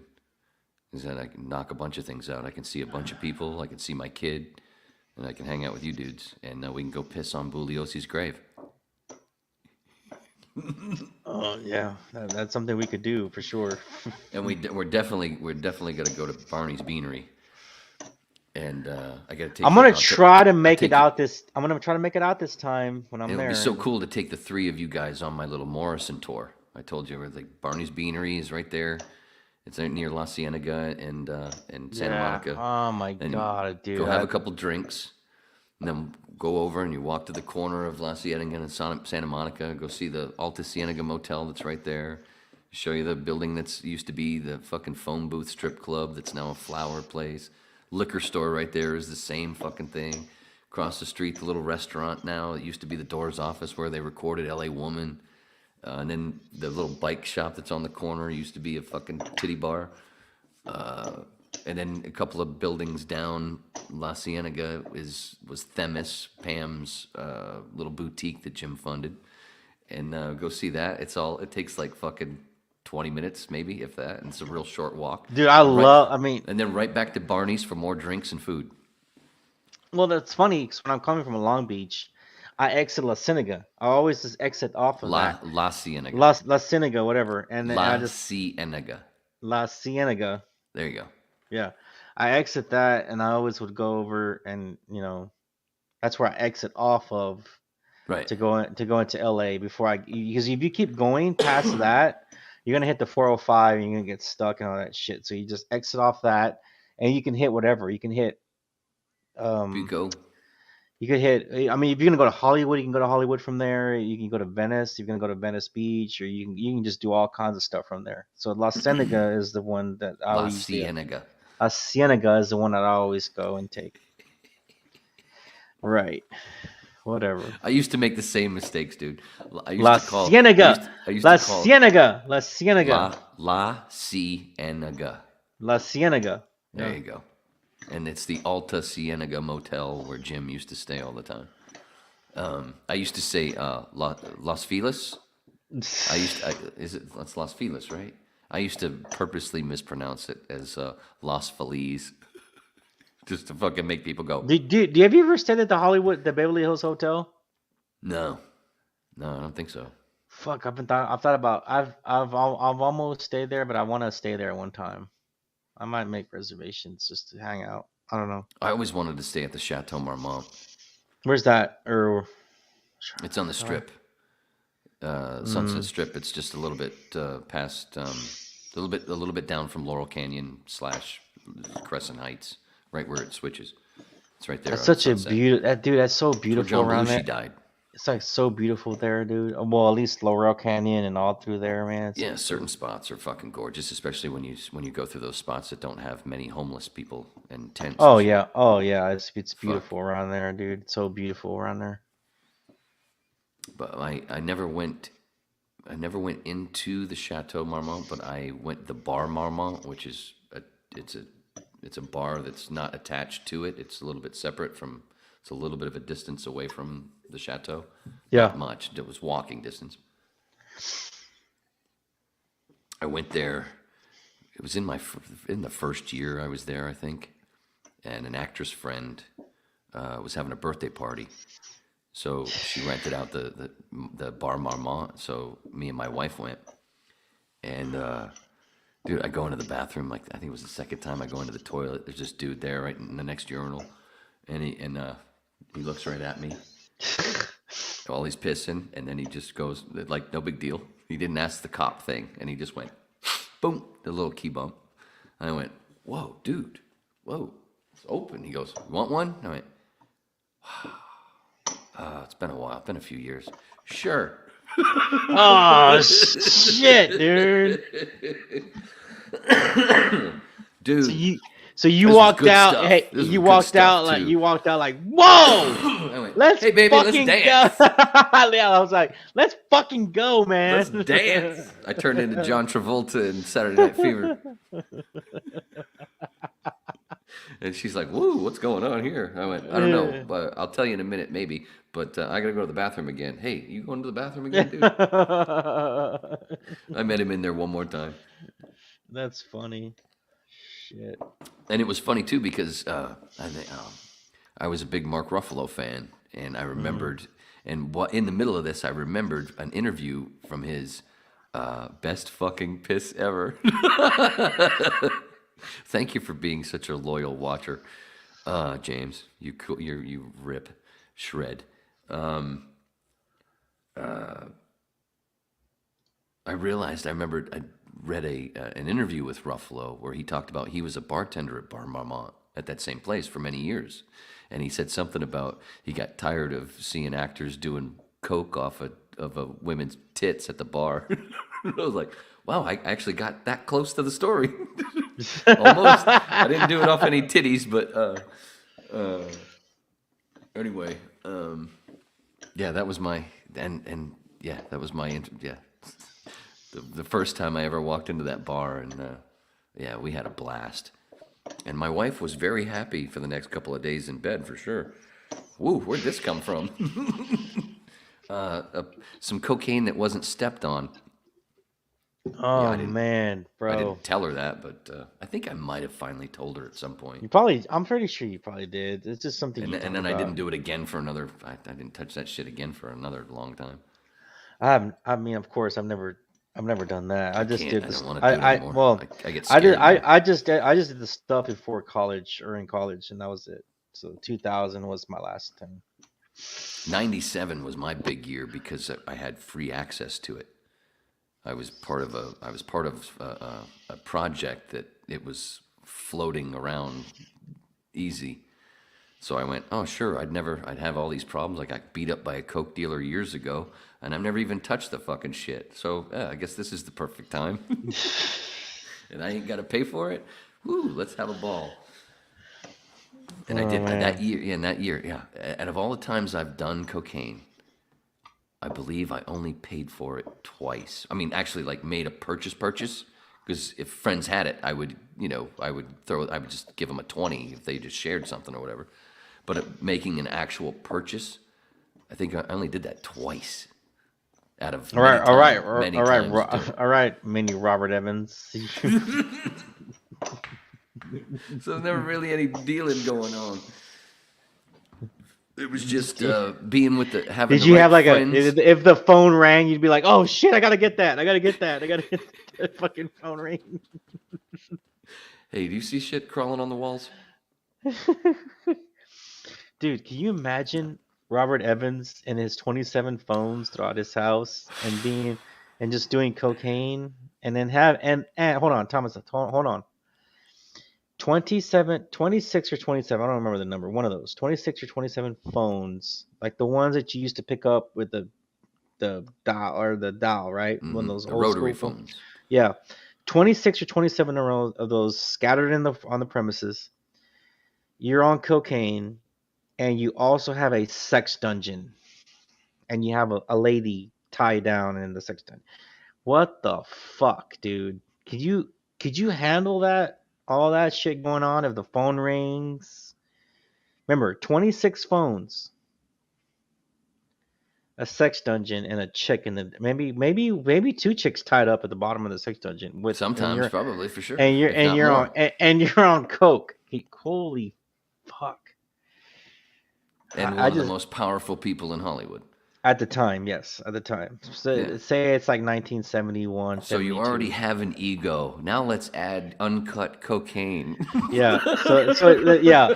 Can you imagine like 19 like can you imagine like 1972 Robert Evans and you know you have of course your friends are Jack Nicholson, Polanski, you're friends with Playboy and Hefner and all that shit, and you got a sex dungeon, you got 26 phones in your house so you don't miss a fucking phone call, and you're just doing lines of cocaine. God damn.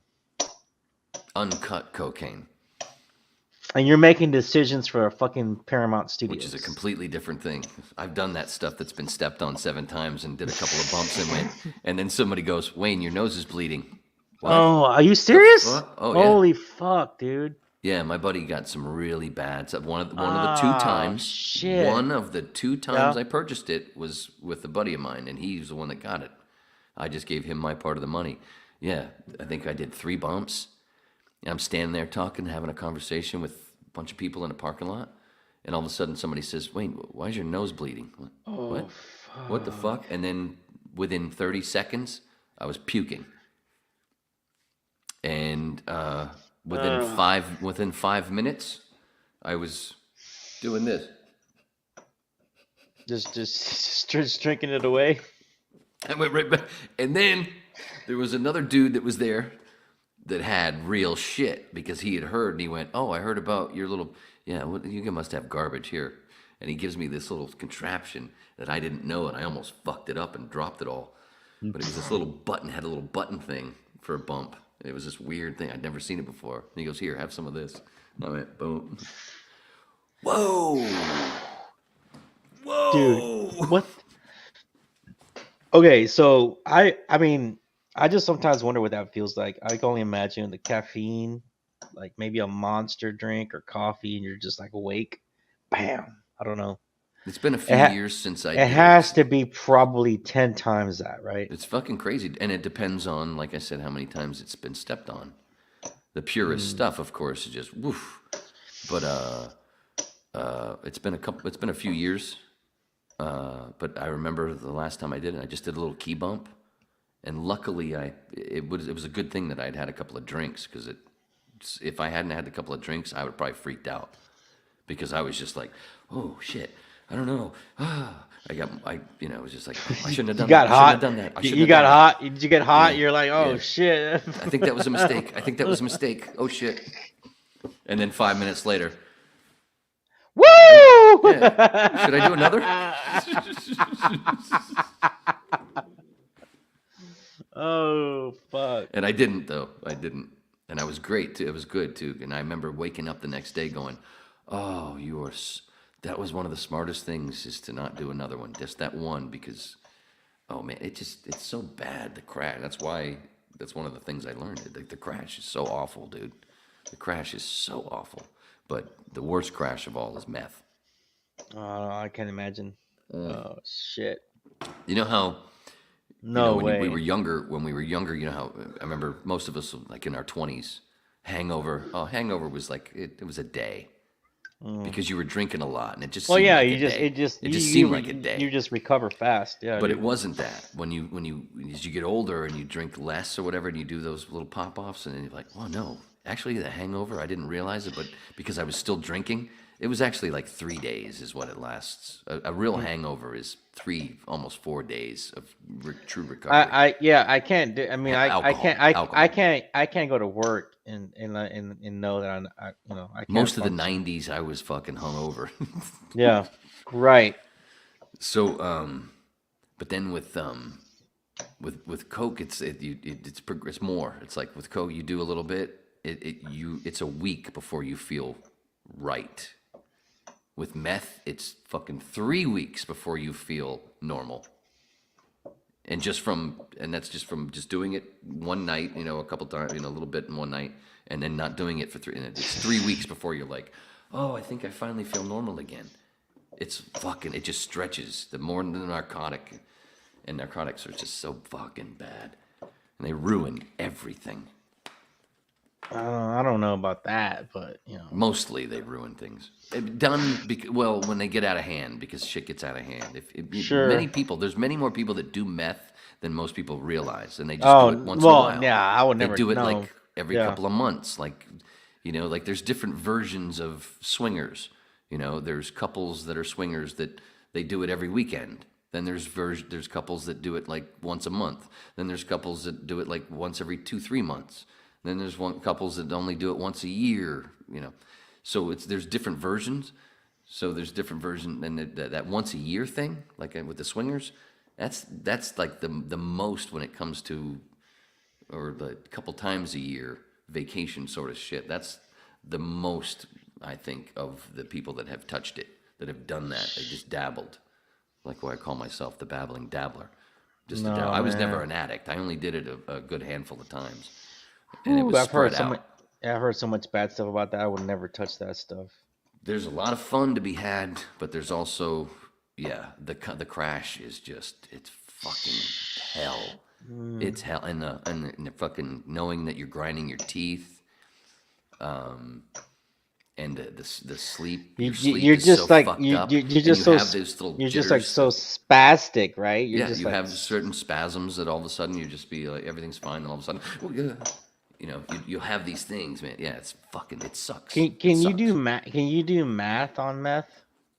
You're goddamn right you could. You can do a lot of shit on meth. You'll get a lot done, for sure. You'll get a lot done because you ain't sleeping. You'll have a clean house and a sore dick.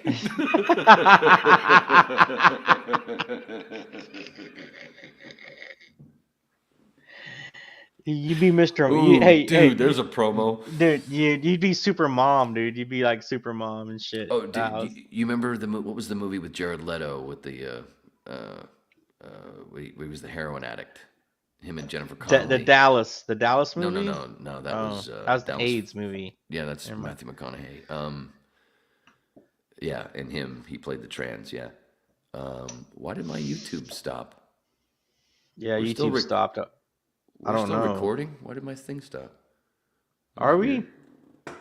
We're still recording, but on the big TV, it just. It's been a while since we've been live. I don't know. But shit. I was hoping James Watson would fucking tell me what the movie is that I'm trying to think of. The one where he cuts his arm off. He has to cut his arm off. The heroin Darren Aronofsky movie. I don't know. Shit. You have to look it up, but I don't know. I don't know I don't know the name of it. Now I don't even remember my goddamn point. I used to own the movie. Requiem for a Dream. What was my point? Oh. In that movie, not only is Jared, a heroin addict, and Jennifer and, was it Marlon Wayans, but at the same time, Jared's mom, played by, she should have won the fucking Oscar. That was one of my first, was like, oh, I'm done with this, because she should have won. She becomes addicted to methamphetamines, some kind of diet thing, and they have this one thing with the film where the way she cleans her house. It's so fucking funny as shit, but it was like, that was one of the good things about doing meth every once in a while. Well, can't sleep. Wow, that toilet needs a scrubbing. The whole bathroom needs a scrubbing. You know what? The whole bathroom needs a paint job. And you just fucking keep going and shit. Oh, fuck that. No, I never got that crazy. But my place is always fairly tidy anyway, as you see behind me. That's what everybody always says. I almost started watching Wonderland earlier. Oh, about the John Holmes thing. Yeah, I had never seen that movie before. I haven't seen it either. I thought it'd be interesting. I was like, let me start it. But they were like wigging out right off the bat of the movie, and I was like, this is too much for me right now. I gotta. It's pretty intense. Yeah, it was too intense at the beginning, and I was like, I gotta let me stop this right now. So I stopped it. Ellen Burstyn should have won the Oscar for Requiem for a Dream. She played Jared's mom. What year? Because you gotta look at see what movies won or who won 2000. what. 2000. Julia Roberts won that year, I think, for Aaron Brockovich. In if I'm not mistaken, 2000? In I 2000? Should have been Ellen Burstyn. She was just insane. It was so good. It wasn't Titanic. No, that was 97, 98. Fuck, dude. Do you actually play poker? Because I can hear the chips. Do you actually play? I can play, but I'm not like a pro player. I haven't played in years. My DUI. These are not actual poker chips, but there are like tokens. My DUI. When I got my DUI, I had just left You have the chips. poker party. These are not poker chips. These are special chips though. But they're not The Texas Star, the Texas badge. No, they're like Star Wars stuff. Oh, you're a Star Wars geek? Yeah. Same. I used to be anyway. Now I hate it. But what? Dude, it's so trash. It's so awful. They're trying to they're trying to redo everything again. So. Well, no, it's just Disney's ruined a lot of shit. There's a lot But of it you that's gotta- ruined. They're gonna cancel all that out and come back. So. As cool as The Mandalorian could have been, could be, and there's many great shit. There's just so much stuff that's so stupid that makes it not as good as it actually could be. Like Fistful of Dollars. But you have to also. There's just crap. Let me finish. There's a lot of crap. Now you're talking. I saw the first one. I saw it in the theater as a little kid. So I'm OG when it comes to this shit. I'm that generation that went, what the fuck, as a little kid. My whole bedroom, my drapes, my bedspread, my pillowcases was all Star Wars shit. My babysitter made me an R2-D2, big R2-D2 ceramic piggy bank. I had the Dagobah system. I had a lot of shit. Now it's and I'm also there's a certain actor in that fucking thing that's not very good. Which one? You know exactly who I'm talking about, and I love him though. I love him to death, but he's fucking terrible. Well, which one? Well, I don't know. It could be anybody. Everybody knows who I'm talking about, even though you might not. Everybody else knows who I'm talking about. I love him, and I actually my wife actually worked with him. My ex-wife worked with him. I'm talking about Mark Hamill. His overacting is fucking. Some of it is so atrocious. He's got some great moments, but usually it's just overacting. Are you talking about the Star Wars? Or are you talking about the last ones? Are you talking about the last movies? Or are you talking about Last Jedi? There's Last Jedi, man. If Ryan, I'm screaming at the screen, thinking Ryan as a director, as an actor, Ryan, why didn't you just keep saying to him less? We're gonna do it again, Mark. Less. A little bit less, Mark, because I love him, but he's an overactor. And that's a fact. He is. It's overdone, a lot of it. So it takes me out and it makes me go, Jesus, why can't everybody be like Harrison in Empire? You know, he's just so fucking good. But again, big fan. Well, 20 years ago, my wife today, before we were married, she did a show. It was an infomercial type show, but it was done very well. So it looked like it was about internet stuff. She was one of the correspondents. Mark Hamill was the host. So he would fly to Florida once every couple of months and shoot a bunch of his stand-up stuff, and they put that, he's the host, but then they do the other stuff, and then when they piece it together, you know, he's already saying what's coming up. So he's already done it. You know, it's all taped. One time she actually got to talk to him, and then one of his shirts, it was a black T-shirt. One of my Christmas presents one year, she stole one of his shirts out of the fucking wardrobe and gave it to me for Christmas. So I had a shirt that had the Force. Are you serious? I had a black T-shirt that had the Force, and I didn't wear it for years. I just hung it up. I didn't want to wear it. It was there. That's what I'm talking about. Your wardrobe functions and shit. Danielle, if you're listening to this like 2 days from now. It's going to take her 3 days just to watch it. It's a long one. Danielle, we got to get you too. Danielle, we got to get you to the wardrobe. Oh, that I did catch some of that stuff. She was getting shit for, you were giving her shit for the shirt, the blouse she was wearing today. Yeah. I was like, dude, I could take you shopping and make you look better.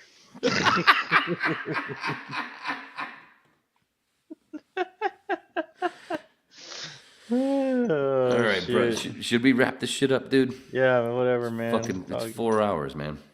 All right, sounds good.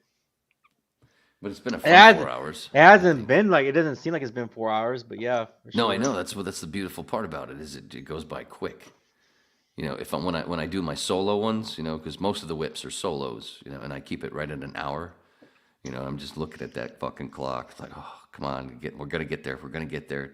You can drag this story. God damn, I'm probably But gonna when I'm sleep talking to I'm- somebody now, when I do these switch into the video thing and having guests on, yeah, I don't do the clock thing. I don't keep it tight to the hour or, you know, fuck that. It's conversation's conversation. Bro, I'm probably gonna sleep till like 1 in the morning, 1 in the afternoon. Fuck. Dude, it's 4:30 here. I know. I'm gonna You're sleep. 2 hours. I'm You're gonna. 2 hours I'm behind me, so one. it's I'm 2:30 one. at you? No, 3:30. It's about 3:25. We're only an hour difference? Mm-hmm. Oh, I thought we were 2. I'm not in LA. Remember, I'm in Dallas. No, I know. But I still thought it was 2. I thought you were more on the... LA is 2 hours. No, for me... Oh, yeah, LA's 2 hours from you. It's 3 for me. Right, So but I'm in. aren't Well, I'm certain in. parts of Texas, aren't they? Well, I'm in that. No. El Paso. El Paso is 1 hour. I thought you were more like the Arizona time, which was an hour. No, that's El different. Paso, not Dallas. Dallas is central. It's been a while. But Yeah, man. It is late. Sorry you didn't get laid. No, it's too late. Sorry you now. didn't go dumpster diving. It was too late 2 hours ago, Wayne. No, dude, it's all good. I've had a good time, man. It's been fun.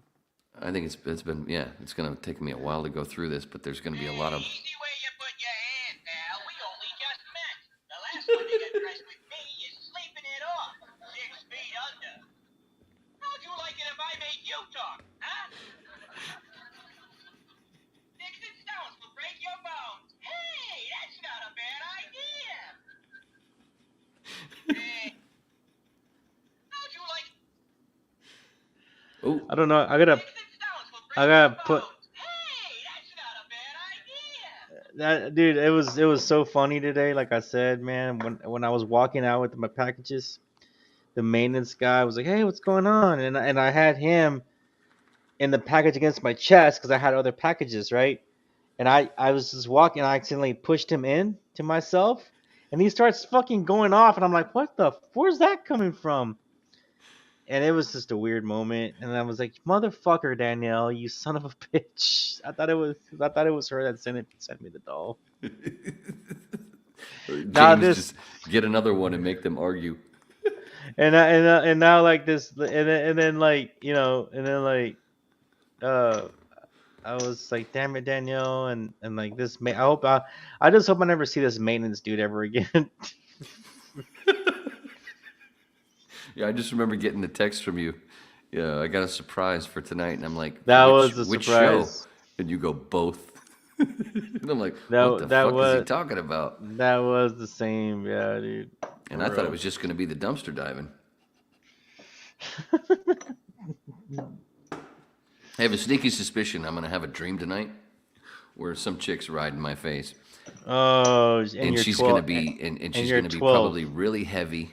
And I'm going to wake up with a fucking pillow over my face.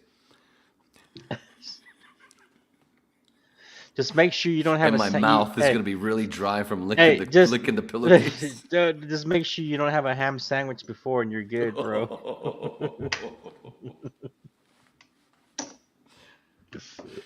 No, Oh, man. Mama shit. Cass, she scared me away from ham. Oh, man.